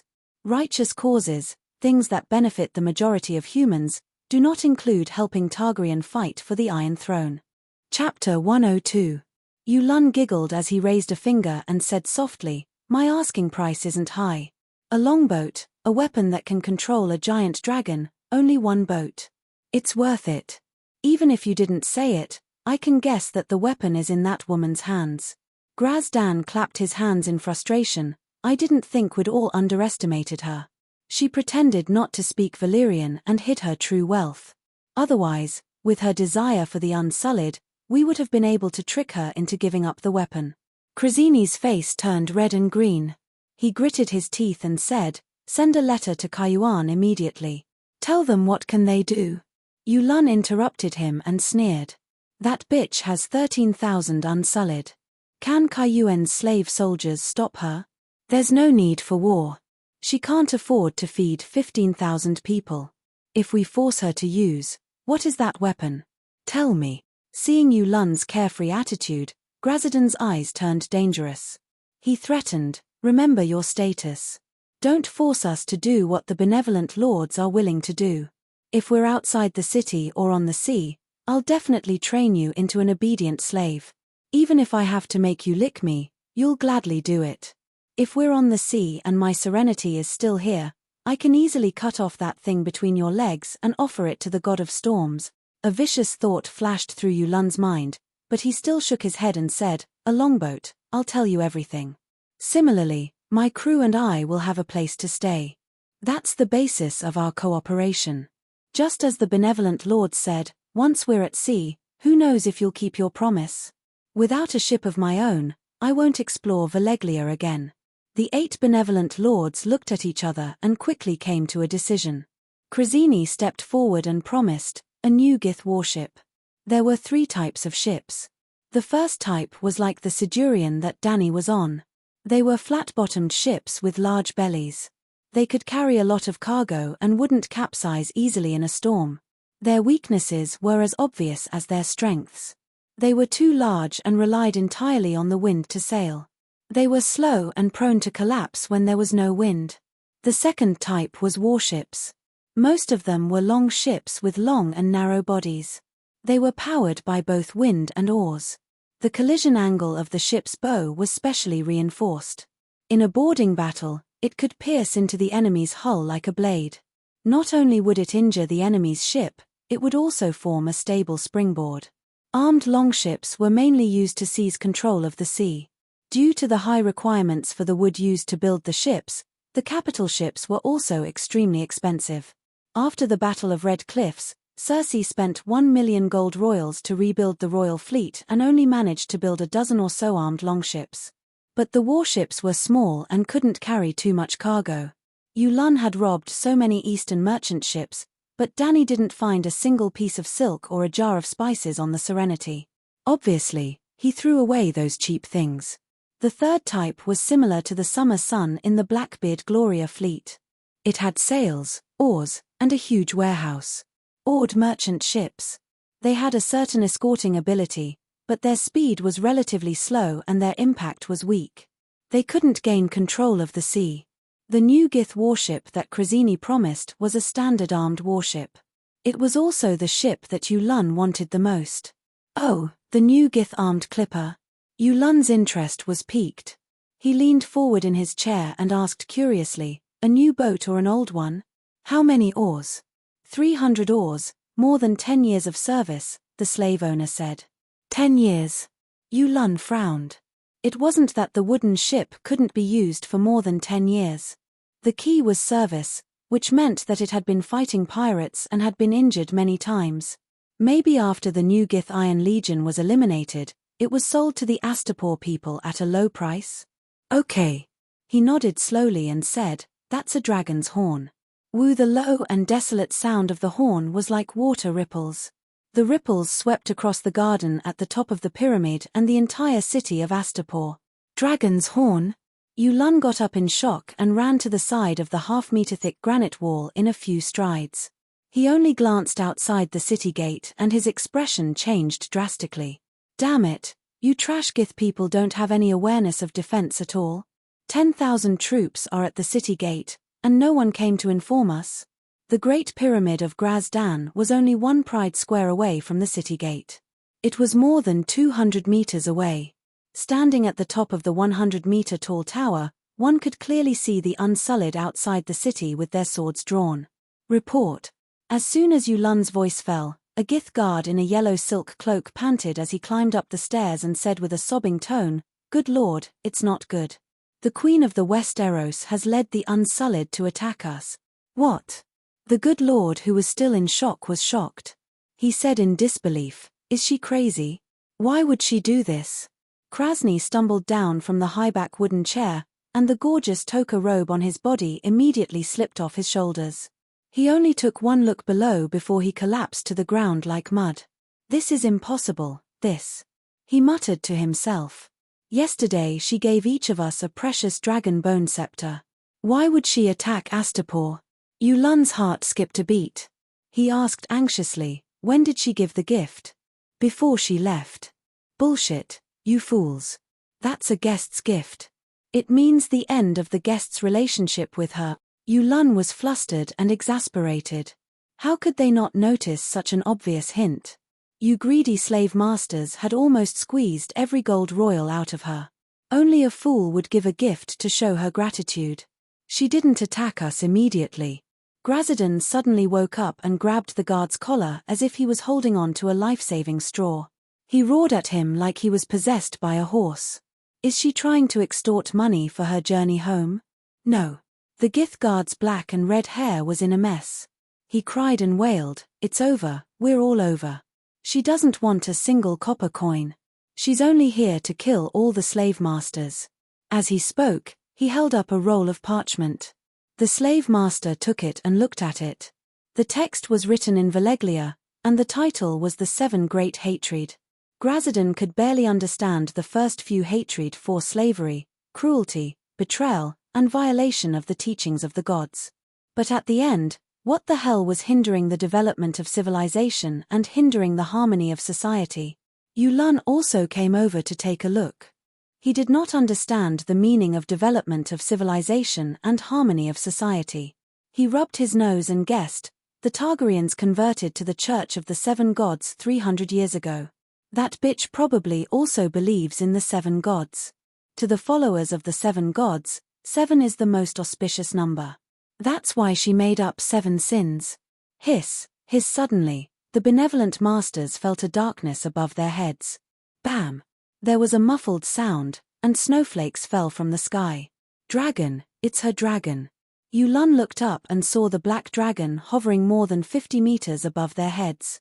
There were also small white pieces of paper falling from the sky. Let's hurry into the pyramid. Yulun's scabbed face seemed to be burning. He quickly ran down the stone stairs. The 8 benevolent masters did not react as quickly as he did. Moreover, this was the first time they had seen a true dragon. They could not help but look up at the sky in a daze. Dani, on the other hand, was in her dragon dream state. Other than distributing leaflets on top of the pyramid, she also wanted to gather information on the enemy. After all, other than the Immaculate Ones, there were thousands of city guards in Aposta. The benevolent masters also kept some slave soldiers. Seeing that the 8 benevolent masters were having fun with Yulun in the garden at the top of the pyramid without a single crossbowman beside them, Blackie immediately dove down from the sky. Boom! The raging dragon flames set 3 benevolent masters and the 6 servants behind them ablaze. Ah! As if they had just woken up from a dream, the remaining 5 benevolent masters rolled and crawled, crying as they ran toward the tunnel. Hiss! Boom! This time, Blackie had locked onto its target. It whizzed past Grazidan's head, leaving behind a 7-meter-long pillar of fire. Grazidan's eyes and nose melted in the scarlet dragon flames like a candle in the heat. Hiss! Blackie circled around and saw Krasny and the other 2 benevolent masters escape into the tunnel. It roared indignantly and flew toward the next pyramid. There were 18 pyramids in the city. Above each pyramid were 500 proclamations called the Declaration of Freedom. I am the mother of dragons, the abomination of slavery, the mother of freedom. In the name of the 13,000 Immaculate Ones and the 3 Megalosaurus, I declare that you are free. Pick up your swords and kill the slave masters beside you. Remember, freedom can only be fought for by yourself. Even if you shout, I want freedom, long live freedom. Other than the pyramids, Dani did not distribute leaflets anywhere else.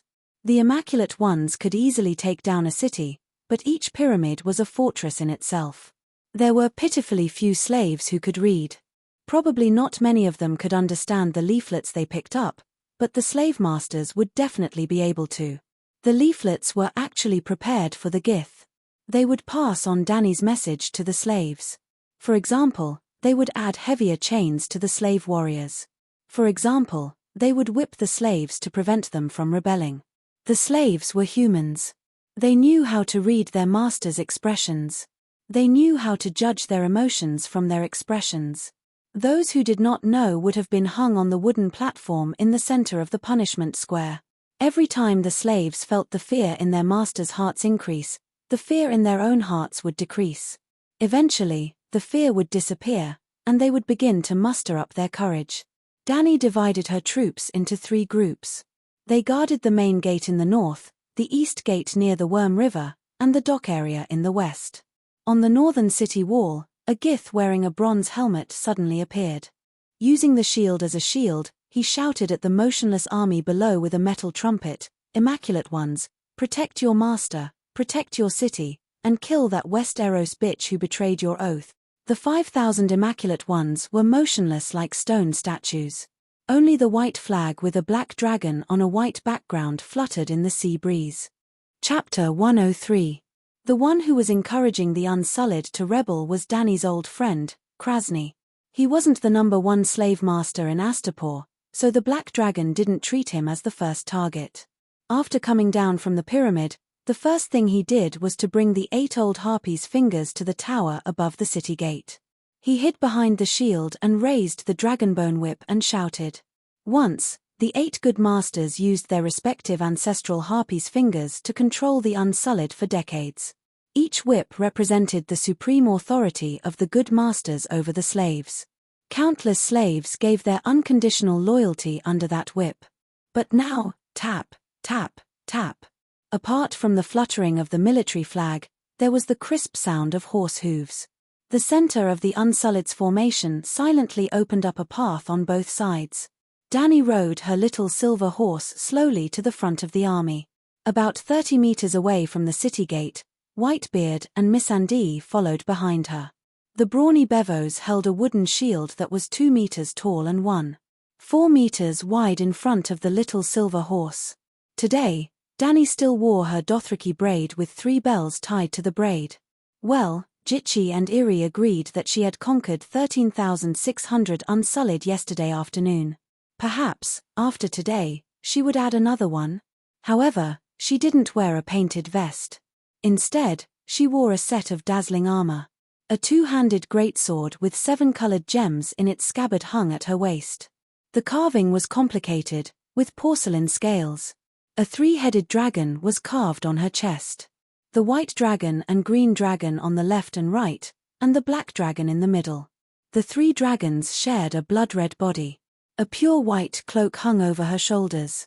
The cloak was like the flag of the Unsullied, with a pattern of a megalosaurus spreading its wings in black dotted lines. The cloak was very long.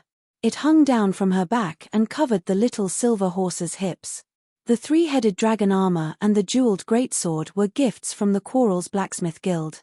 Well, when Dany opened the megalosaurus zoo, the weavers gave her all kinds of silk and satin and sewed her a cheongsam.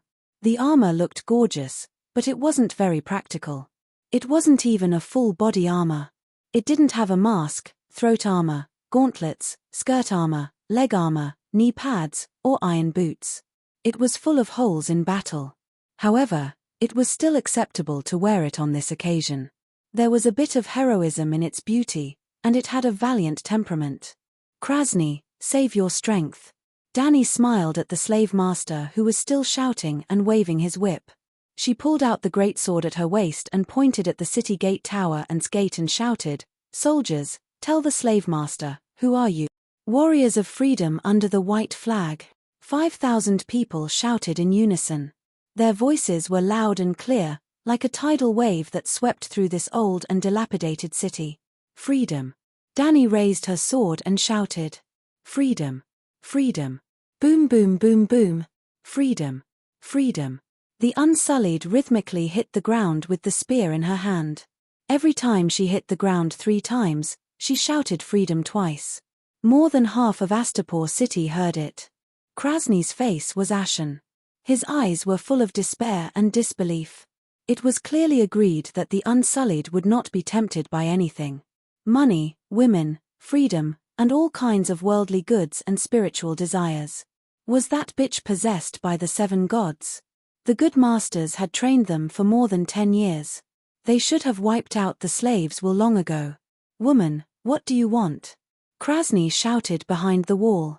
"I want the slave master to be punished. I want Astapor to have no more slaves."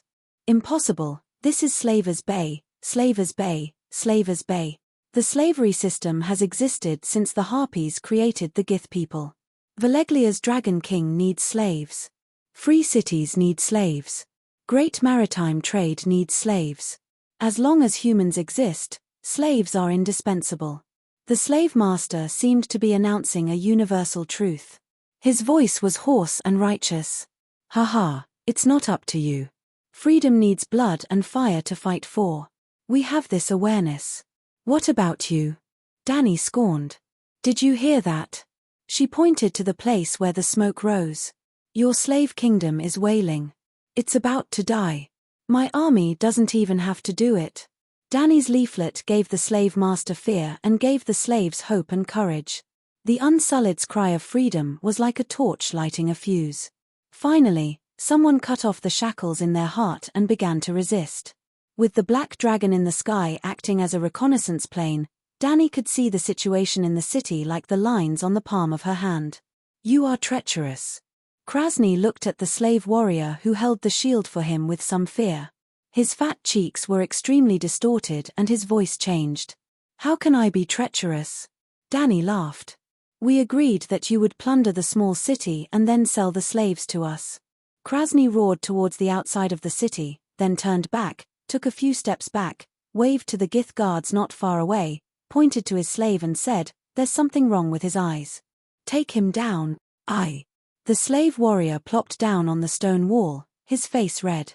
He opened his mouth several times to argue, but he couldn't say a word. Because just now, he had two very inappropriate thoughts. Should I kick this damn fatty off the city wall? Or, the mother of dragons quickly let the megalosaurus come over to kill these Gith people. At that time, I will not stop it. It's over. Just like countless years before, countless times, the shrewd master saw through my inner thoughts. He thought desperately. "Stand up, those who don't want to be slaves." Dani shouted at the right time. If possible, she would like to let the 5,000 Unsullied sing a chorus of La Marseillaise. Well, the lyrics must be changed. "Can't resist the tyranny of Her Majesty the Queen, I'll fight with you." The slave warrior suddenly woke up from his stupor, as if he was blessed by the mother of dragons. The bronze shield in front of him, regardless, buried his head to the slave owner. Krasny retreated and shouted in horror, "The slave soldiers are rebelling, kill them." Dani held her forehead and was worried about his IQ. When the Gith guards caught the rioting slave, the rest of the slaves had retreated far away. But at this moment, when they heard the slave owners shout, their faces immediately changed wildly. They looked at each other, and no one knew who started, but they shouted, "Long live the Mother of Dragons." Almost all the slave soldiers rioted. The slogan "Long live the Mother of Dragons" was connected with shouts and wails on the wall. "Your Highness, you can attack now," Whitebeard said. "To be honest, I was going to besiege the city for 2 days." Dani smiled bitterly at the old man. At least they would cut down trees and build a batch of siege weapons. She gave the black dragon an order in her heart, and Dahe fell straight down, drawing a beautiful arc in the sky above the city gate. Boom! Several Gith people braved the raging flames and jumped down from the 10-meter-high tower, howling, and the wooden pavilion also billowed with smoke. "Dragon, true dragon. Long live the Mother of Dragons." The slaves cheered, and the Gith guards' morale plummeted. Some soldiers even threw away their weapons and ran in the direction of the pyramid. Seeing that the arrows of the Gith people were as few as the hair on a bald head, and the bowstrings were as weak as noodles soaked in water, Dani directly let Dahe land in front of the gate outside the city, and several megalosaurus guards held up their shields to protect his head. Boom! The dragon flame with faint smoke roasted the iron plate on the edge of the gate red, and thick black smoke rose from the door panel.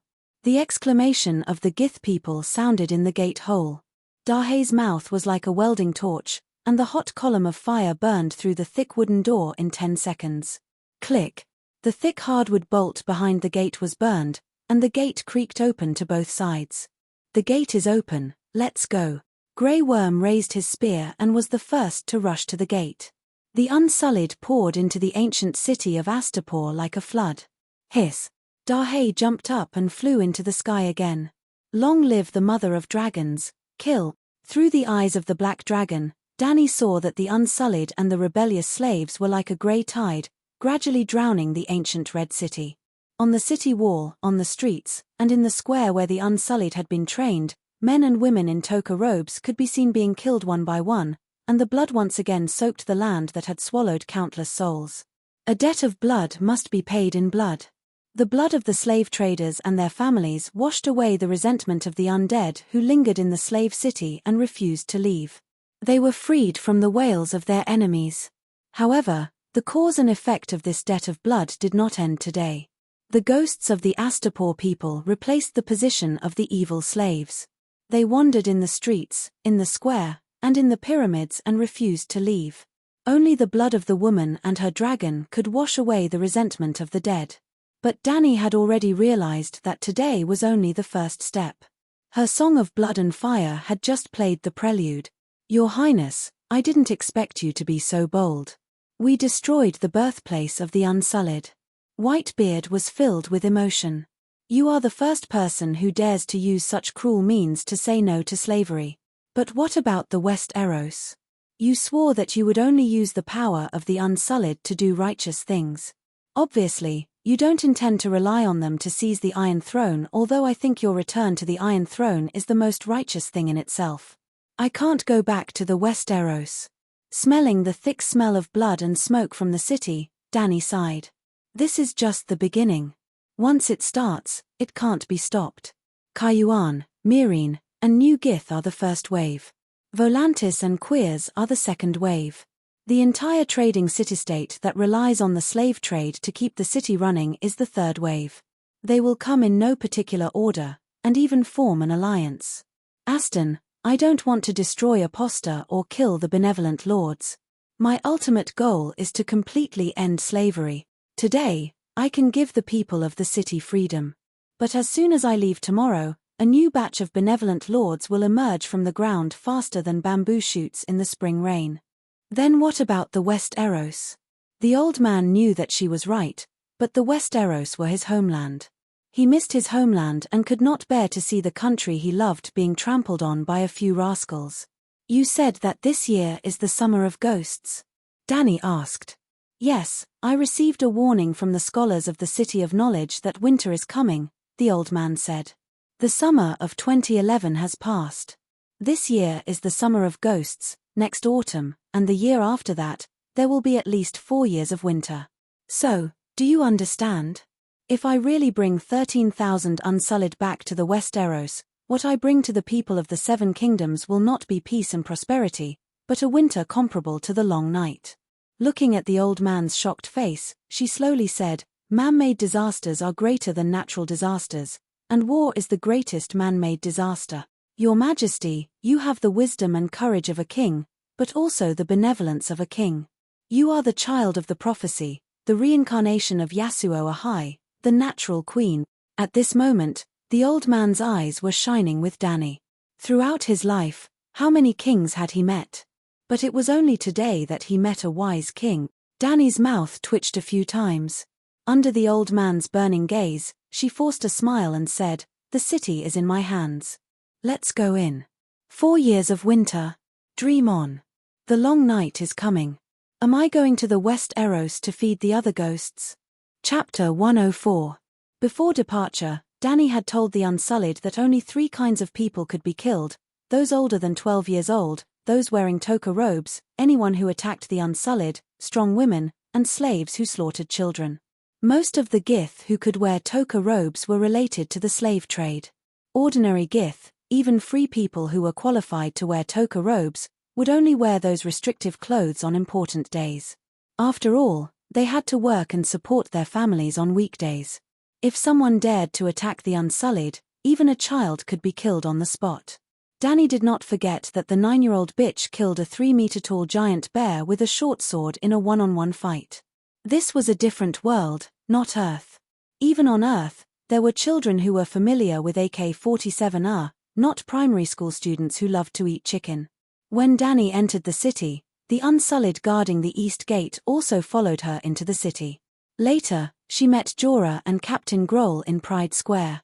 Jorah led 3,000 Unsullied to attack the East Gate, while Grohl and 600 Unsullied and hundreds of sailors drove 4 ships to block the dock area. Well, Blackbeard could do this mainly because of the help of dragons. The first wave of attack was launched from the sea.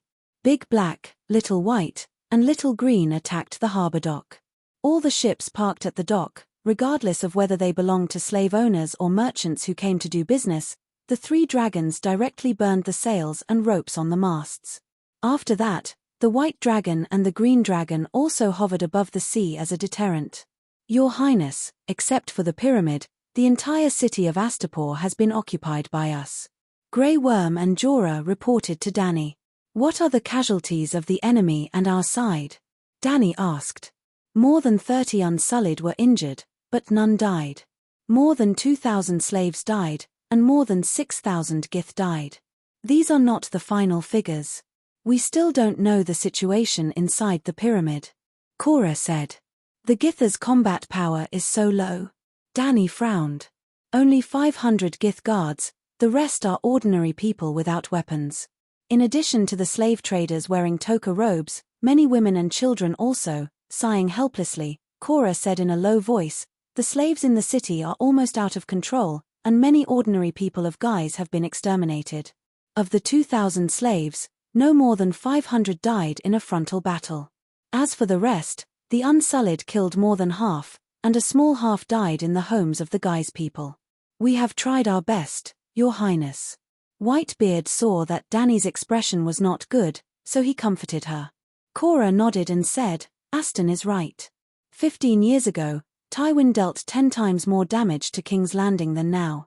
I understand, Danny said, and began to arrange the aftermath of the battle. Grey Worm, Unsullied performed very well. Thank you for your compliment. A hint of joy appeared on Grey Worm's granite-like face. Next, bring all the slaves who participated in the battle to the punishment square. After that, your team will be split into 2. Excluding those who are injured, the 3,000 will be divided into groups of 50 to patrol the streets. The other 2,000 will clean up the corpses of the dead. Bring the bodies of the slaves here, and I will hold a mass cremation for them. The bodies of the Guise people are piled up in Pride Square. Allow their families to come and claim them and bury them with Guise customs, but they must be registered. As you command. Grey Worm accepted the order and left. Danny turned around and said to Cora, Your 3,000 Unsullied continue to surround the pyramid. There is no need to attack. As you command. Grohl, you continue to command 600 Unsullied. First, go to the docks and find out which ships belong to the slave owners and which belong to the merchants who came to Astapor to trade. After that, the goods of those merchants must also be classified. Ordinary goods, luxury goods, slaves. This. Blackbeard Grohl hesitated. It's a bit against the rules to inspect the goods of merchants. Astapor is an open dock, and there is no smuggling or tax evasion. I don't allow ships to take slaves out to sea, do you understand? Danny said seriously. Then there's no need to check the goods in detail. The old seaman was puzzled. Did my dragon burn their ships? Danny asked. All the ships in the dock area have their sails and ropes burned. Grohl nodded. That's incredible. Danny shrugged and said matter-of-factly, how can I compensate them if I don't check the type of goods? Oh, you still have to compensate the innocent merchants for their losses. Grohl suddenly understood and looked at Danny with more respect. After arranging everything, Danny turned around and looked at the pyramid that belonged to the Grazadon family behind her. Her eyes were firm as she said, We must take down this pyramid within 2 days. The pyramid was not only the residence of the good lord, but also the warehouse of supplies. 80% of the food in the city was hidden in the pyramid. As soon as he finished speaking, an old white man in a long robe walked out of the entrance of the first floor of the pyramid. Don't kill me, I'm not a Guise, I'm also a slave. The old man in the white robe raised his hands and shouted. He said it twice in the common language and the High Valeglia language. The Unsullied outside the entrance of the stairs made a path for Danny to pass by on her little silver horse. Who do you represent? Danny stopped 7 or 8 meters in front of the old man and asked in Valeglia. The old man knelt down and kowtowed, saying, I'm Ethan, a scholar. I used to serve the good lord, but now I represent Sir Cleon to negotiate with the Mother of Dragons. Rise, Ethan. Thank you, Your Majesty. The old man stood up. His movements were smooth and elegant. Even his kneeling was so elegant. It seemed that he was a learned man. Danny asked curiously, Cleon is Grazadon's son? No, Cleon is the #1 butcher in Aposta. He used to serve the good lord. Old Ethan said. Kill. Butcher. Danny's jaw almost dropped. Cora, who was wearing a mighty knight's armor, stepped forward and said coldly, Since Cleon is also a slave, why does he dare to negotiate with the Mother of Dragons who freed the slaves? Are we talking about whether to continue being a slave? No. No. The old man's breath stagnated, and he said evasively, Sir Cleon just wants to know what reward he can get for taking down the good lord's pyramid. It's fine if there's no reward, but although he is also a slave, he has the blood of Gith. His wife and 3 daughters are also Gith, so. Dany pointed to an amber-skinned warrior in the unsullied line and said, "See? He's also a Gith. I'm against slavery, not Gith." "Oh." The old man nodded and continued to look at Dany. "What else?" "I guarantee the safety of Cleon's family," Dany said. "Is there really no reward?" The old man asked pitifully. "Dany, to be honest, if he really controls this pyramid, there's nothing wrong with asking for a reward, but I don't know what to reward him with. Let him come down and talk to me. No matter what, I won't hurt him."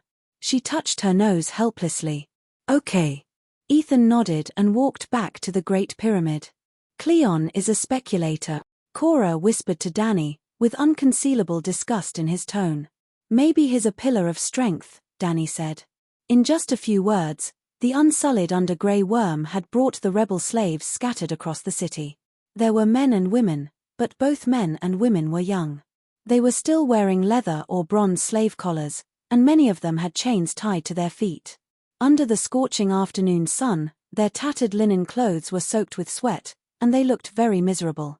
However, when they saw Dany on the little silver horse from afar, they were still excited, shouting "Mother of Dragons, long live the Mother of Dragons," and a few Misha mixed in. Dany smiled and waved at them, shouting with a tin horn, "Wait a minute, wait for everyone to arrive. Mother of Dragons! Long live the Mother of Dragons!" Hearing Dany's response, even if many people did not hear what she said at all, they still became high-spirited and cheered loudly. "Your Highness, they're out," Cora came over and said. Dany looked back and saw a group of slaves lining up and coming out of the bottom passage of the pyramid. Unlike the rebel slaves, they had slave collars around their necks, but there were no shackles on their feet. Some of them had big shoulders, round waists, and strong bodies. Some of them wore exquisite clothes, and their skin was well maintained. There was also a group of young boys and girls in silk who wore makeup and could smell perfume from afar. Among the group of servants dressed as maids, some of them looked familiar to Dany. They should have served her before. The last to come out was a rough man with black and red hair. His skin was dark, and he did not look like a pure Gith. He was 1.7 meters tall, 1.7 meters in circumference, and his arms were thicker than Dany's waist. He had a fierce face, a flat nose, and a tuft of stiff black hair sticking out of his thick nostrils. However, his small eyes were bright and gave off a shrewd vibe. Dany glanced at the rows of slaves standing in front of the pyramid and was shocked to find that there were almost 2,000 of them. More than 2,000 slaves serving Grazadon's family was too extravagant. When the butcher saw Dany in her gorgeous knight's half-body armor, his eyes flashed with undisguised amazement. He hurried up to her and knelt on one knee in the clumsy knight etiquette of the 7 kingdoms. "Your humble servant Cleon greets your majesty. You're more beautiful than the moon in the sky, and more valiant than Nymeria." "You know Nymeria too?" Dany asked curiously. About 2,000 years ago, Prince Gerrin of Loina led an army of 250,000 soldiers south to attack Valeglia's free fortress, city-state. He even used a water-type forbidden spell to flood a city, drowning hundreds of thousands of people.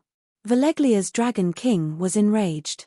He formed a super army of 300 megalosaurus and almost burned the Rhone River dry.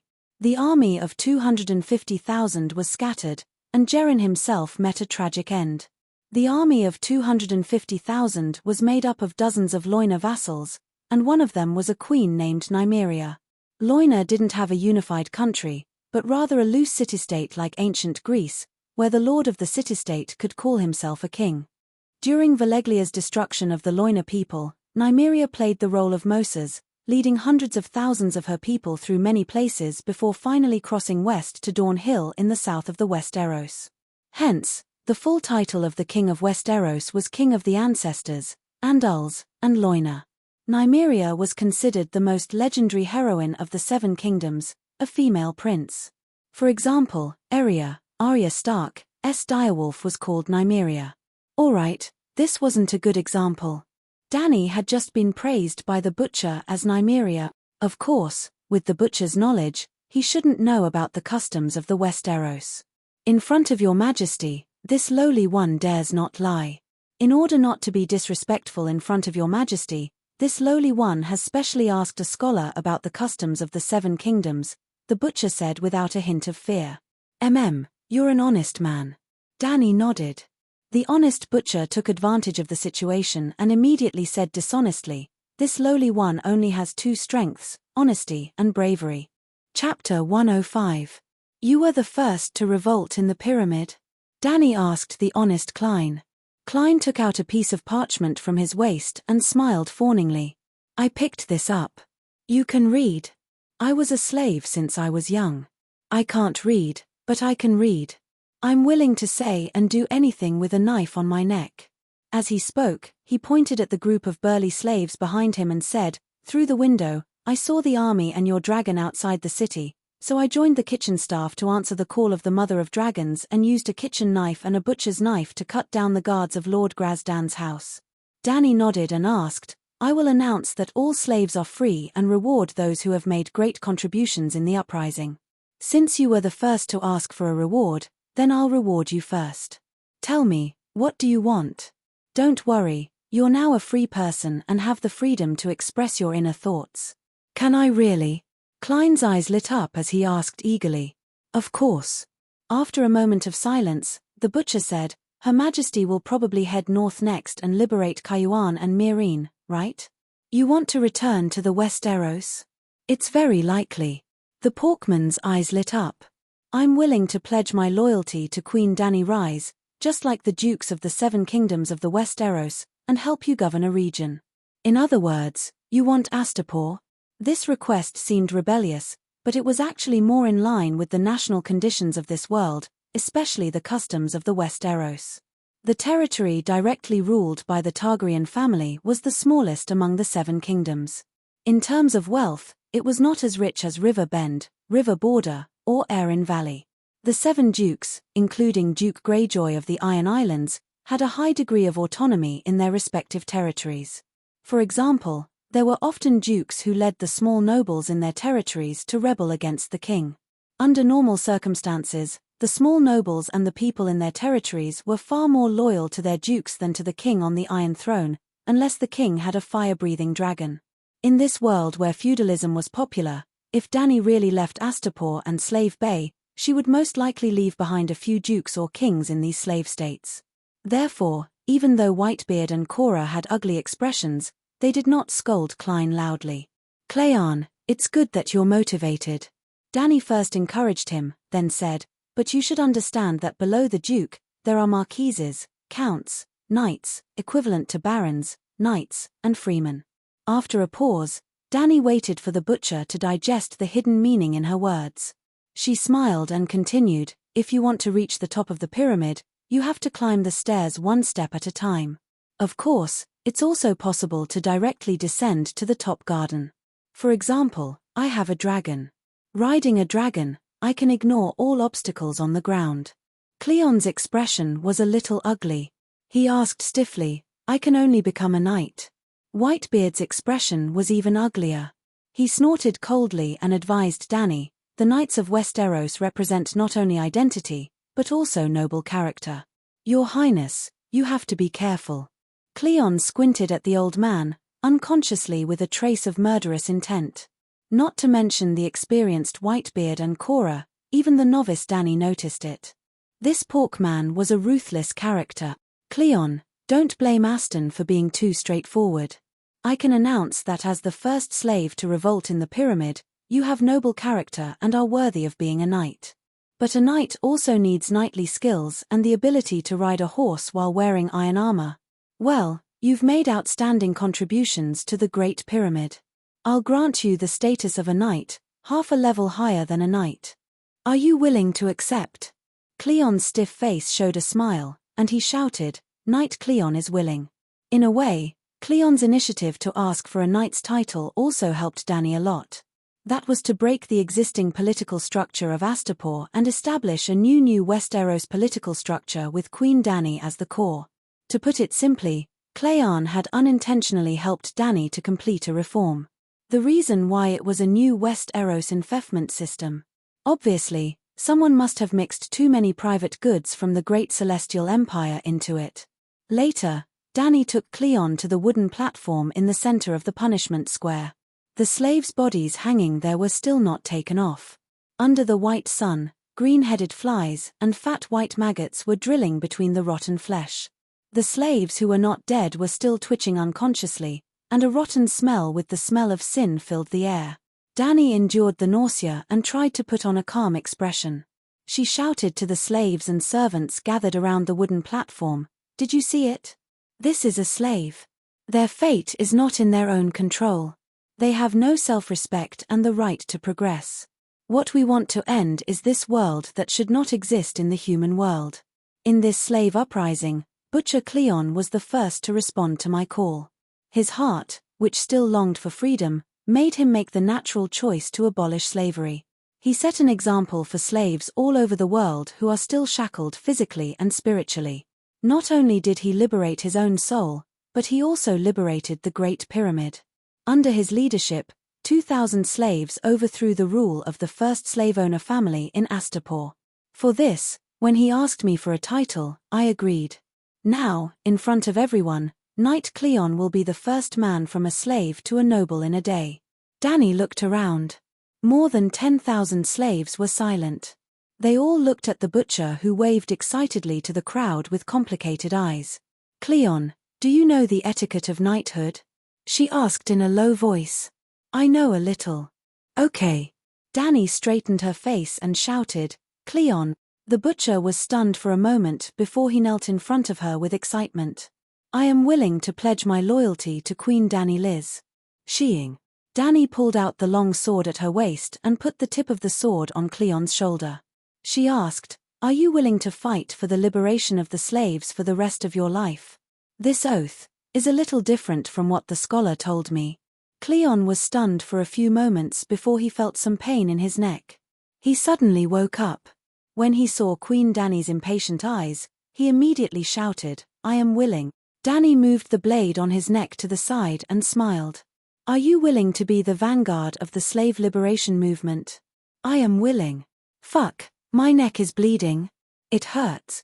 "So, this is the purpose of the sword on the shoulder of the Westeros nobles when they take an oath. Are you willing to be the representative of the slave rebellion?" Danny asked again. "I am willing." "Very good. I understand your determination, Knight." Danny moved the blood-stained sword to her shoulder and announced solemnly, "I now bestow upon you the title of Knight Shackle. You may also choose Shackle as your surname. Use your butcher's knife to cut off the slave shackles below the harpy's claws, my Knight Shackle Cleon." The Gith people were known as the Sons of the Harpies, and the symbol of Astapor was a harpy holding the shackles in her claws. As for the surname, the Cleon family had been slaves for several generations and did not have a surname at all. Using a title as a surname was part of Danny's plan. "I, Cleon Shackle, swear in the name of Knight Shackle that I will use my life to protect my oath." Cleon was so happy that his big fat mouth cracked open. To be honest, although he asked Danny for the position of Duke of Astapor, he did not have high expectations in his heart. After all, the person who ruled Astapor now was Queen Danny, who had the Unsullied and the dragons. Cayuan and Meereen were still nowhere to be seen. What he wanted the most was to be superior. As the only knight among the slaves, he thought that his status was only second to Queen Danny and above everyone else. He achieved his goal and was very happy and satisfied for the time being. "Cheers for Knight Shackle." Danny sheathed her sword and led the applause. "Long live Queen Danny. Long live the Mother of Dragons. Knight Shackle, Knight Shackle." Chaotic cheers, clapping, stomping, and the sound of chains clashing could be heard from below. After a while, Danny pointed at the bodies nailed to the cross and said to Cleon, "Knight Shackle Shackle, cut off their shackles for me." "As you command." Amidst the cheers of the crowd, the hot-blooded Knight Butcher pulled out his butcher knife and swiftly cut off the ropes and nails tied to the slaves' wrists, ankles, and necks. His skillful cutting skills were quite similar to Ling Lingch's. As expected of the #1 butcher in Astapor, Danny knelt on one knee and personally untied the necklaces on the slaves' necks. Every time she untied a necklace, she would raise it above her head for all the slaves to see and throw it to the ground. She said loudly, "I declare that you are free and will return to the kingdom of the gods as free people." There were more than 10 corpses in a row. Her white hands were stained with dirty blood, minced meat, and a few fat maggots. Mother of dragons, Misha, Misha, Misha. The slaves below were so excited that tears filled their eyes. Slowly, the mother of dragons became Misha. Yes, Misha meant mother in the Giscali language of the Guiskis Empire. Danny, who originally wanted to put on a show, was also moved by the enthusiastic atmosphere. Sigh, I can't just think about ruling the world and establishing an immortal golden family. I should bring something better to this world. Abolishing slavery is one of my goals. At this moment, Danny's resolve sublimated into a firm belief. She patted the shoulder of the newly promoted Night Butcher and ordered, Night Butcher, I will now give you an honorable mission. Lead your original chef subordinates and go to the pyramids to recruit rebels. You don't have to go personally. You can recruit 100 night guards. Tilting his head and looking at the blood and dirt on his shoulder, Night Butcher's mouth twitched a few times. His body was stiff as he said, Yes. Night Butcher, you have to understand that the title of Night Butcher will be promoted by merit, Danny said meaningfully. The meaning in her words was too obvious. Night Butcher's eyes lit up and he said excitedly, I promise to complete the mission. After handing over the dirty work to the ambitious Night Shackle, Danny continued her glamorous performance. She first gave a sincere speech, mainly expressing her heartfelt hatred for slavery and her deep sympathy for the slaves. Then, just like how she treated the centaur slaves and the Unsullied, if they wanted to get rid of their slave status, they had to fight for it themselves. Yes, the slaves who participated in the riot were separated from the other Estapos by the Unsullied guards. The slaves who rebelled on the battlefield had already paid the price in blood. Danny walked past them one by one, and the Unsullied unlocked their chains and slave collars. She announced loudly, You used your own hands and courage to win your freedom. Excluding the 2,000 slaves who died in battle, there were about 5,000 slaves who survived the riot. They were all brought over by the Unsullied. And after the Unsullied announced Danny's policy in the street, there were still 10 to 20,000 slaves who gathered around Pride Square to watch the show. Their masters didn't dare to detain them anymore. Danny didn't make things difficult for these smart people who didn't do anything and only took advantage of the situation. She only asked them to shout I want freedom like the Unsullied yesterday. Almost everyone shouted at the same time. Yes, almost meant that there were still people who didn't want to be free. Chapter 106. Danny was busy for 3 or 4 hours to unlock the shackles of tens of thousands of people. Seeing the sun set, the sky turned indigo, and hundreds of torches rose in the square. She had no choice but to find 100 Unsullied to help unlock the slave collars. Even so, hearing that the Mother of Dragons was liberating slaves in the punishment square, Danny could only announce that it was late today. You can't see my face, and I can't see your sincere and excited expressions. Let's continue tomorrow morning. The slaves thought about it. It was a rare opportunity to see her face. They couldn't waste it. First, they untied the shackles on their hands and feet. Tomorrow, they would come to untie the slave collars. Danny didn't know the details of the Gith people in the city, so she didn't immediately divide the land among the rich. The newly liberated free people either pitched tents in the square or on the street for the night, or returned to their original owners' homes, but they were not allowed to hurt the owners of the houses. During this period, Jorah sent people to report to her many times that he and Sir Shackles had broken one pyramid after another. Jorah led the Unsullied to guard the outside of the pyramids, both to deter the enemy and to prevent the enemy from escaping, while Sir Shackles was responsible for shouting and letting the slaves in the pyramids rebel.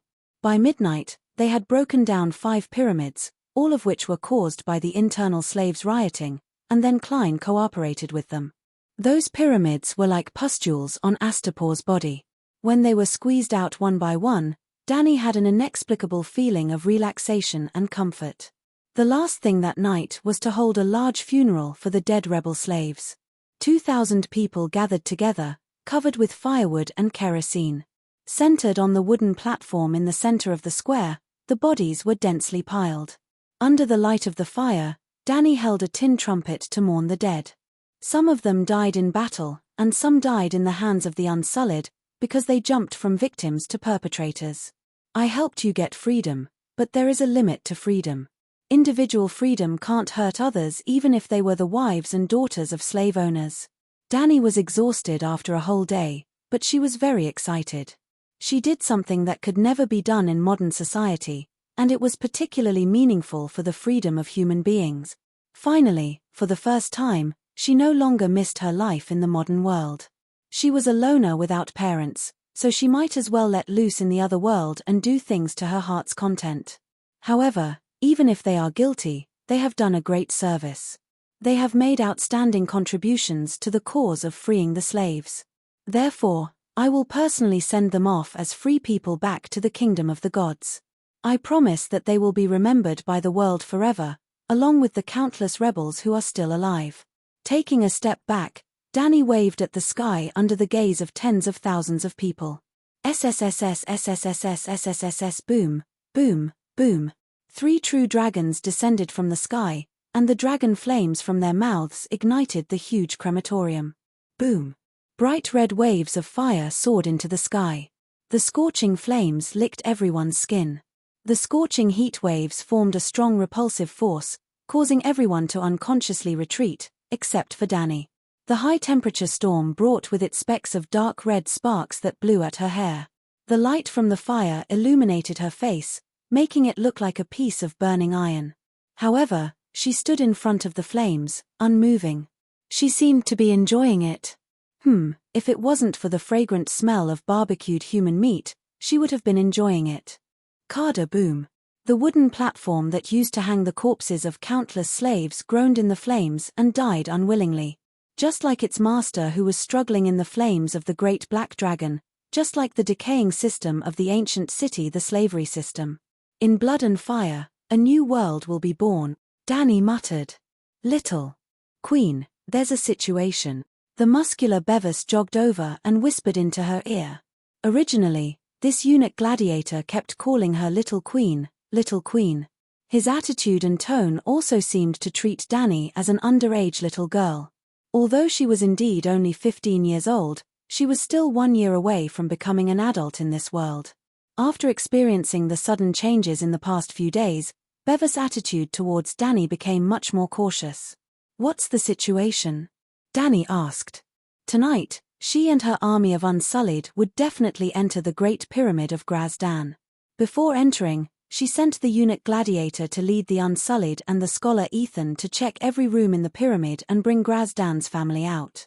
If there were a few assassins who stayed behind and sneaked into Dani's bedroom in the middle of the night, she would have died in vain.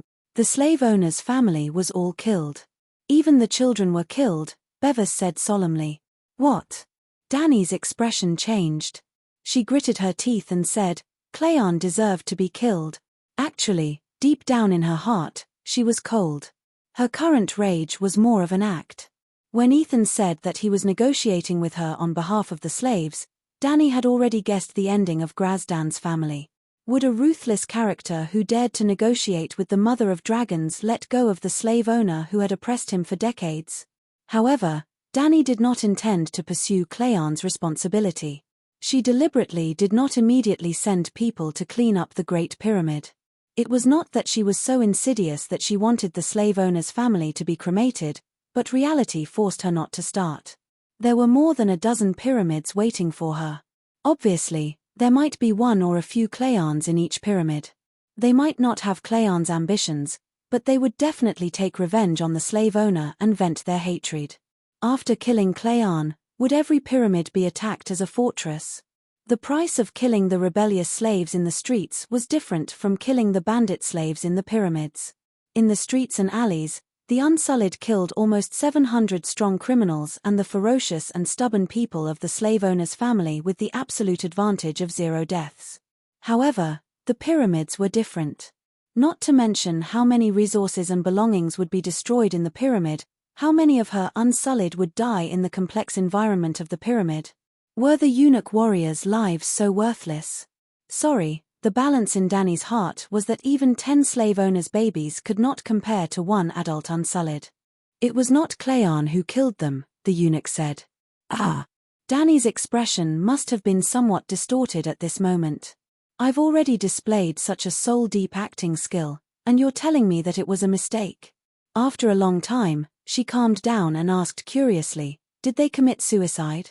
When the dynasty changed, there were many ruthless people who killed their wives and children. No, more than 30 children under the age of 15 were all killed by one person who slit their throats. Danny gasped. There's someone more ruthless than Cleon? I didn't even notice. She didn't come out. Cleon and I didn't dare to provoke her. Ha!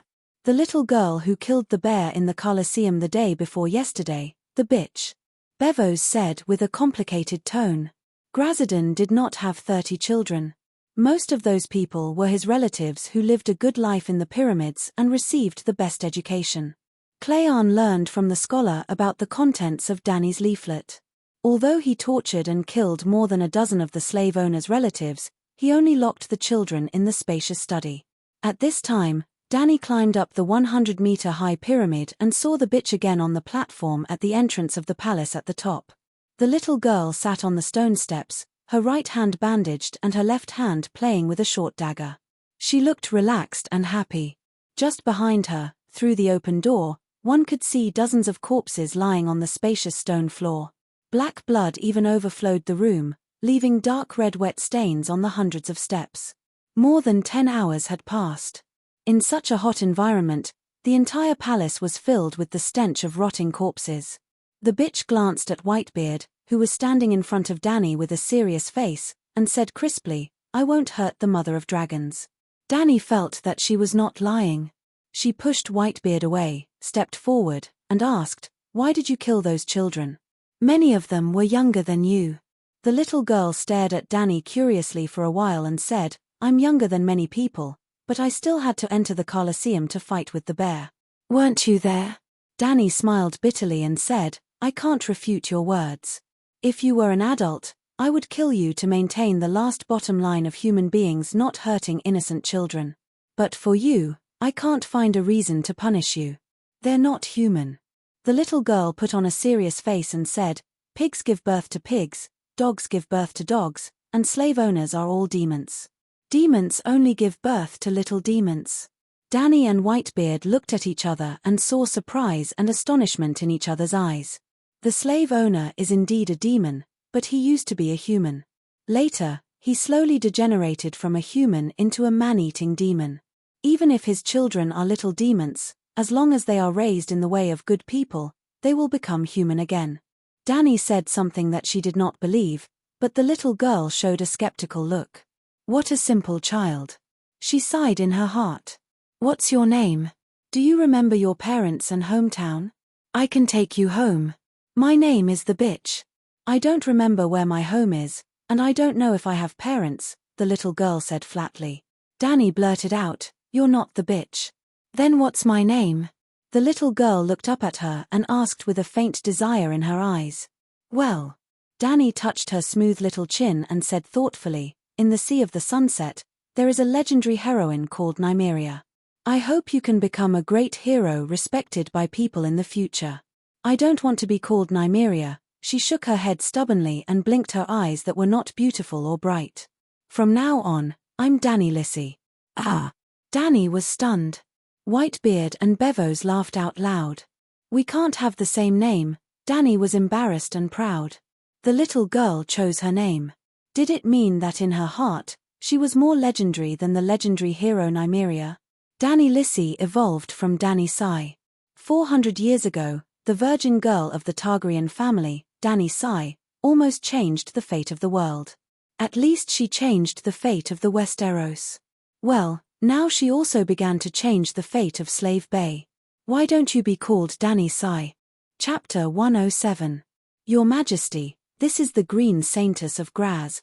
The next morning, Danny, who had rested for the night in the garden on the top floor, was preparing to go to the punishment square to continue liberating the slaves. However, Klein came with a middle-aged woman wearing a green robe and a green veil on her head and face. Please take a seat, Sir Shackle and Green Saintess. Danny extended her hand to invite the two of them. She was eating breakfast, cold persimmon soup, white bread, boiled goose eggs, grilled bacon, and scallion steak. There was a lot of heavy work waiting for her today, and she might not have time to have lunch at noon. Dany had a very sumptuous breakfast. Different from the high and mighty benevolent masters, Dany had a long wooden table placed on the grass, 7 or 8 meters long, in a north-south direction. Dany sat at the north end, and Whitebeard and Jorah sat on her left, each with a set meal of the same style as hers. Doria, Kiki, and Irri had already eaten before her. As maids, the three of them were not qualified to eat with Jorah and Whitebeard. Well, in Westeros, the king could sit at the same table with the small nobles, but would not eat with the servants. Dany was not the Virgin Mary, and did not want to change this. Instead of changing the etiquette and customs that had been passed down for thousands of years, it was better to find a chance in the future to give the three maids the status of a knight. Sir Shackle and Green Saintess sat on Dany's right side in turn. Green Saintess was magnanimous, and her movements were elegant and skillful. The butcher was a little unnatural, but he was more excited. This kind of most intuitive change in status made him very intoxicated. Doria came over to bring food for the two of them. Dany asked, Green Saintess, did the Unsullied disturb the Temple of Divine Grace? Dany was a novice surgeon before and knew nothing about politics, but she still knew the principle of the important matters of the country, worship and war. There were more than 10,000 Unsullied and 3 dragons, and the military power had always been firmly in her hands. And worship, or sacrifice, referred more to faith and etiquette and tradition. Before attacking Astapor, Dany had arranged for the Unsullied to be in charge of protecting and monitoring the Temple of Divine Grace. He could not allow the Holy Maiden of the Temple to be persecuted in order to avoid causing religious unrest, which was the most troublesome. He also could not allow them to come out and cause trouble for her. The Temple of Divine Grace itself was a weirdly shaped pyramid. The clergy were all female, and they were collectively known as the Saintess. The Green Saintess was the highest priestess among the Saintesses, similar to the Archbishop of the Holy See. There was usually only one Grace Temple in each city, and there was usually only one Green Saintess in each temple. In other words, Grazdon was the religious leader of Astapor. Oh, that's right, this Saintess is also called Grazdan, a female variant of Grazdan. The first Grazdan was a great man of the Guji's empire. Every Gujis with a bit of status wanted to be called Grazdan. Your Majesty, the Unsullied are the most obedient warriors. They did not disturb the temple. The Green Saintess took a sip of persimmon soup and said softly, That's good. When the chaos in the city subsides, I'll have them withdraw.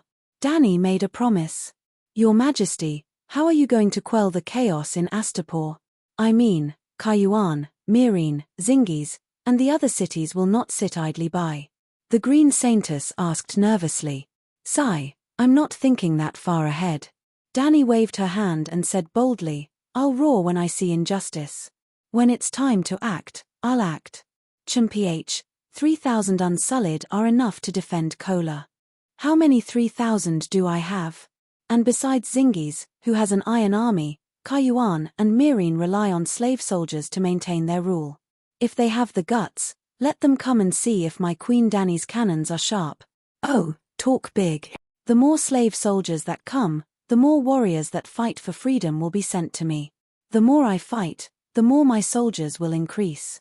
Who knows, I might end up with an army of 1 million. I'll scare those slave merchants to death. Even if the worst-case scenario happens and I'm besieged by everyone, I can at least hold on for 2 or 3 years. In 2 or 3 years, won't I still sweep through the world with 3 dragons? The Green Saintess sighed and asked, Your Majesty, what's your goal? Don't you want to return to the West Eros? Dany's eyes flashed, and she asked, Your Excellency, may I ask what god your temple believes in? Harpies. No, we don't believe in harpies.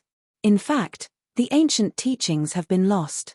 The people of Zingis today have little to do with the Zingis Empire.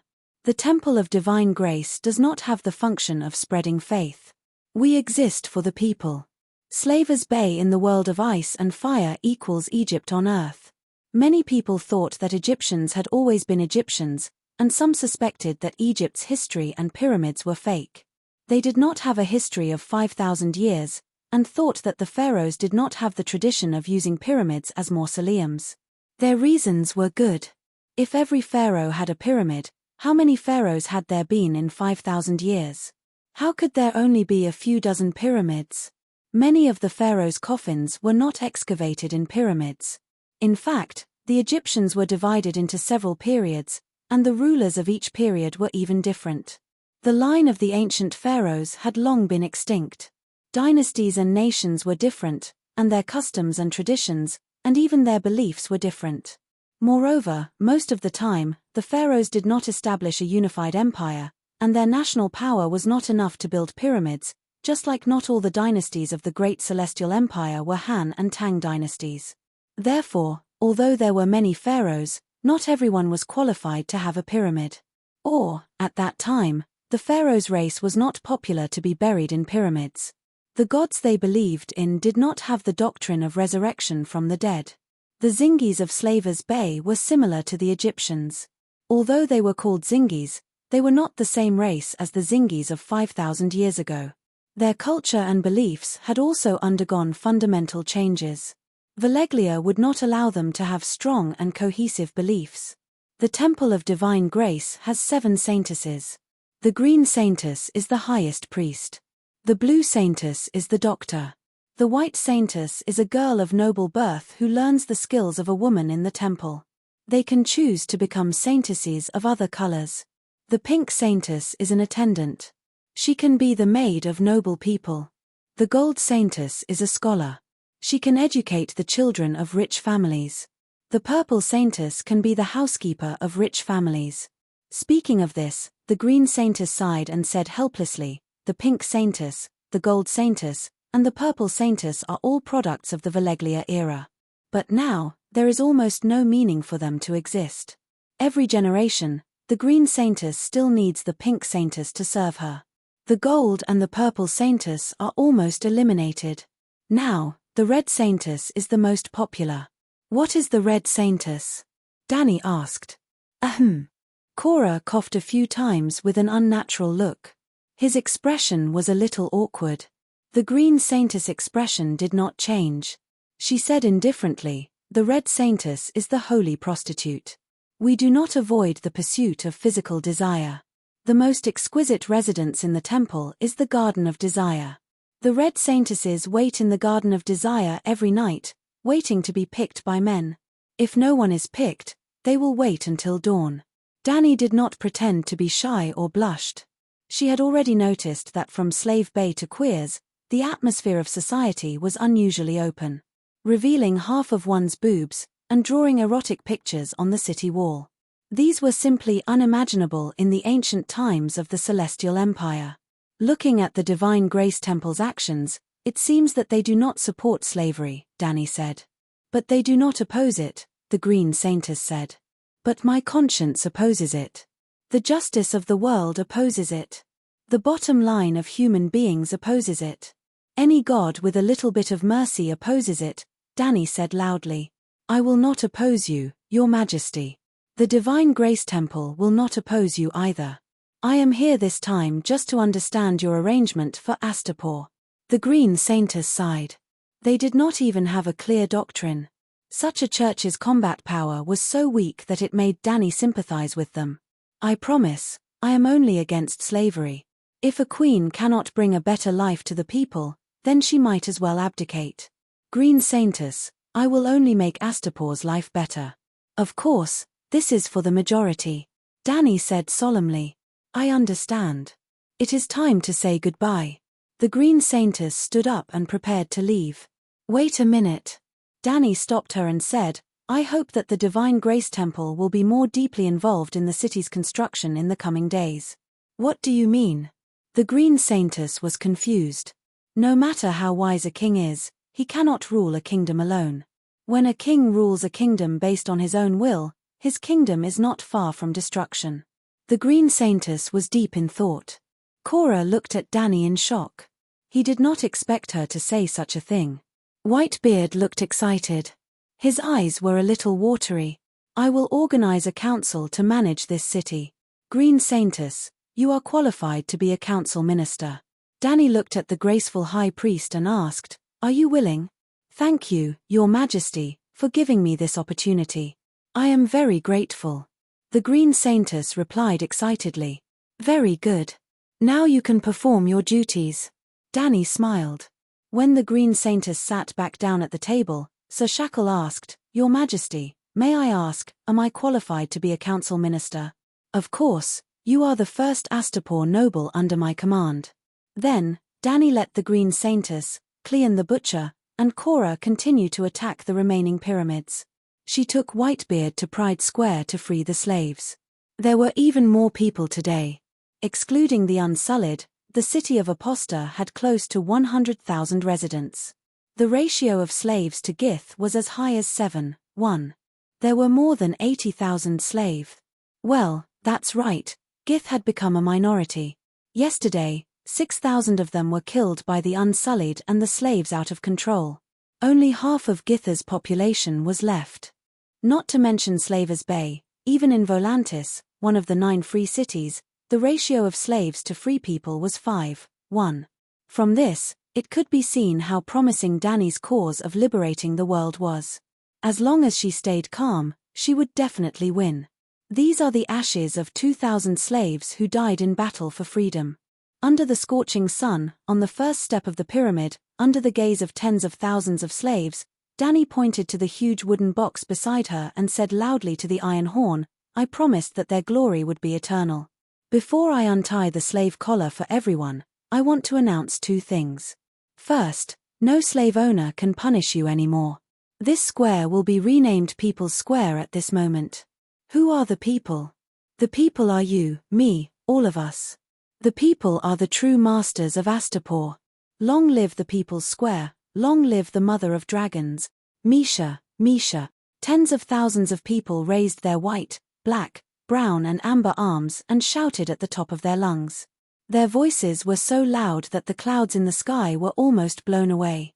In fact, the people behind them did not hear anything at all, but there were 3 brightly colored dragons circling and roaring above Danny's head. They were all excited. Danny pressed her right hand down, and when the scene was quiet again, she continued to say to the iron horn, Second, in the center of the People's Square, where the wooden platform was originally used to punish slaves, I will use the ashes of these 2,000 Freedom Guards to build a stone monument, the Freedom Guard Monument.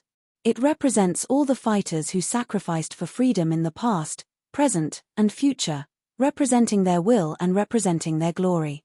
Chapter 108. The People's Square and the Freedom Guardian Monument weren't just gimmicks. The so-called liberation of slaves wasn't just about unlocking the shackles. In the original plot, Danny Rise thought and did exactly that, and then she was done for. After destroying the old system, a new system had to be built to allow society to function stably. Otherwise, a world without system would be worse than the old world. The square and the monument were mainly to remind the new freedmen that they were the masters of this city. It was natural for them to build and protect their homes. Well, Danny conquered the slave city yesterday. Today, she was going to put new shackles on the freedmen. She needed them to work, she needed them to serve, and she needed them to farm. In the morning, Danny unlocked the necklaces of all the slaves with the help of the Unsullied. In the afternoon, under the bright sun, the new freedmen formed a long line in the red brick square, waiting to register their names, occupations, family status, and expectations for the future at the desk in front of the pyramid. Yesterday afternoon, after freeing the slave warriors, Danny's next target was the slaves who came out of the pyramid. For example, the chefs, kitchen maids, textile workers, and other manual workers were all happy and grateful to the Mother of Dragons. But when it came to the scholars, gardeners, doctors, and other high-tech workers, they were unwilling to become freedmen. When Danny asked for the reason, Scholar Ethan said, "The benevolent Lord treats me very well. My food, shelter, and clothes are all of the best quality. My work is also quite easy, and I have 2 maids to serve me. If I were to go out and make a living, I might not be able to survive. If your Majesty really wants to treat us well, why not sell us to Kayuan or Mireen? We are very popular and can be sold for a lot of money." This wasn't hard to understand. The Qing dynasty had a system of servants, and servants were actually slaves. But why were there so many people rushing to be servants for the Manchurian nobles? Even in the Qing dynasty novels, most of the big female protagonists' identities were servants. Their lives and dignity were not their own. Their daughters and wives could be controlled by their masters as they pleased. Even modern women in the new society wanted to transmigrate back to be servants for the Manchurians. This was fucking ridiculous. The problem was that the hierarchy of the Qing dynasty was royal family, nobles, servants, Han officials, and Han commoners. If one was a servant of the royal family, their status would not be any worse than normal Manchus. First of all, they didn't have to worry about food and clothing. Whatever the emperor had, they had. What the emperor didn't have, they also had. Secondly, they had power. As the saying goes, if you want to hit a dog, you have to look at its owner. Under normal circumstances, who would dare to hit the emperor's dog? Finally, there was the future. Would there be no future if he became the emperor's servant? Haha, how many imperial princes and imperial grandsons were born from Bao Yi? Even the Jiaqing emperor's mother was also a concubine. This was the core motivation of the transsexual women. There was also the famous Cao Xueqin. His family had led the Jiangning weaving industry for 3 generations. His position in Jiangnan was second only to the governor of Liangjiang, but his identity was still that of an aristocratic family of the imperial household. Scholar Ethan and the others were in a similar situation. Dani's method of dealing with them was simple. Since they were so cheap, then they could be her slaves. That would save her a lot of money. Just like now, dozens of scholars each had a table, a chair, and a parasol over their heads. They were neatly arranged under the steps of the Great Pyramid. Under the scorching sun, they helped the freedmen register their identities and issue identity documents. They were all sweating and panting. Dani did not need to pay them a copper coin. Slaves working for their masters did not need to be paid.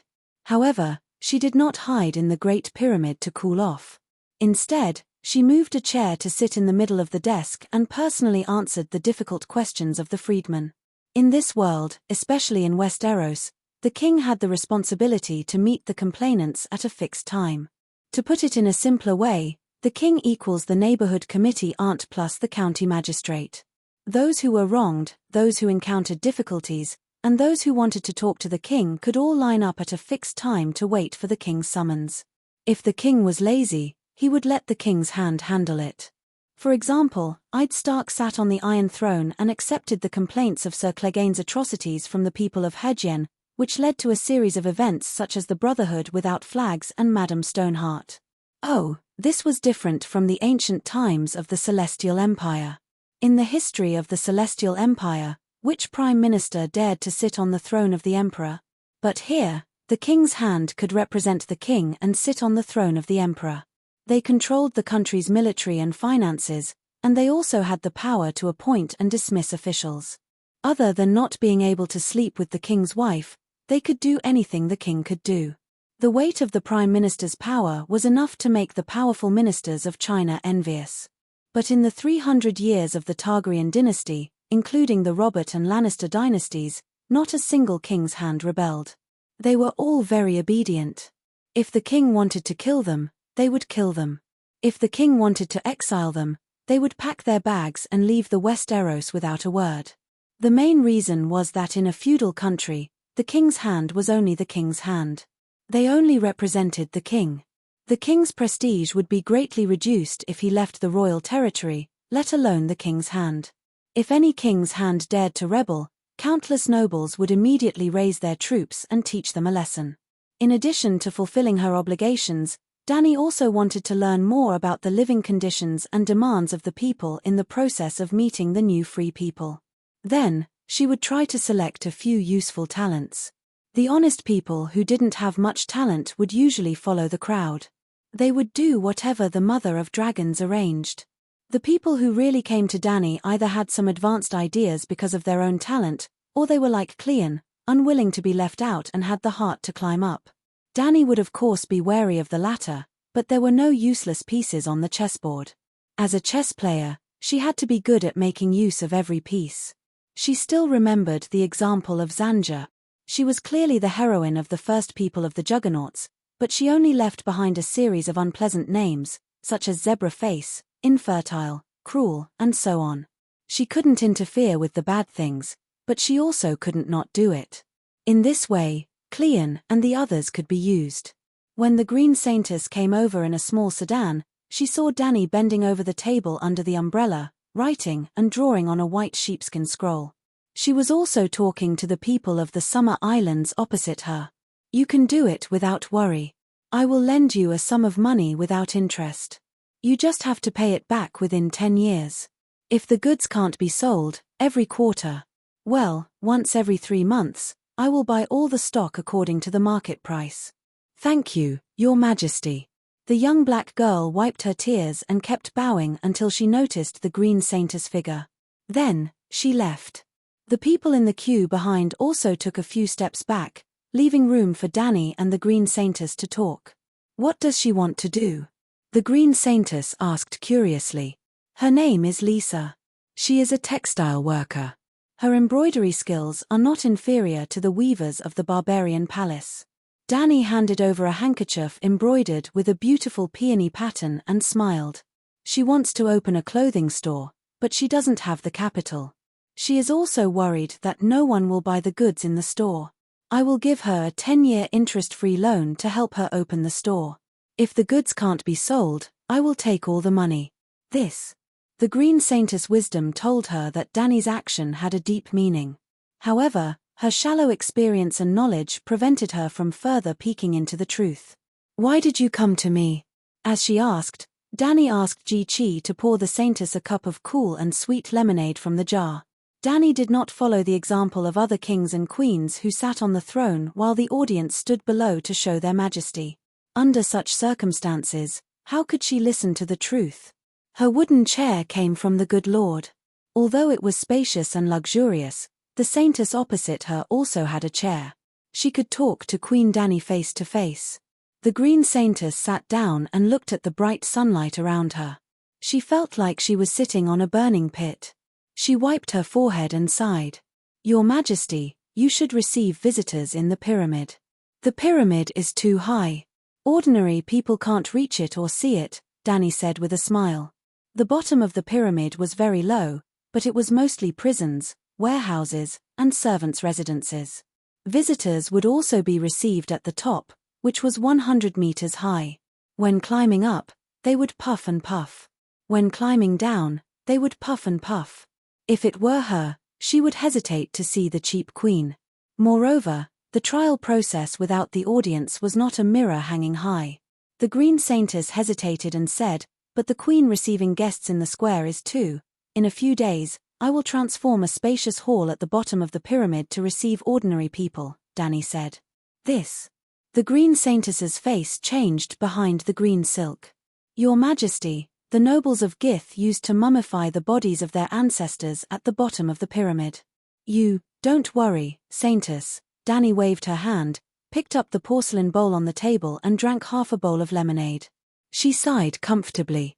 Even if they are all evil slave owners, since they are dead, I won't hurt their remains. Aren't the bodies of the Gith people who died a few days ago in the Pride Square, waiting for their families to claim them? Thinking of the rotten square, the Green Saintess couldn't help but turn pale. How many people died? Who would come to claim their bodies? In the hot summer, after a few days, the bodies had turned into water. Your Majesty, burn the rest, so as not to cause a plague, she advised. Well, burn it tonight, Danny replied.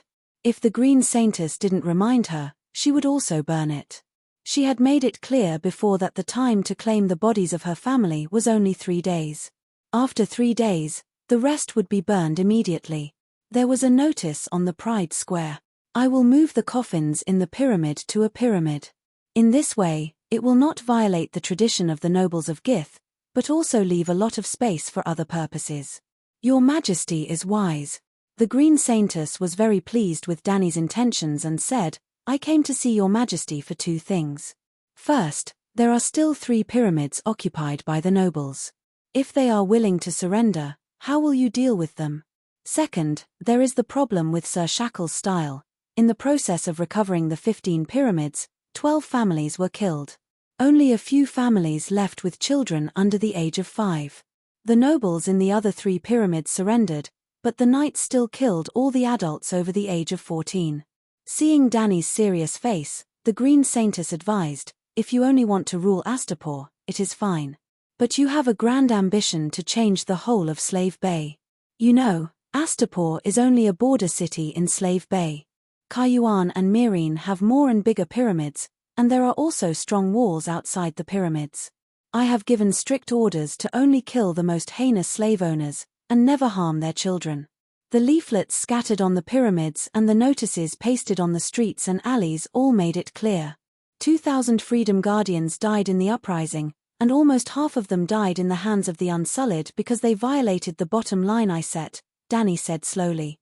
But the Great Pyramid behind you was destroyed, and no one came out to take responsibility. So, Sir Shackle had nothing to worry about. He seemed to have found an example in the other pyramids, and before they opened the gates to surrender, he killed the entire family of the merchant. Chapter 109. On the third day after breaking through the city gates, all the pyramids fell into Dany's hands. Excluding the strange pyramids with circular domes like the Temple of Divine Grace, there were a total of 18 pyramids. The tallest belonged to the great slave lord Grazdan, 100 meters, and the shortest was less than 50 meters.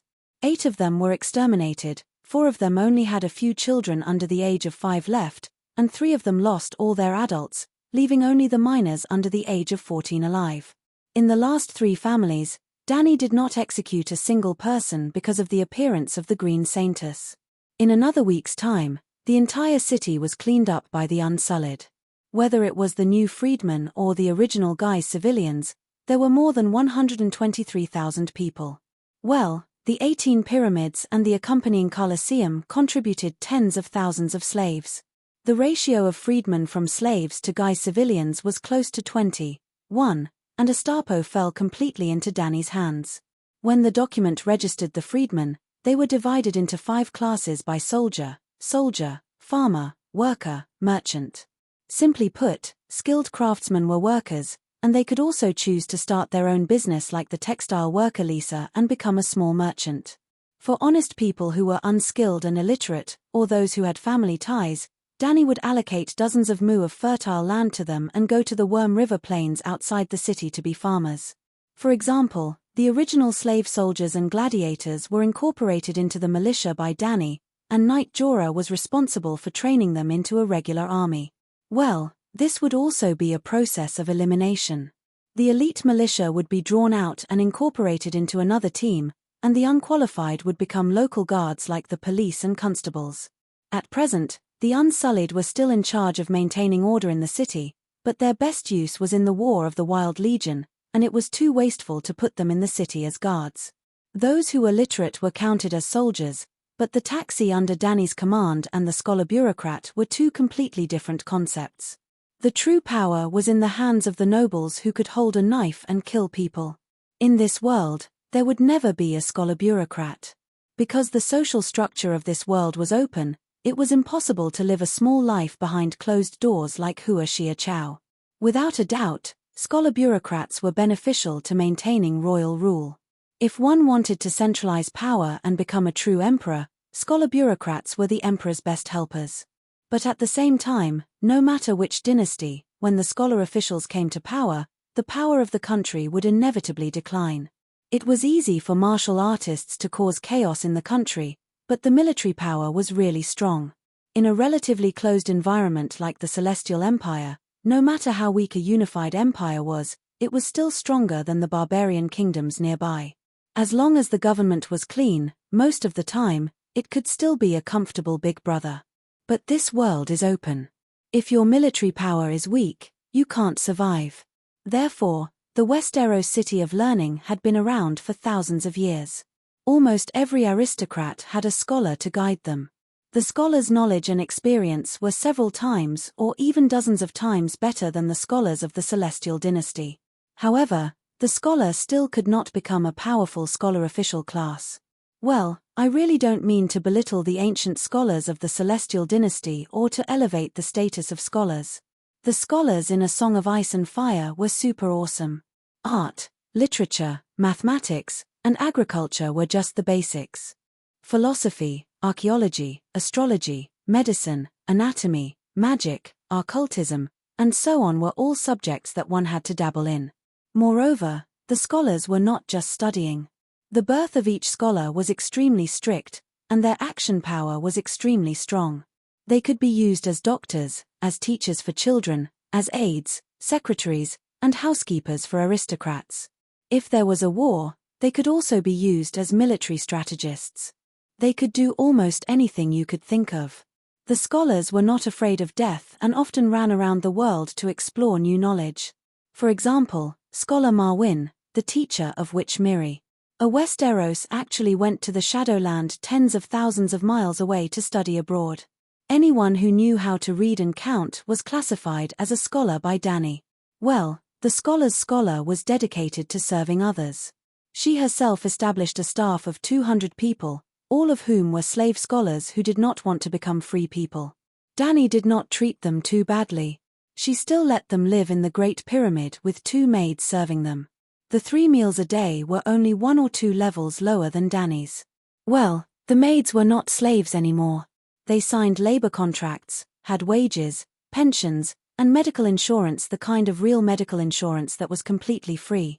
Even so, it was cheaper than hiring scholars as clerks.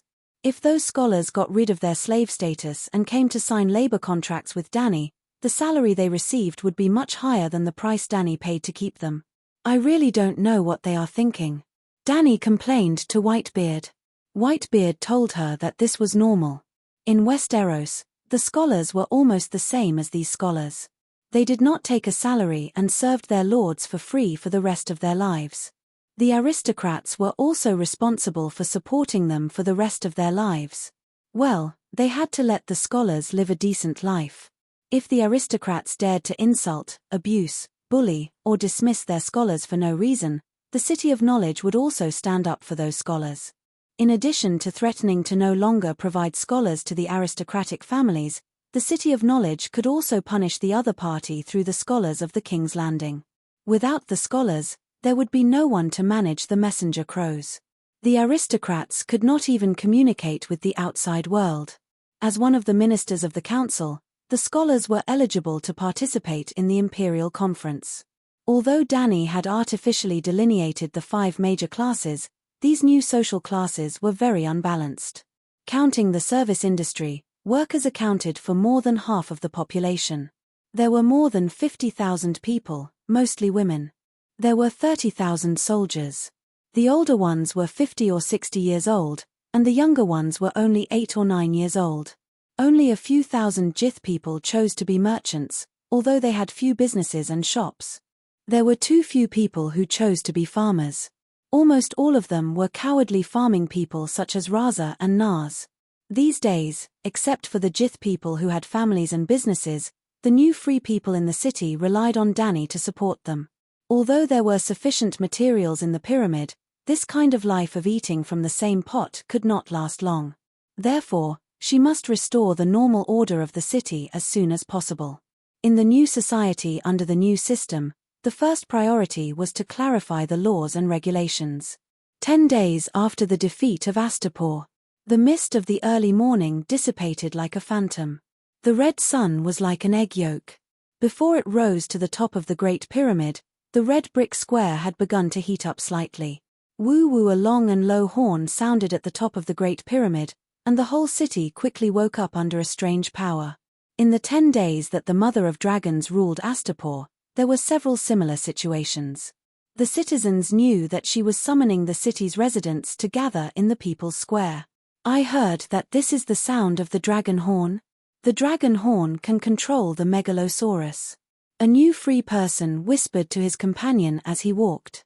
He was a middle-aged black man from the Midsummer Islands. He was less than 1.5 meters tall.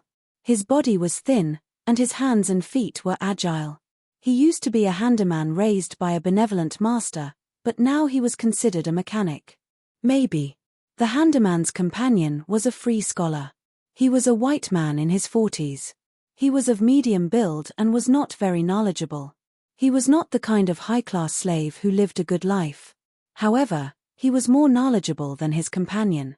He said worriedly, "I hope it's not the slave master of Kayuan City." What are you afraid of?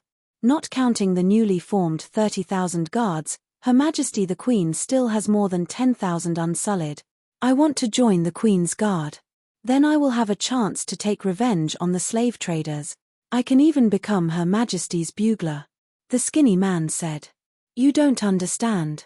The slave masters of Kayuan City don't need to defeat the unsullied. If they burn the manors outside the city first, the livelihood of more than 100,000 people in the city will become a big problem. The free scholar said. No city could be completely self-sufficient. They had to rely on farming and animal husbandry in the suburbs to maintain their daily necessities. Astapor was no exception. Apart from the 100,000 people in the city, there were at least 200,000 slave masters' manors on the plains of the Worm River outside the city. Of those 200,000 people, there were about 30,000 Jith people. Before she had the time to deal with the slave masters, Dany had also sent the Centaur cavalry to the village entrance to post a notice of the 4 great prohibitions. Anyone who dares to kill their own slaves on a large scale will have their entire family wiped out. Anyone who dares to burn grain stores, wheat fields, and olive trees, or kill large groups of cattle and sheep and let them rot will have their entire family wiped out. Anyone who dares to poison wells, block wells, or even destroy irrigation channels and farm infrastructure will have their entire family wiped out. Anyone who dares to form an army and kill patrolling Centaur cavalry will have their entire family wiped out. Of course, Dany wasn't blindly tyrannical. Behind the 4 prohibitions was a placating letter to the Jith people. Queen Dany Rise solemnly promises that any slave master who doesn't violate the 4 prohibitions will have their family and children protected. Their property will also be protected to a limited extent, including their fields and warehouses.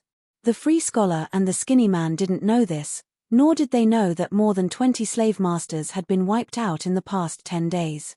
If slave masters could be frightened by a few notices, they wouldn't be evil slave masters. Some shrewd guys deliberately set fire to grain stores and olive groves, hoping to attract Centaur patrols, and then they would wait for them to catch them all in one fell swoop. Unfortunately, the ideal was vivid and full, but the reality was cruel. The work of household registration for the new freedmen was indeed complicated, but it was all done by the clerical team. Dany herself was quite idle. While practicing swordsmanship with Whitebeard, she received a few citizen visitors. Her days were very relaxed and comfortable. Therefore, she had time to act as a scout for the Centaur cavalry. Before every operation, Blackie would fly around the manor to see the situation of the Jith people clearly. The black dragon would even land on the ground and draw a map of the manor's defenses with its claws. The next step was simple. 1,000 unsullied rushed up, and 200 Centaur cavalry mounted outside. Almost all the rebellious manors were swept away in one wave. Then the heads of the slave masters' families were put on spears by the centaurs and run around the village. The rest of the people were honest. Well, Dany's so-called wiping out of the family was not the whole family. Only the adults were killed, and the children under the age of 14 were temporarily locked up. She would deal with them after she was done with this. There were 2 reasons why she didn't directly send the unsullied to flatten the manors. First, she was afraid that the manor owners would be driven to desperation and frantically destroy food and production materials. Second, the casualties were too high. With the help of the big gang, 18 unsullied and 22 Centaur warriors died in quelling the unrest in more than 20 manors, while the other side only paid more than 1,000 Jith farmers. The idea was not 1,000 unsullied plus 200 Centaurs vs 1,000 Jith people. Only half of the 1,700 Jith people were men, and they were scattered across more than 20 manors. Only less than 100 Jith people and 300 to 400 wavering slave farmers would fight against the 1,000 unsullied each time. The main reason was that the complex environment of the manors was not suitable for battle. Each manor was almost a small castle, easy to defend and difficult to attack.